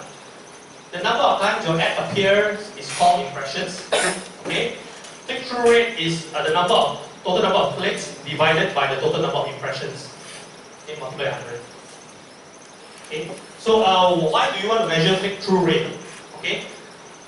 You want to measure click-through rate because you want to know whether the keywords that you're buying and the ad copy, the ads that you're churning out, are they relevant to the audience or not? Obviously, the higher your click-through rate is, obviously the more relevant or the more attractive appealing your ads are. Okay. Keyword performance. Okay, what you can do is you can look at things like the clicks again, click-through rate, and of course quality score. Certain keywords obviously like they're not relevant to you, obviously will have a lower quality score, right? Okay, and then use search term reports to identify search queries. Okay. Other things that you know. Okay. The total number, okay, of all conversions, right, made within your chosen conversion window. The chosen conversion window here means again, when one click happens, how many days after that do you want to track this click that happened? Okay, again, somebody click an ad doesn't mean they will buy immediately, but they can come back like 15 days down the line to buy something. Okay, so the browser, right, the browser, right, it has a way of tracking. They know that you have clicked on the ad before, and then you're just coming back to buy something. So you attribute that this ad actually gave you one sale, for example. Okay, how many clicks? Okay, it looks at again the clicks, the number of clicks. Okay, within the whatever chosen conversion window. Okay, that resulted in one or more conversions. Okay? This person click once only, but you do two things, right? They count how many clicks only. But later I will clarify on the diagram, the earlier one, right? Okay? Conversion rate means, okay, important as well. The number of clicks divided by the number of conversions, total number of conversions, divided by the number of clicks, multiplied by 100 percentage. So the higher the better. The total number of conversions, okay, divided by the total number of clicks times 100. Of course, they will ask you the formula, right? They will ask you like I don't think they will ask you like formula and stuff like that. But yeah, you understand. Okay. So what conversion basically wants to assess? Why is there a percentage there, right? It wants to know, right? Okay, fine. First step you do, you get a lot of people to click. But are they really, out of those clicks that, let's say 100 clicks that are recorded, are they actually resulting in any action or not? So that's where your conversion rate comes in. And then the last one is cost per conversion. So this one, it takes the amount of money that you spend. Okay, let's say you spend $500 on AdWords. How many conversions are you getting? Okay, say I spent $500 on AdWords for a month, and within that same month I only made about 5 inquiries. Okay, so my cost per conversion is 100 per conversion. Okay, 100.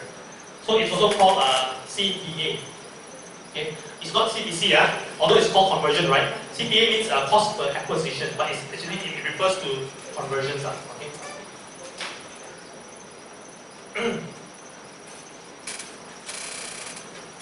Okay. This one should be quite simple, right? There's no like additional like admin account formula or whatever thing. It's just like dividing the right numbers and stuff like that. Okay, how do you measure your return on investment, right? Okay. So your ROI is equal to your revenue, okay, minus your cost in general, or your cost of goods sold, divided your cost of goods sold again. Okay. So example, right? If you're selling a thing at $1,002, okay, probably a handbag or something, or even a pair of shoes, expensive shoes, right? And then your cost of producing the pair of shoes or whatever that you're selling, the product, is 600 ringgit. Okay? And then you spend about 200 ringgit on AdWords. So in total, your cost is 800 and your selling price is 1,002. So what you do is, you take the 1,002, okay, minus 800, and then divide by 800. Okay? So your ROI is 50%. You sort of make 50%, yeah. Okay. Okay.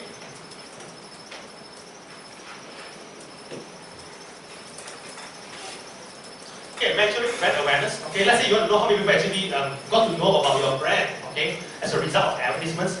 Just remember the three key metrics here. Okay, some of the metrics here. Okay, 1, impressions. 2, reach. 3, frequency. Again, if you talk about brand awareness, right? These are the things that you look at, right? 1, impressions. 2, reach. 3, frequency. Okay, impressions you know already. Reach basically means how many unique persons have seen your ad. The number of unique people who have seen your ad. So if the same person sees your ad twice, it's only counted as once, because it's the same person. Okay? But of course, there are cases where some people will see the same ad but on different devices, which happens, right? Then I suspect it could be double, because most of the time they track based on cookies. Right? Your phone and your laptop will probably have different cookies. But you don't need to know that in exam. They will just ask you which. They won't ask you the details, right? Like how do you differentiate the same person but 2 different devices. Okay? But okay, frequency means the average number of times a person sees your ad, the same person. Okay? So if let's say your ad constantly appears on average to the same person, but they constantly see your ad at least 3 times in a day. Okay, example, then yeah, it will be counted as 3 on average. Okay? The number of times, not Not to be confused with, the frequency. Not to confuse the frequency, don't confuse the frequency and the impressions. Don't confuse frequency and impressions. Impressions means, again, the number of times your ad appears. Just appear. It doesn't matter if it's the same person or if it's like different people and stuff like that. Okay? Frequency means how many times the same person will actually see your ad on average. Okay? Okay, the last few slides, right? Display network targeting options. This one we will cover a little more in depth on 2 weeks from now. But what you need to know is, remember I told you search network, keywords only. Remember, keywords only, no other targeting methods. Display, or you call it banner ads, they have all these keywords here. There are all these targeting methods here. You need to remember. They will ask you and they will ask you. So you immediately, if they say something like topic targeting, you obviously know it's not search array, nothing to do with search array. You get what I mean? If they say placement targeting, you know it's nothing to do with search at all. Okay, so your answer, you know how to answer it. Okay, so let's go one by one very quickly, right? Contextual targeting or keyword targeting. Okay, then now you told me search also, search only has keyword. How come these guys have keyword, right? Okay, there's a very fine, there's a distinction between keyword targeting, or it's better known as contextual targeting, in display network as compared to search. Okay? Contextual targeting or keyword targeting in display is like you're trying to serve banner ads on websites based on the content on the website itself, the web page itself. So if I put in a keyword, say example, university, right? In the display network targeting, when people search for university on Google, right, your banner won't appear. Okay? It only appears when a person serves a website that happens to contain the word university, then your banner appears. Go back to the rule of the difference between search and display. Search, you require the person to perform something first before your ad can appear. Display, no need. As long as certain criteria are met, the banner will appear, the ad will appear. Okay? So again, contextual targeting here is not to be confused with the keyword targeting in keywords in search. It means that you are trying to find websites or pages that contain a certain keyword. And it doesn't require a person to perform a search to see your banner. Okay? Placement targeting here, you're telling the ads, you're telling Google, or you're setting up info on Google, hey, please show my ads on Muda.my only. Please show my ads on forum.naweb.net. Please show my ads on yahoo.com or something like that. Okay? You cannot set it up to show ads. You cannot set it up in a way that you want to show ads on a site that doesn't serve Google ads. You cannot. Okay, any site that has Google ads, you're good to go. You can just serve it there. Okay. Topic targeting here means you serve the ads on websites that are specific, topic specific one.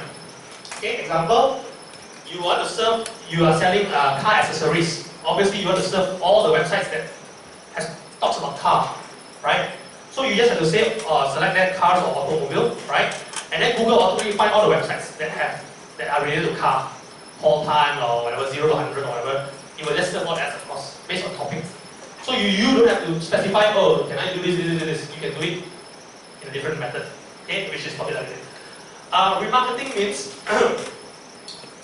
just like your TripAdvisor or Zalora again, you go and see a certain product, and then suddenly, for all they know, hey, the banner keeps showing up on every website I go to, right? You have experience like that, right? Or you go to TripAdvisor, you'll be viewing like planning to go to Australia or Europe or something, and then hey, how come I can still see I keep seeing the TripAdvisor banner on like different sites, right? Even if it's not a travel site. So remarketing here means, right, you set up a simple script on your website. When people go to your website, you get the script to memorize them. I remember you already, like, oh, okay? But you don't have to do all this, you just have to set up the script. And then what you do is, you get banner ads, okay? You set it up in a way, you tell them, hey, can you please show it to this person, okay? Anytime they go to a website that has Google ads. So that's where you stop them in a way, not really stop, okay? They don't, when you do remarketing, the person who does the remarketing doesn't know your email address or whatever, but they can memorize you by cookies. That's your cookie, whatever's inside your computer. If they don't know your name and all this, but they know that you have come to my website. So I want to show you this particular ad. Okay. The last two ones, interest categories, is based on the audience themselves. So Google is able to identify like this person constantly browse car sites. So this guy is probably like a car freak, he likes cars and stuff like that.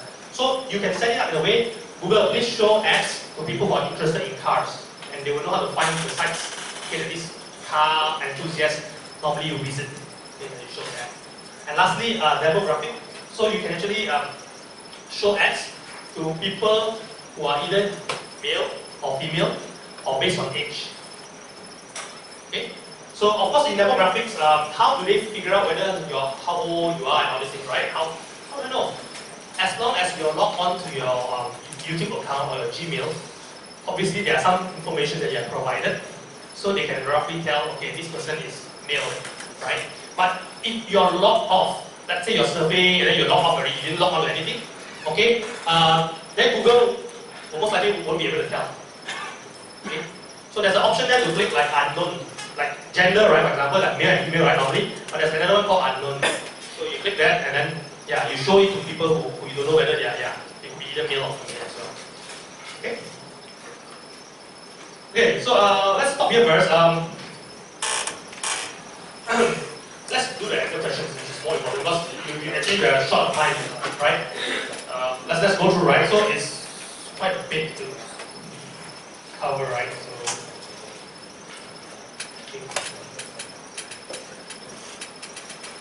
Okay, you set it up, you digest like a minute or two, right? Then you can start like one after another. You just pay close attention to the exact questions and answers. Okay. It's not about it, right? Okay. I'll definitely show you quite a fair bit of questions that you probably will see them quite similar to the ones that you're going to be looking for. Just a minute.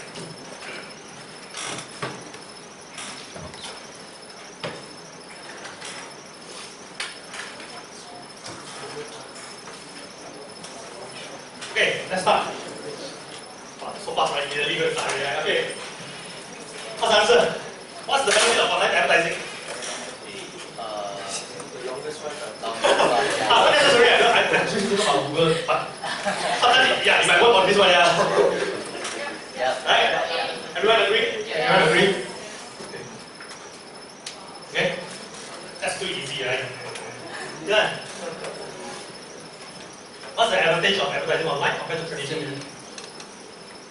Oh, this is very hard to gauge which is the longest one, right? No, the D is the longest one.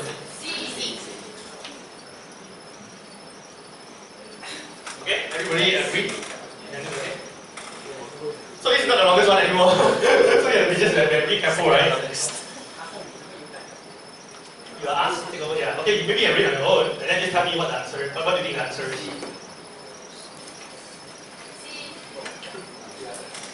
Wow, so bad, you guys can memorize the first few slides. Okay, the answer is C. Just remember, if they mention anything MCC, you know it's everything up together one. Okay? Up together, everything up together one. Okay? Actually, advanced search, you will see a lot of MCC. Okay? Again, your another generic question.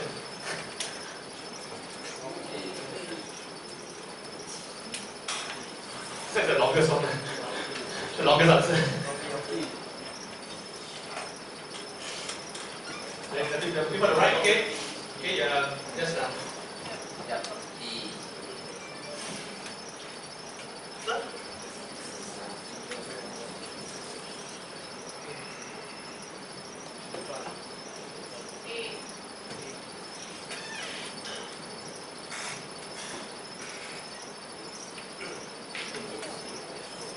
Two of the answers look very similar, very close to each other.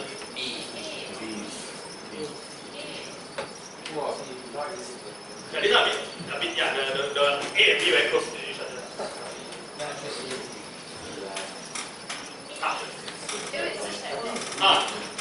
C. B. A or B? C. A or B? Or E? C, Okay, never mind, let me see the answer is I think A, Okay, why? Quick, come, let me explain to you, right? Your A, right, one thing is missing. It sounds actually very logical, right? I'm actually getting people by using it. But the thing is, there's no search action there. You see, browsing websites, right? It means They just browse, but somehow you show the ad. So that one is called display targeting. Display network one, you cannot trigger any ads. You search network ads if people don't search. Okay, same thing. See, what is this called? What kind of targeting is this? Display targeting. But just like I mentioned, place ads on specific websites. So what kind of targeting you? What? Yeah. What's the name of it? What's the name? Just remember because they were. What kind of targeting method is it? What kind?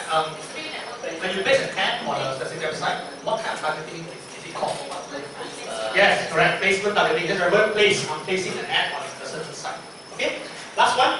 Showing a video ad on other videos. This is basically YouTube and stuff like that, right? Okay. Okay. This is. This one you should know quite well. On this one.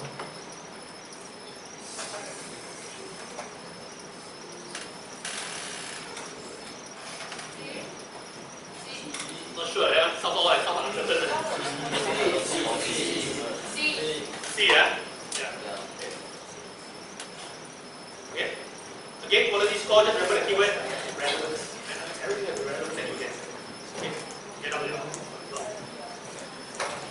Another one. This one even easier. What does not influence quality score? Sure not? You sure? Why not?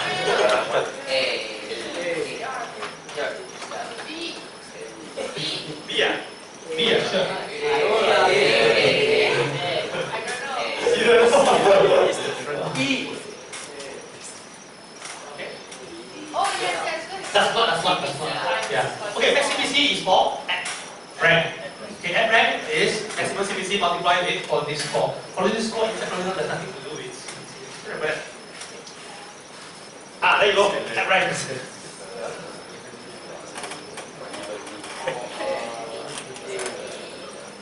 Ad rank is something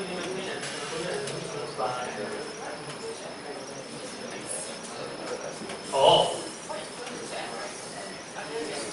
But just now one slide just additional thing that pops up at the bottom one. You forgot? One slide, very earlier slide. What are you slide? Okay, answer is A. Remember A. But the main calculate the formula for average is still maximum CPC times quality score. But you just have additional. Okay, there's one that influences a little bit. Okay, or significantly. So ad position here is basically ad rank to a certain extent. Ad rank is just that they use it as position, right? 1, 2, 3, 4, 1.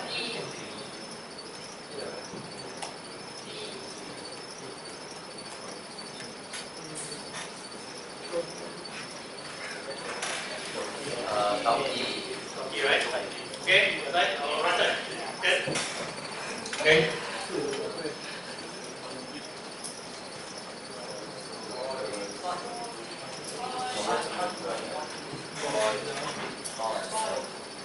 Okay, everyone, okay? So far so good?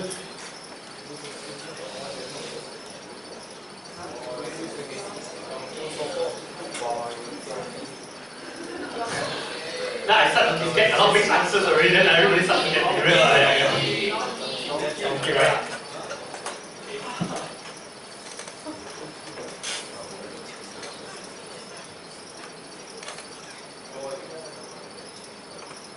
That was fast. Yeah. Others?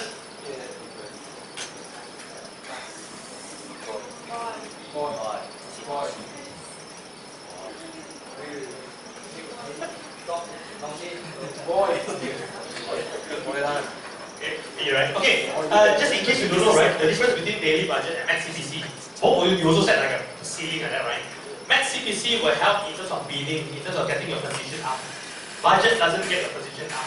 Budget gets more times your ad can appear. So you just need to make sure that you understand the difference. Okay. So those one. Okay. 13, sorry.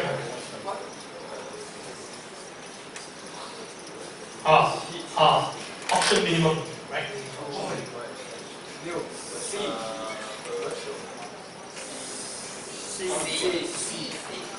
Yeah, right. Okay, straightforward, right? You know that way. This one. Sorry, the word is you will be charged. Sorry, the actual amount you will be charged will change. Yeah, you will be charged.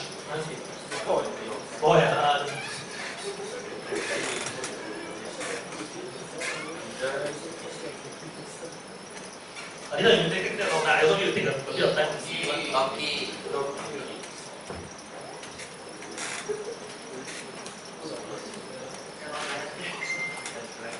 Auction minimum. Auction minimum. This one I talk about auction minimum.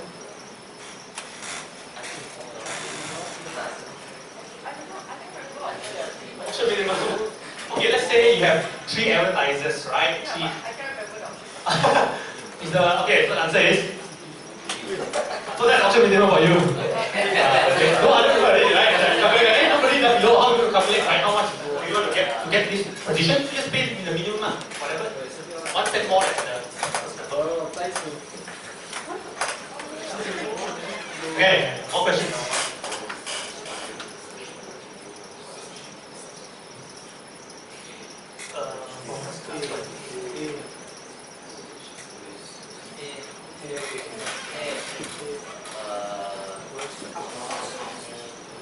Okay, I didn't cover display select. Sorry, later I'll explain because this is not yeah.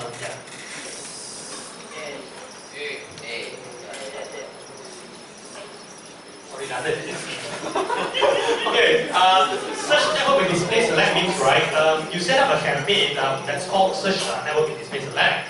You put in keywords as well. You put keywords like this as a search campaign. The only difference that you actually, once the search portion of the, it's like a hybrid, and think of it as a hybrid.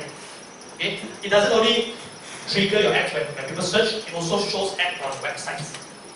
Okay? So it allocates the budget one. Let's say, example, once you feel that hey, the number of clicks achieved on search network is this amount already, then you will slowly, intelligently put it across websites as well. So it shows the ads as well.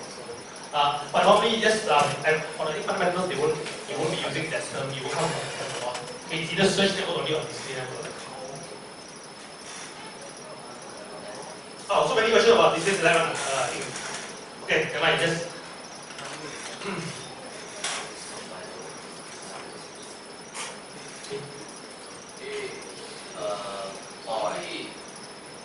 Okay, that's it. B. Just remember this memorize this definition, and you just remember if search network display select, this is the particular. Okay, you write it down. Yeah, just in case, right? But maybe they changed the questions, yeah. But because I don't remember.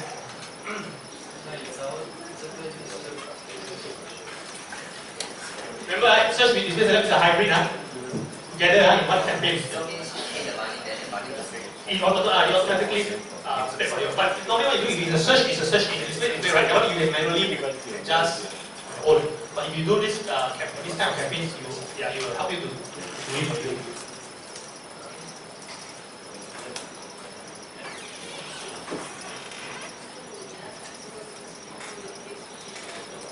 You can, but yeah, it's like actually. Yeah, in a way, yeah. You can, yeah. Let's say 60% split on search and then 40%. Yeah, the algorithm determines how much they are. So other talent methods still. Okay. Okay. Next one. Oh, that's a very long question.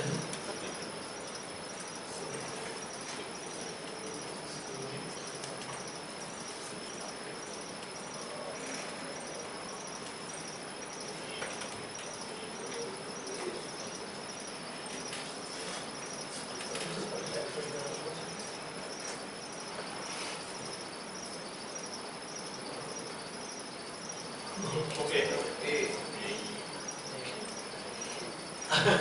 Oh, this one already. Yeah, a bit tricky. Just try to put you off only. A second. I'm just taking a longer time to think first. After the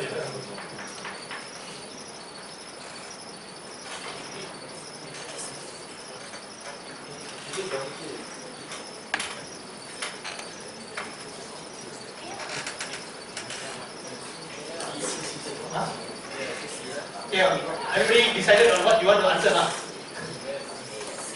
All in doubt already now. So I felt like A, have you changed your B? Okay.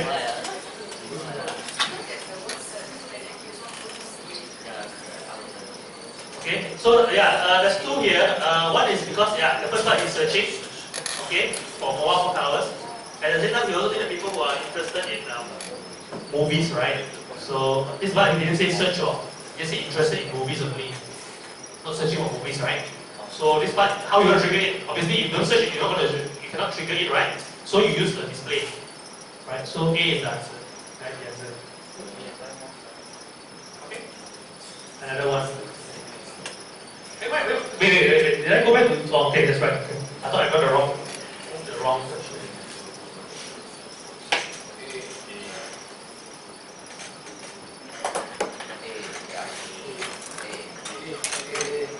A, right? Okay. Okay, in case you see, sorry, one more thing I didn't cover, right? In case you see search network only standard and search network only all features, just put it this way. The standard one are very basic. You have less features than the all features one. All feature one is the fully functional one, right? But I'm not sure if the answers they will ask you like so specific because this is a very specific one. Basically, you just ask you search network and display network or this search network with basically select this like the word all features. If you come across it, let me know. I'll try to yeah.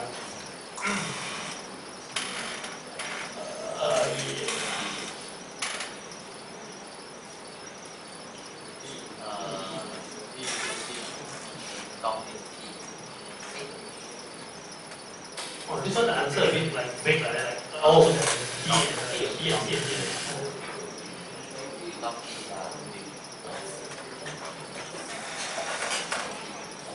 Okay, what's the answer?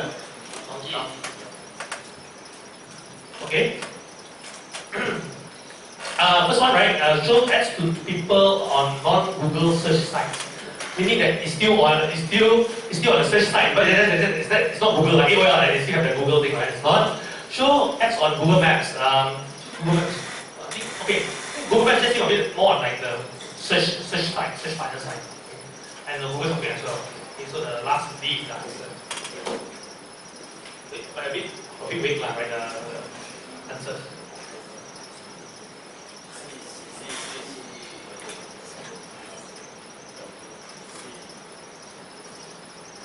Yeah, what's the answer? Yeah, everybody seems to know. Very good. Right. See, yeah. Okay, again, if you talk about ad groups, just remember the keyword, the keyword next to it. Look for the word common themes. Common themes. Just remember. Ad group, they talk about how you group it. You know it's based on common themes. So everything is just common themes. Okay. Sorry, the answer. C.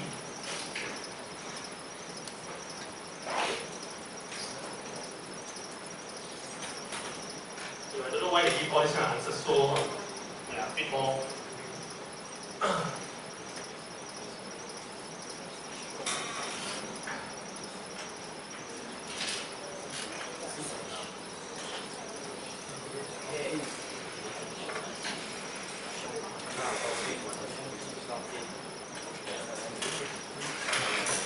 So the first thing you see with marketing, you know it's wrong already, right? Because she's trying to adjust her ads to show during the hours she's open for business.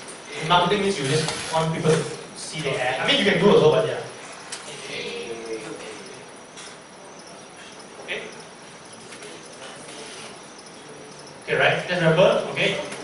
This feature here, when she want to adjust her ads based on certain hours, it's called ad schedule. Ad schedule, right? You saw the thing, remember? You can say like, today I only want to show on Friday. I want to show it at my okay, ad schedule. Okay?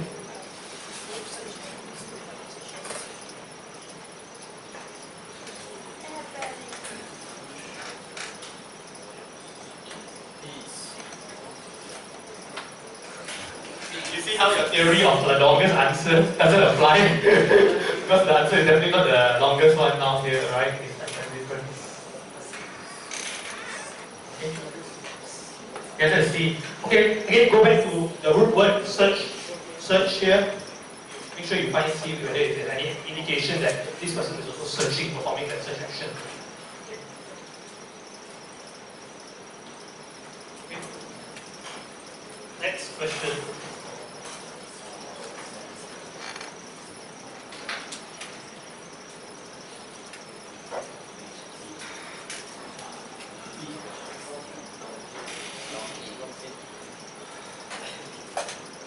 Oh, thumbs up was scary. You know the answer.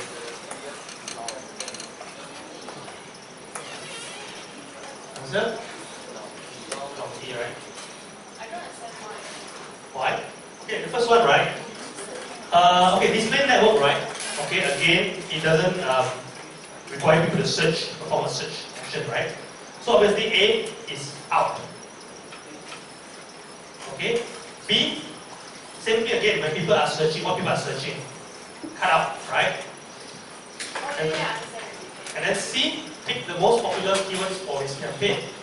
So if you pick the most popular keyword for his campaign, there's nothing to do with, again, it's keywords, right? So it's not actually doing mistakes. I think the easiest way to filter out, to remove, eliminate all these irrelevant answers. Next one.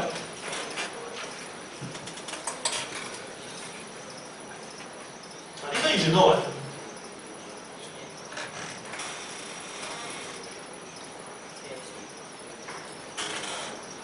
This one should be fairly easy.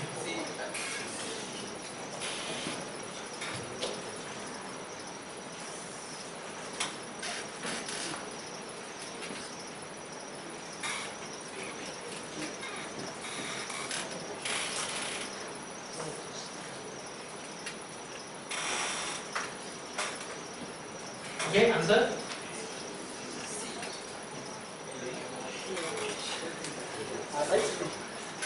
Wait, let me have a look. Oh, okay, I show you. Okay. Sorry, this one we don't cover, we didn't cover ourselves. I don't know what the questions are. Okay, just in case, right? Because we didn't cover this. It's not part of fundamental, but in case this comes out, okay? Just for you guys to understand why is it here, right? Okay. This lady, Larissa, wants to promote a new mobile app by showing her ads in other mobile apps. So let's say you have an app, weather app, right? Then you see another banner at the bottom there that says, hey, you've got the latest Clash of Clans, something like that, right? So, okay, she wants to do that. Okay. So yes, this one, you can only do it using display network. Okay. Search is when you want to use your app extension. Okay, it's only when people search for it, actively search for it. Okay. But yes, if it comes out and the message come out like that, yeah, just memorize. You already know what in case, right? Okay.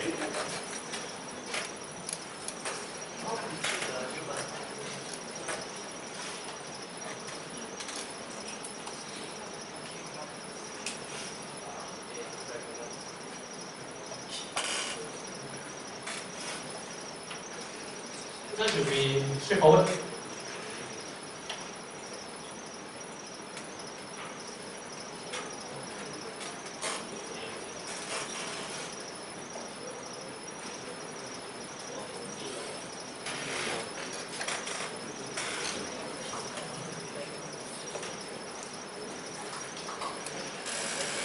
All quiet now already because get scared already.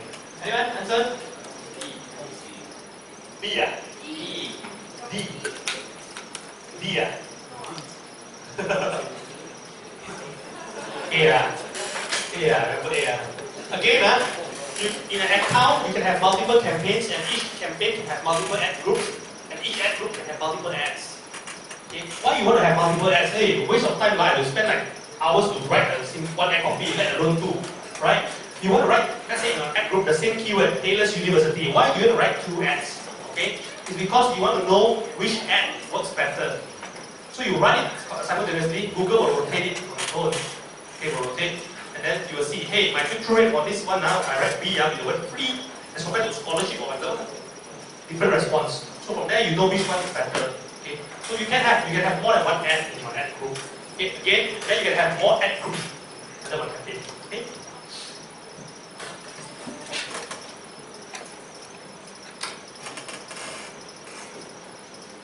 Wow, these are very, okay, let me have a look. Oh, these are a big one. Every campaign, I also count it, but only one D.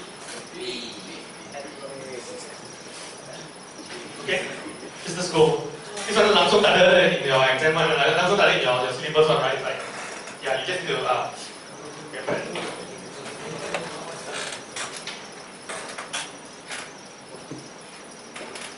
Should group their campaigns by, okay, then they got how do you decide whether you want to create more campaigns or one campaign for everything? How do you decide? Then I show you the Hermo website campaign, or you want to do it differently. Yeah, how the two main examples. Yeah. Okay, let's see. Yeah.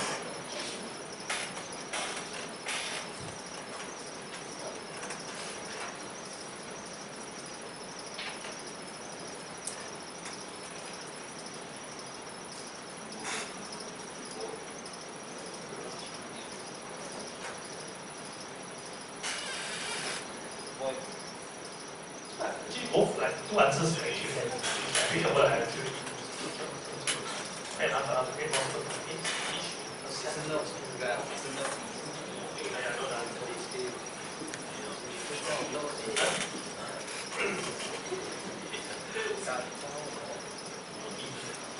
Wait, I know it. Actually, this sounds very big. It makes sense also, right? Okay. The only thing I would say why it's a bit off is because you are not in order to group all these closely related keywords, you're not creating a campaign. You're creating ad groups. Campaign is at the top, right? You still need ad groups to house all the keywords. Okay. Yeah. So if there were questions like that, so just remember, if let's say it happens and they ask you how do you create a campaign, how do you structure a campaign for this particular client, is to look at the client structure, the website structure. Okay. I can think of again for the example I showed you, right? The Hermo or the AirAsian. Remember at the top there, the menu. Okay, you can put campaigns for each of the product category, and then add groups under those subcategories and keywords. Okay, next one.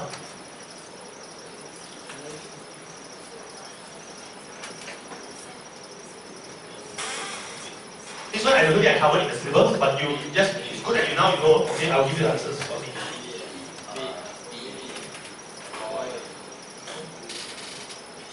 Okay, smart. Make sure you know. Okay, it's not covered in the whatever you give. Okay, just remember that this is the answer.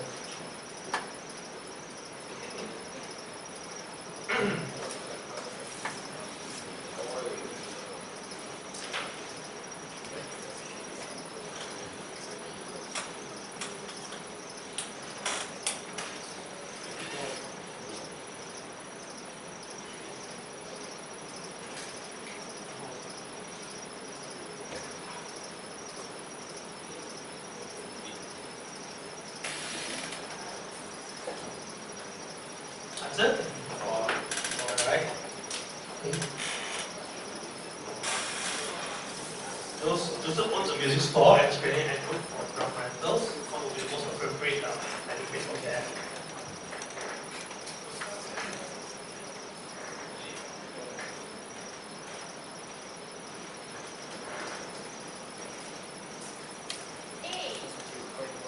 That's a very firm answer, right? Okay, the rest? The rest? B, C, D?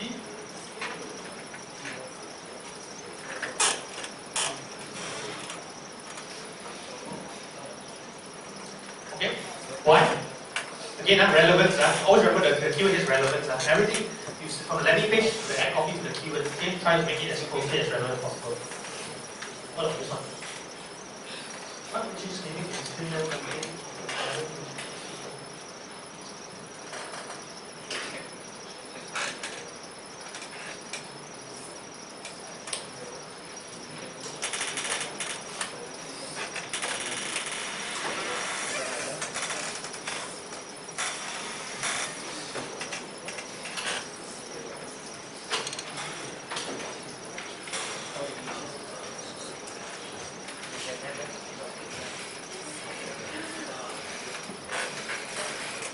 Let me see if I don't know why the questions are big. Let me see if I got the right.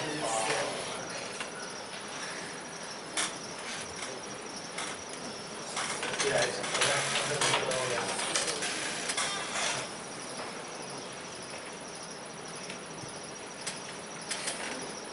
okay. The answer is C. We've not covered a lot of display network because we have to, we actually need to cover it in the next again a few weeks from now. Not now, but you, I think you just have to know a little bit. So we have one last slide there where you have display targeting and you just need to know the options, right? The targeting options. Okay.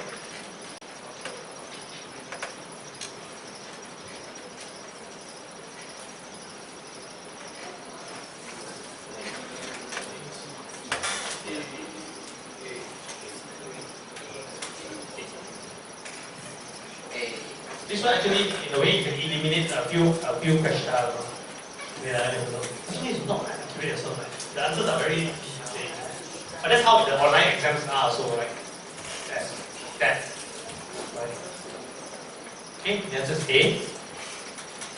Okay.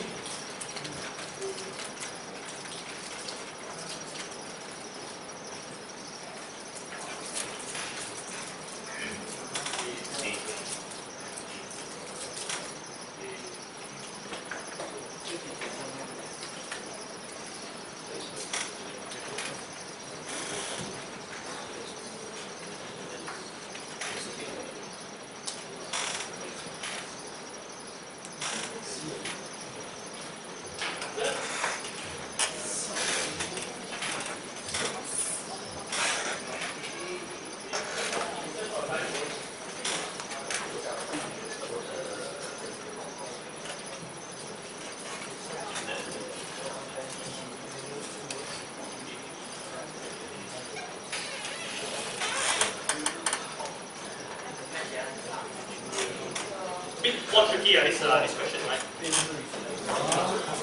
Yeah, I personally would put either C or D as well.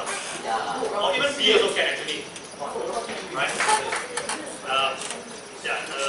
I'll try to see whether I can get this question fixed. I don't know, set it, yeah, it's a bit.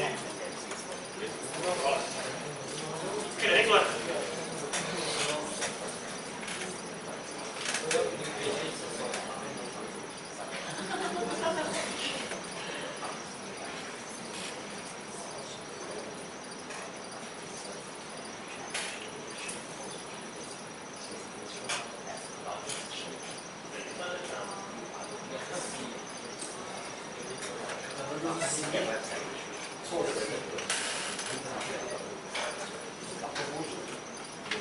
This one the answer actually, so I have to think too hard on this.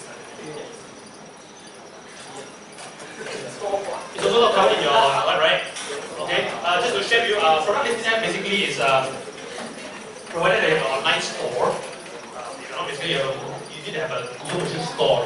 Okay, and then what it does is you can actually pull all the list of items. Okay, dynamically, I think the feature like items on the app. Let me just think if this is some. I don't know why the question is starting to get a bit. Yeah, that's what I'm looking at it, but it's labeled as fundamental. I didn't even cover fundamental test question. Right? But let me just see what's the rest of the question.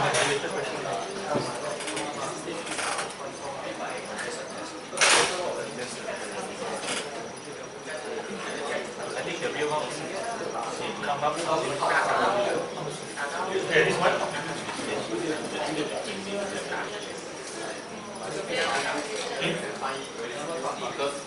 Radius targeting, basically, just think of it as location targeting, right? Location targeting. The radius means a certain radius. Okay.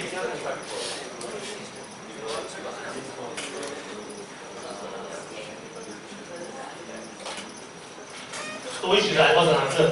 This one is something quite straightforward. Radius means you're using like a radius, circle, right?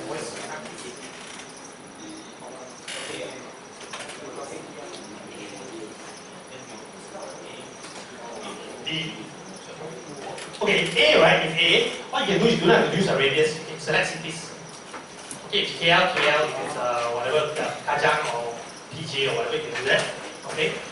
You want to exclude is exclude the right one, right? Okay. Whose business they live across the country, basically you can select by country.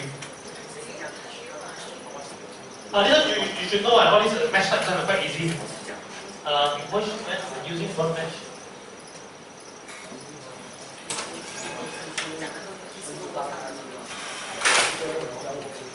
Oh, what yeah, I mentioned it. Answer? B, yeah? Okay. So remember plurals and misspellings, as long as you have the keyword there, if it's missing if it's plural, then it's still a trigger, right? No matter if it's exact, no matter if it's a phrase or wrong.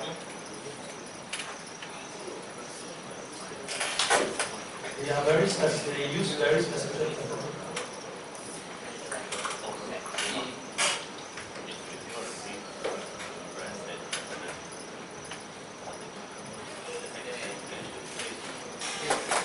Why? Just because the word color photocopy has the phrase match there.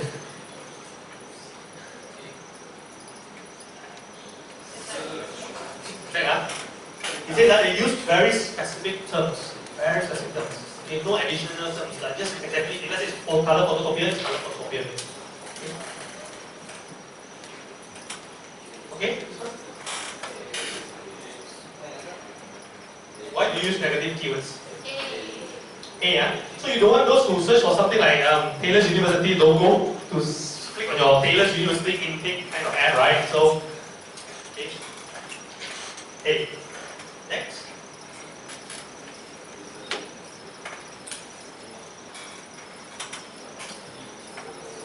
Okay, so let's say you set language in your campaign settings, your language. How does Google know this person, whether this person is actually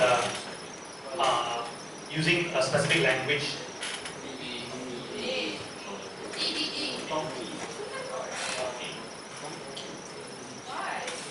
Okay, because Google doesn't have access to your operating system, right? Unless you're using what? Okay. Yeah, that's why I go through all the exam questions, right? Not much.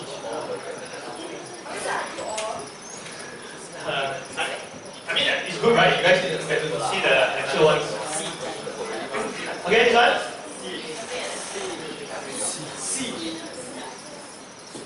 This one you guys have the most sure one, right? Because you guys want to do it already soon, right?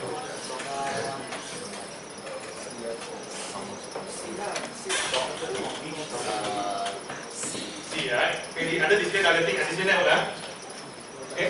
So you guys know what to do because you guys I know planning to do it soon already. Come to the other side. Okay, next one.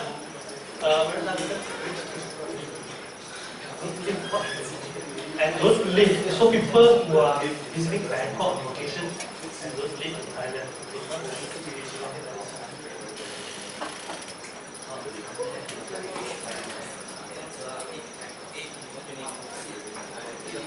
This one, you see it already.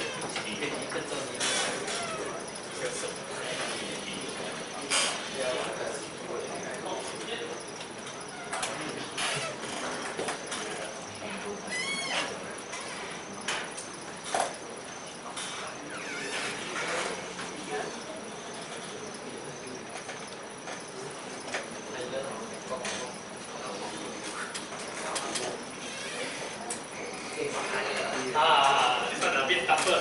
Okay, what's the answer? Boy. Oh, very good. Wow, okay. So those of you who answered correctly, I think very good chances of. Okay, next one.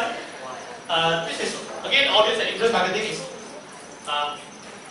display targeting, right? Display network, right? It's not keyword.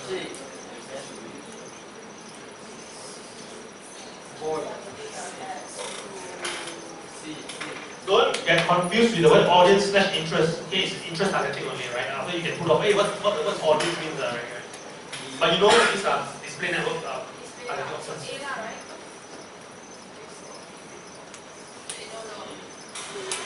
How many targeting options do you have in the display network? The last slide is I showed you the 6, right? Or 6 around. Marketing, interest, topic, key, contextual. Okay. What else? Demographics. So this one is one of them. Which one is it? Interest targeting.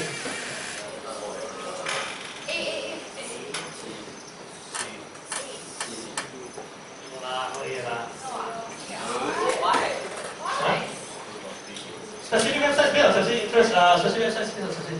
Okay. Specific group, specific group of people based on interest. Okay. Okay. Just to let you know. Sorry, I didn't explain because it's all display, right? But if you see specific websites based on specific interests, they're actually using 2 targeting methods to find one customer. Meaning, right, they put interest targeting first. Let's say, example, they put placement targeting first. So they say, okay, I want my ad to be served on paultan.com. right? At the same time, they put another layer there. They put interest as well in the same ad group. So they say not only people who just visit all time, but they have to be interested in a certain, they have a certain interest in that on that particular site. So it's double lah, it's 2 layers. But again, because I didn't want to elaborate because it's not really, I don't know what it was for an exam, but yeah, the answer, that number is C. Okay. It's only one layer lah. It's a single layer, yeah. So it answers your interest targeting question. Okay. Even the second one also, what? Groups or website? Yeah, groups. Oh man, this is bad, man. Okay, these are those 2 layers. Groups or website, it could be based on topics, okay, and then plus interest targeting. Group of people, that's location targeting.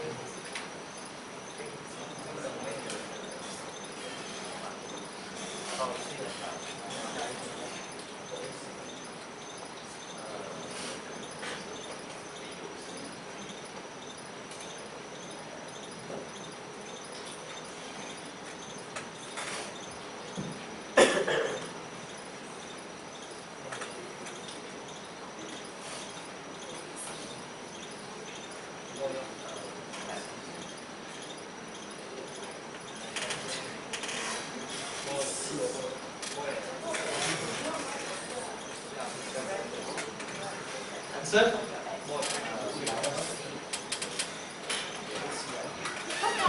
Okay, boy, huh?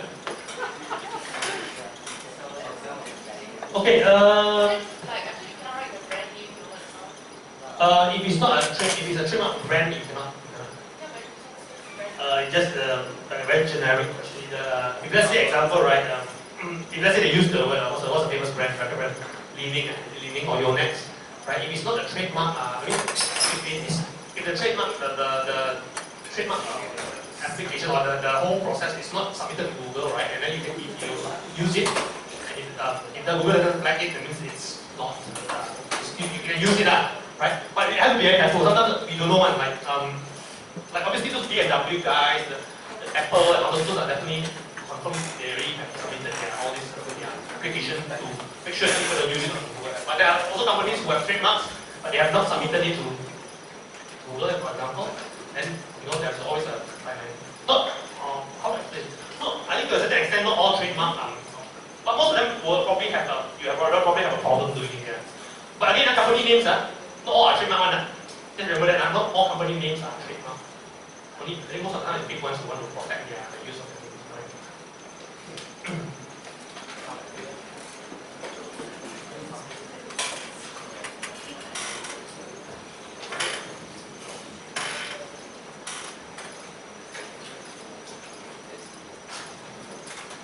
Answer?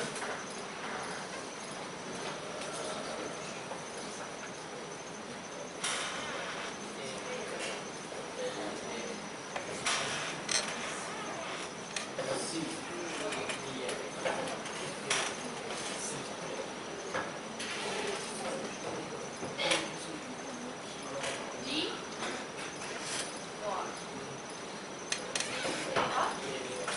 What?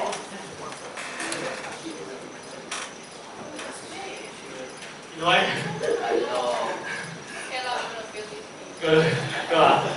It's because although it says keywords here, remember you have the contextual / keyword targeting, right? You're in your state targeting, right? You still need to like keywords as a keyword, but it's not really focused. The difference between search keyword and display keyword, search one you need to initiate a search first before your ad triggers.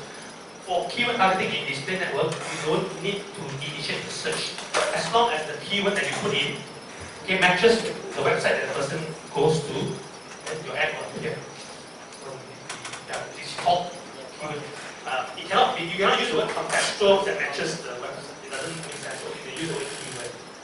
It's a bit, confusing, I know, right?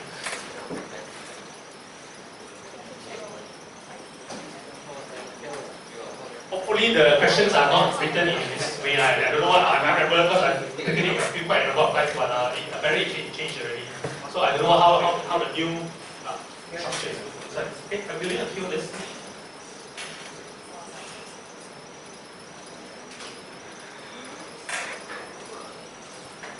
Wait, let me just Let me skip to the. Okay, this one better. Yeah. Let's skip some of the questions because they don't seem to be too. Yeah. Okay, this one is yeah.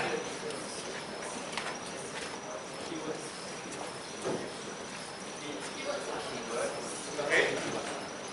Okay. I'll skip all the display one, right? Because I think it's a bit.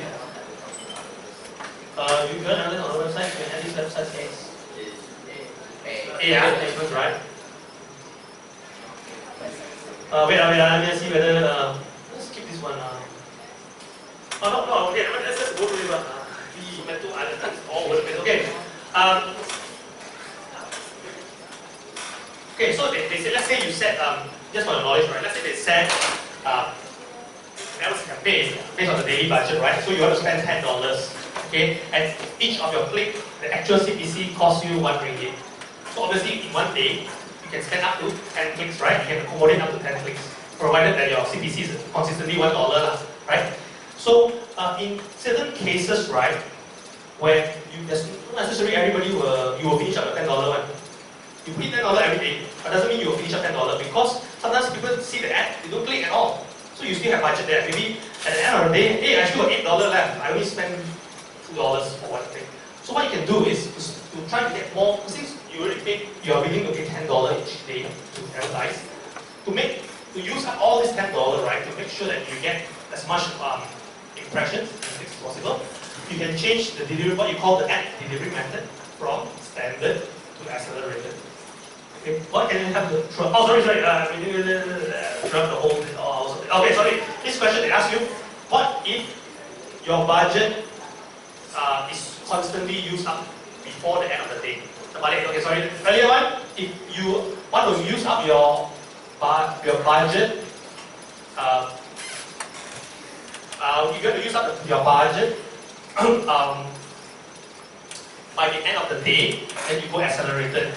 If your budget is used up before the end of the day, you use standard. You don't finish up before. Okay, there's two scenarios here.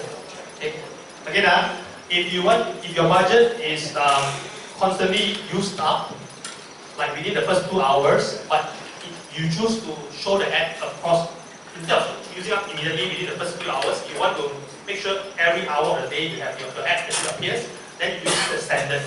But if your budget doesn't, and in this scenario, if your budget is not used up by the end of the day, but you're trying to make use of the whole budget, then you switch to acceleration. These are two opposites. Okay, one is using up the budget, one is trying to make sure the budget is allocated equally.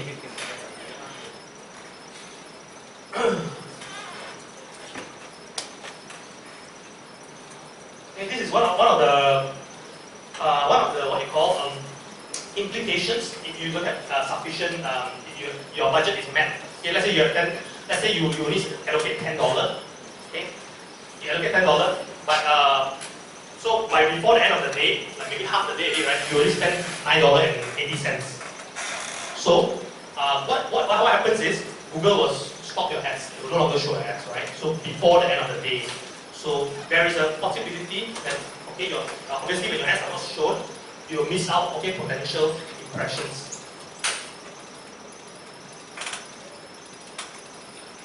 Let me see.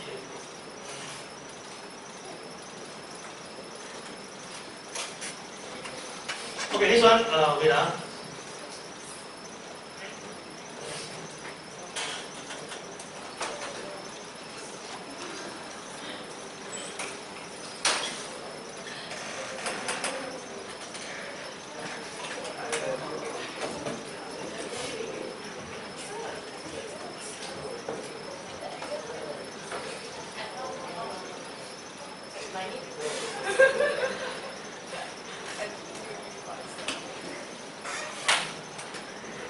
let me just have a look at some of the questions.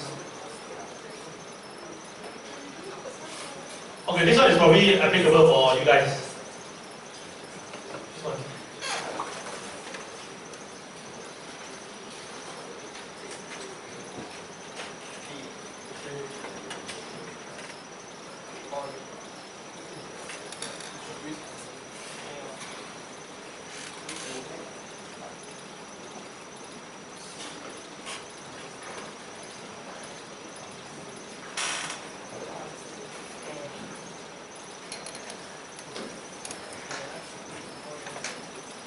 The answer is B. This one is also relevant to you guys. Which answer we recommend for a sports business with various outlets?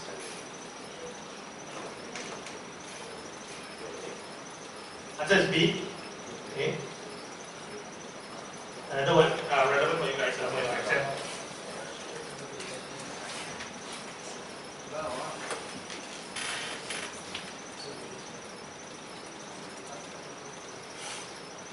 Do you still remember what click-through rate is? Answer? D.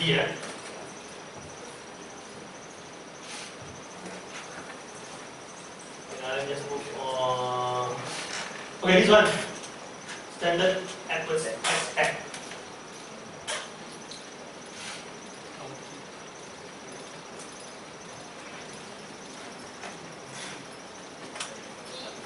D. I guess I explain this one just now. What's the answer?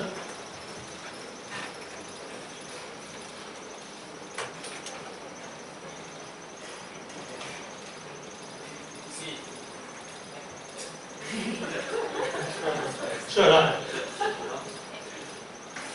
Sure not.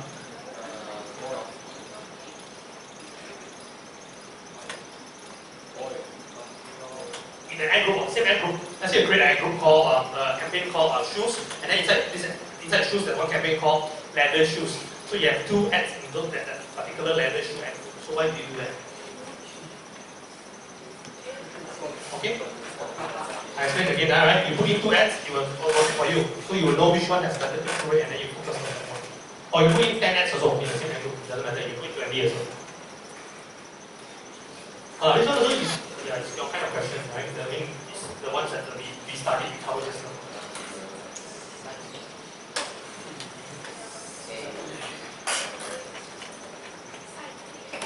Side in, right? Okay. Okay, let me have a look. Let me see whether it's okay. This is okay. Relevant to you guys as well.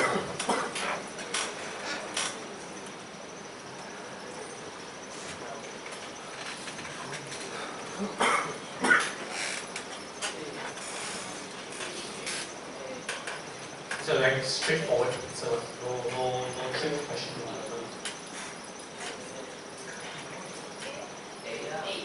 Yeah. Yep. This is also your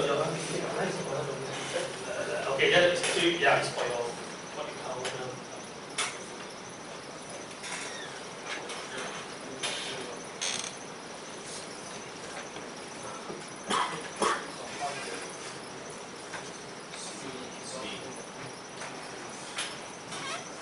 This one is not our exam, but this is a common sense question. They will ask you why, yeah, because after you. Just remember, it's C. Okay.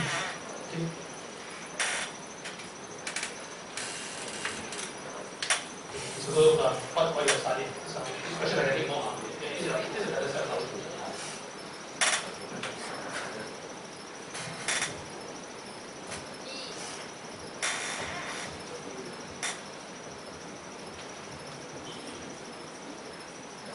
okay, very good. Now you see the ABC, you know what's the problem already, right? Right?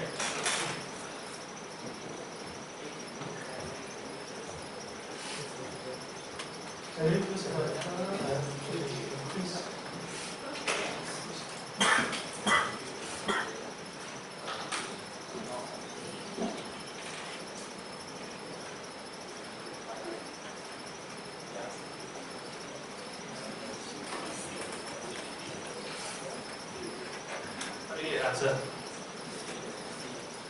Okay,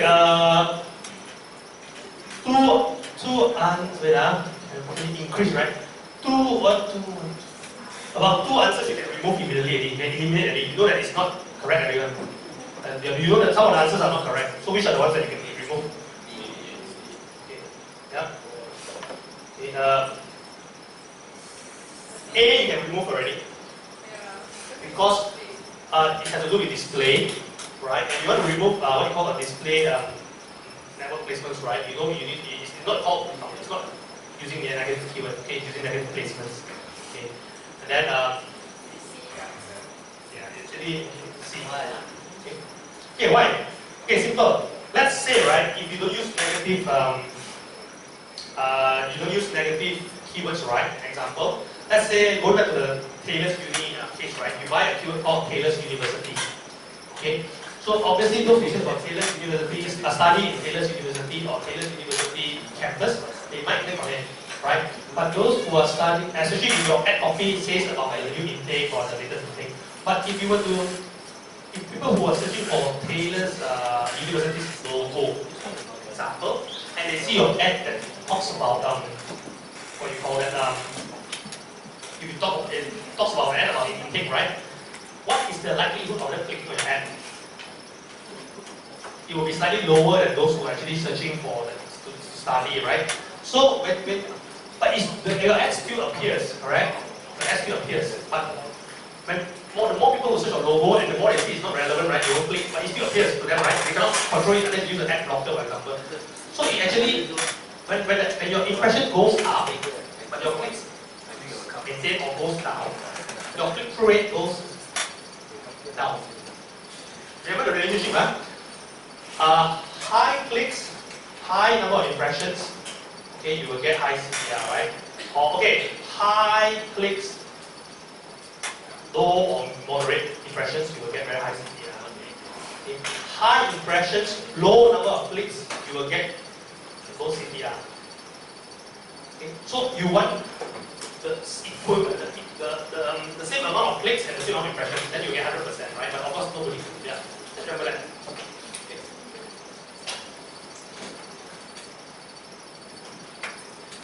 Tool. AdWords search tool.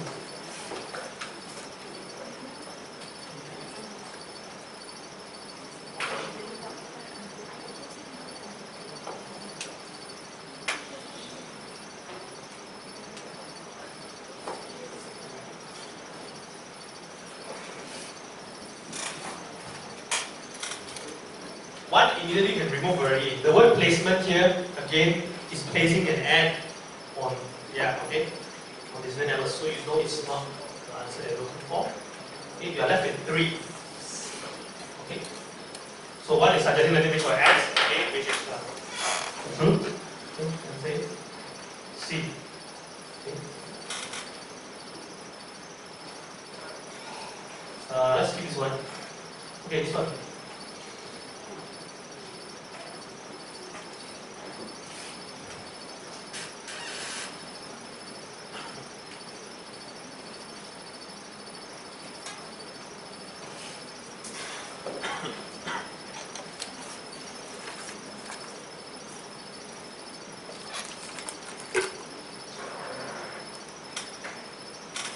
I show you like a graph, right? Like when you feel better, you see D or E. Okay, correct. Skip this one.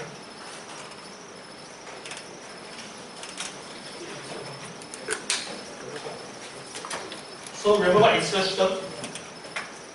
Remember what is search term? You remember what is keyword? Okay, search term means the exact term that people use to get on Google that triggered your ad. Okay. So it says that a specific search term, let's say Taylor's University logo, is getting a lot of clicks in the ad. Okay. But in this case, it doesn't say that. Actually, it doesn't get you results. Right? It gets a lot of clicks, but it doesn't get you results. So what can you do? Okay, or it gets you. It doesn't get you results.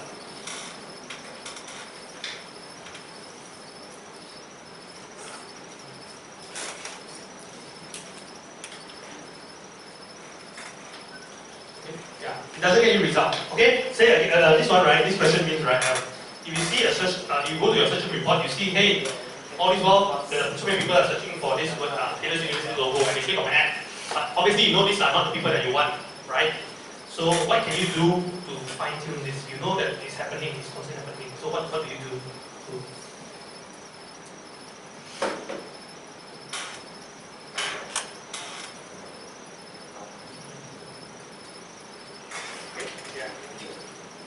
Okay, the longest one. Okay, but again, it doesn't apply to all questions, right?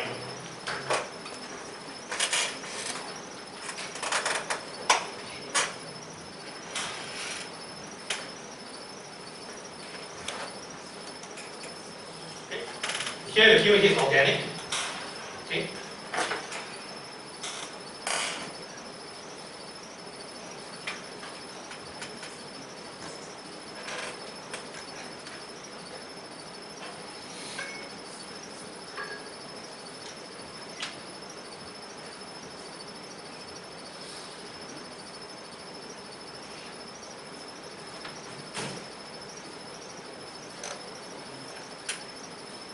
Answer?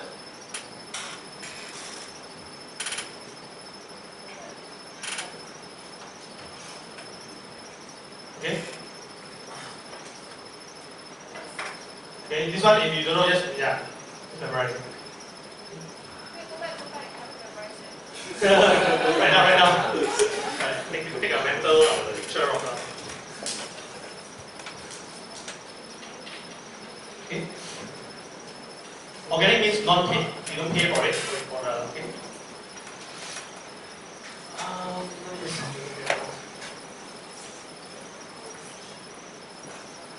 Oh, this one you should know. This one.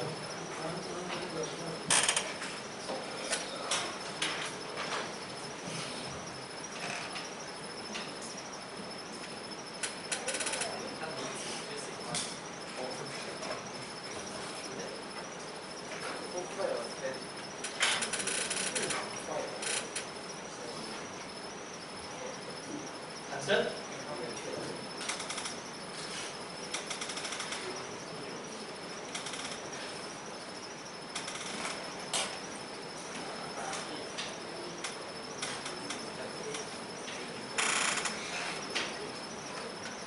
Yeah. Okay. Auction insights. So you're looking at you see the overlap rate. You see how people actually bidding for a series of set of the same keywords that you're bidding for, right? Okay. So if this one they ask you, you just remember is C. Okay.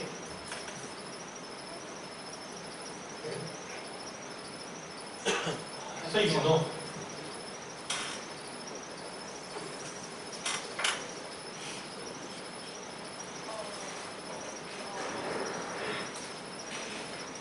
What's the answer? No? All right.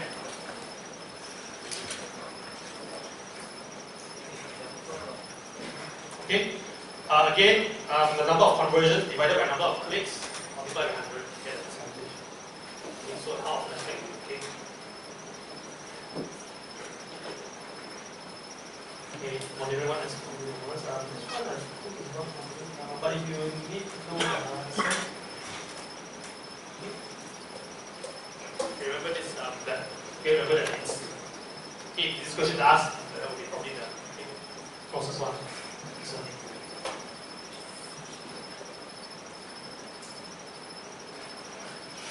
This one?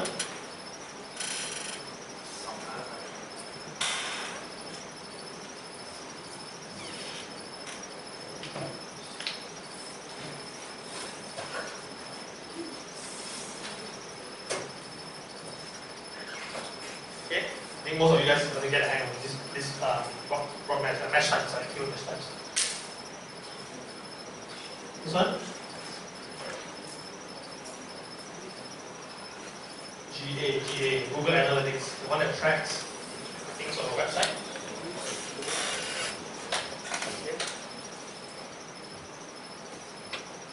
Okay. So if they ask you, anything to GA, you know this is the function, this is the right answer. Okay, it's the most answer.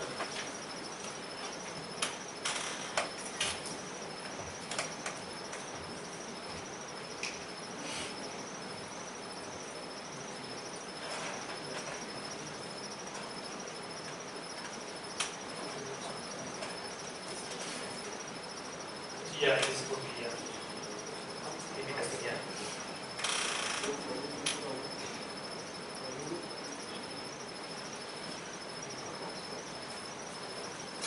What do you think is the answer?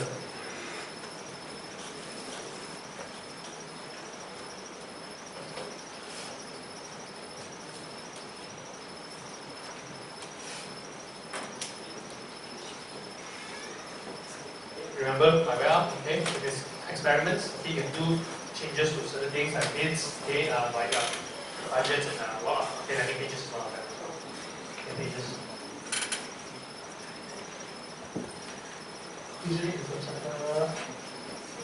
okay, this one is quite important. Although the answers are very short, right? These are very important ones that you need to know. You need to get it right. Okay.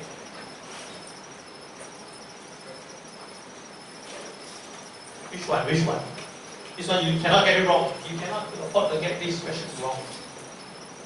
You cannot afford to get this question wrong because this is the most basic one. So the question is so short and then the answer is also short.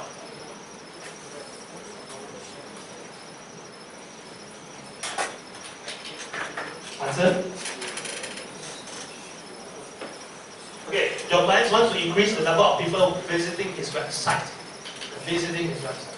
Visiting. Okay. People actually go to his website.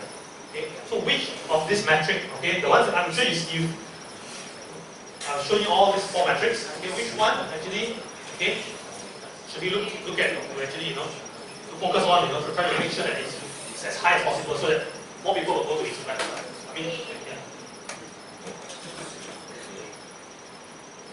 Yeah. Why click-through rate? Because obviously the higher your click-through rate, obviously more and more the likelihood of a person seeing your ad and clicking on it is higher, much higher. So they actually end up, when they click on the ad, they go to your website.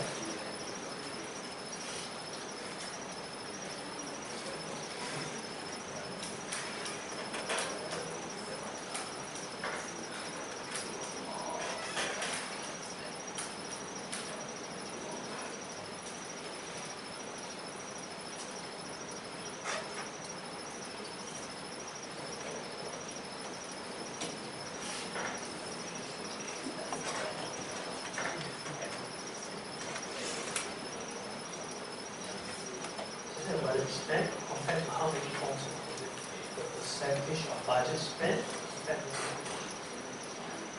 Yeah, it's D. Budget spent. Okay, it's D. The percentage of budget spent. So here, right, percentage. She's looking at percentage of budget spent, meaning that let's say I have a budget of 100. Okay, he's only looking at a certain percentage. How much actually have I spent? And then compare how many forms were completed. So you can how many forms were completed as compared to value. Okay, the first one, right? A, right? I think which is the closest to B, right? Which is quite similar, right? You're looking at the absolute number of forms that were completed. Let's say 10, but you're actually comparing it against the percentage of the budget, not the budget spent. And as compared to the one at the bottom, right? How much he has spent on the campaign? Let's say I spent $1,000, not in percentage but in value. In numbers, right? I divide it by the value of each lead, which could be worth like 1,005 or something like that. And that's the most clearest answer. So I think this one put it off percentage of budget spent. It's not very accurate.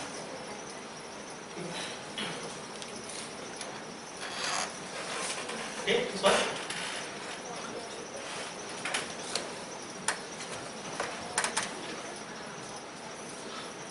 Again, conversion and converted clicks. You look at the different thing, right? You look at the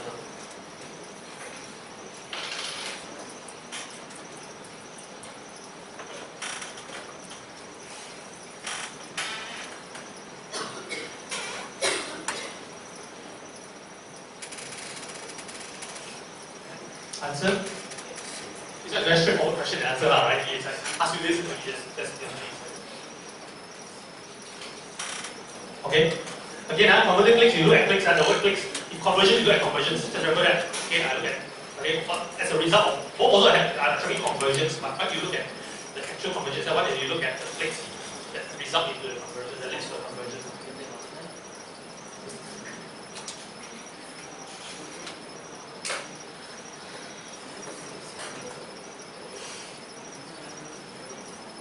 So this one, you want to try to constantly push the ad up. Doesn't matter if you click or not. So just make sure that as many impressions as possible. So which bidding type that you should use? Just want to push it. It doesn't matter if you click or not. I just want to make make sure every time people search, they see my ad. They search, they see my ad.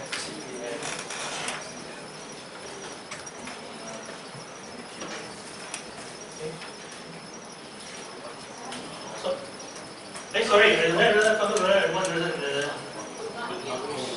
okay, yeah, sorry, would not be not, sorry, I didn't see it, yeah. Not a good fit, sorry, not a good fit. Okay. But if it's a good fit, will be, I would say it's A, right? But if it's not a good fit, she doesn't need to increase the number of people calling her or calling her store, so she doesn't need more attention. Okay, last few questions, right? Last five questions.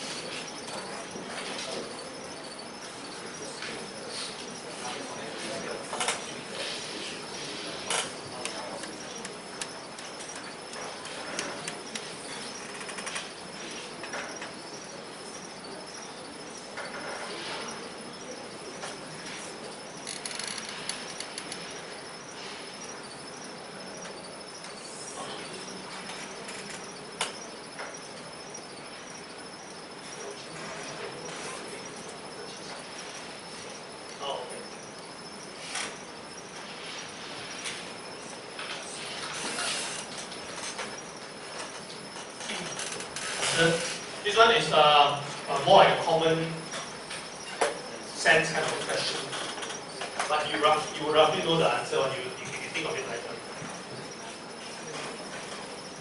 Obviously, you're not going to advertise, you spend $2 on advertisement and then your thing is only worth $1, right? Because you're going to make like, what, how much you're going to make? 50 cents? Right? Obviously, you want positive returns.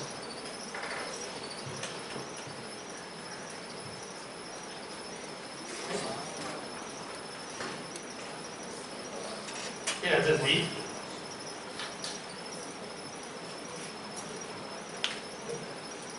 Why is it D though?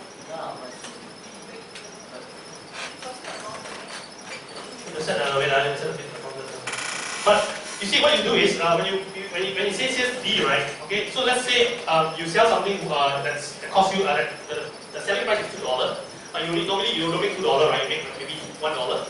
So what you do is you set the selling price of $1. You know, if my maximum bid is more than $1, obviously I'm not going to make any cent at all. If I put a higher maximum bid, if I spend more than what I earn, obviously I will lose, right? So if I set a ceiling, it doesn't mean I will spend. Why is it the same amount as the profit generated by the product? That means you're paying the same amount of money.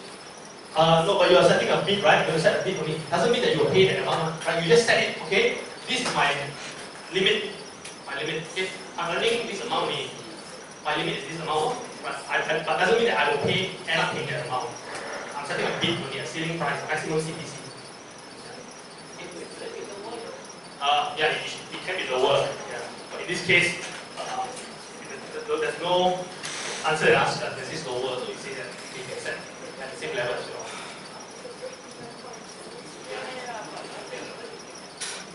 Okay, but again, it doesn't mean that you set a maximum bid that is like the same as your net profit. You will have to pay that amount because your actual CPC could be significantly lower. It's just that you're willing to spend the same amount. You know that if you set any higher, your maximum is higher, obviously there's a chance that you might lose money because it's even higher than your profit. Okay. But again, if you for these type of questions, just put your head in case they ask you, right? Okay, what's conversion tracking? You want to track conversions, actions that are actually valuable to your business or to your company or to your brand. Okay. So why do you do that? Why do you want to track all these things?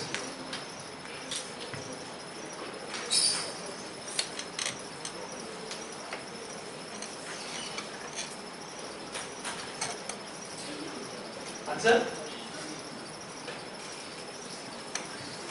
Okay, C.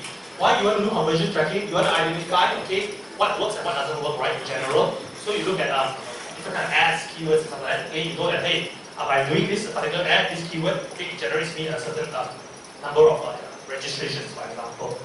Okay. So, very important to do conversion tracking.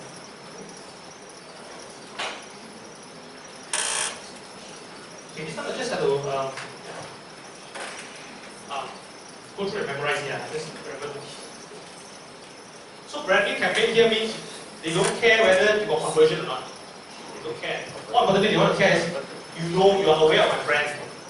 So the KPIs that you look at are different. You don't have to make conversion. What do you look at? What do you look at? You want to make something about your brand. Impression, right? Okay, remember branding, impressions. Branding. If they ask you for, if in case they ask you, they want a direct response kind of campaign. What's if it is a direct campaign objective? What are your KPIs? Direct response means they want actions. They want campaign. They are looking for a campaign that generates actions. That's where conversion is something that you look at. If it's branding, it's more on impressions.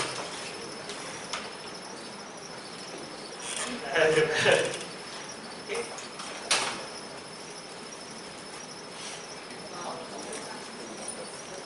Okay. Last two questions.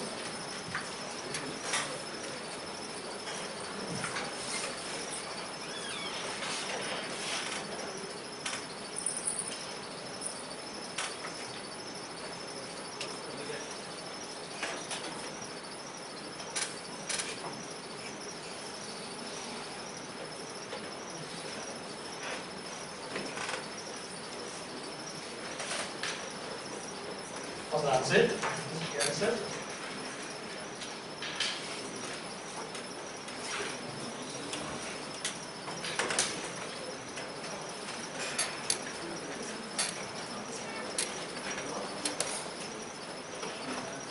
Anyone? Why? Donkey. Okay. ROI, right? Remember that one of the slides is all about revenue on one side, and then the rest are costs. Most general brief, the most general overview area of the thing these are ROI. Okay. Yeah. A very long question, right? I memorize the answer as well.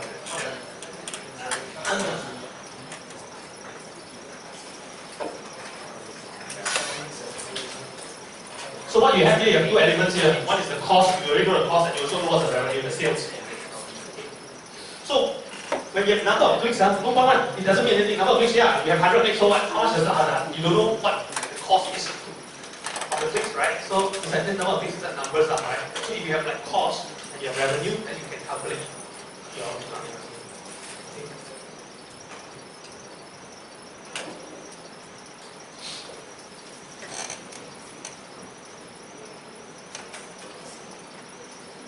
Okay, this one I didn't really cover because conversion is during advanced search. Okay. But I will show you the answer that you just gave.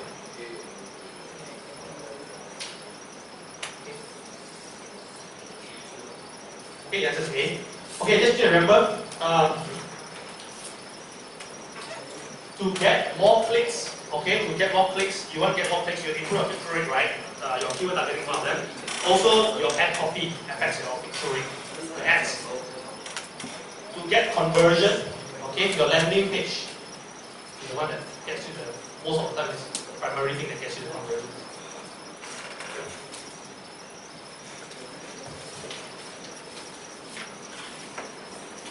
Last question.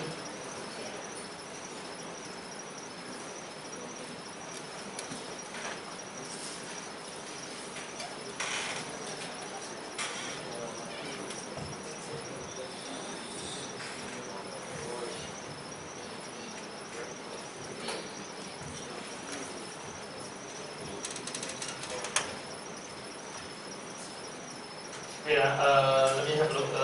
It's a trick question, right? It's a trick question. It's a trick question. It's a trick lah. It may try to confuse you, just put you off. Look properly at the answer.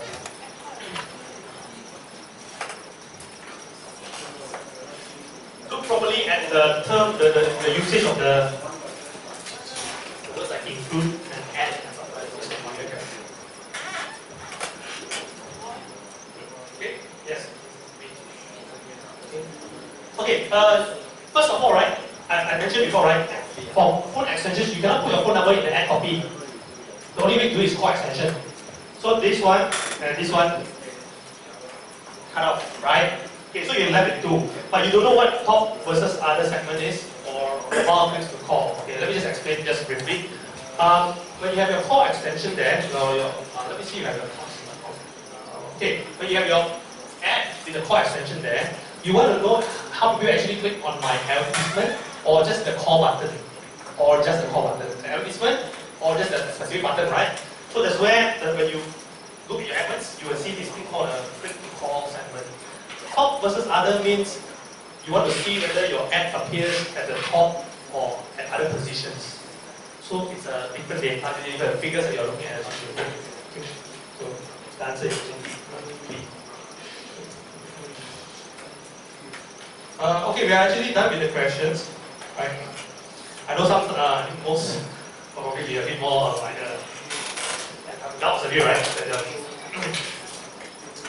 If you guys have any questions that you need to clarify, okay, before you sit my exam, feel free to ask me, okay, and I will try to explain to you guys, right? I actually, I think you one or two questions that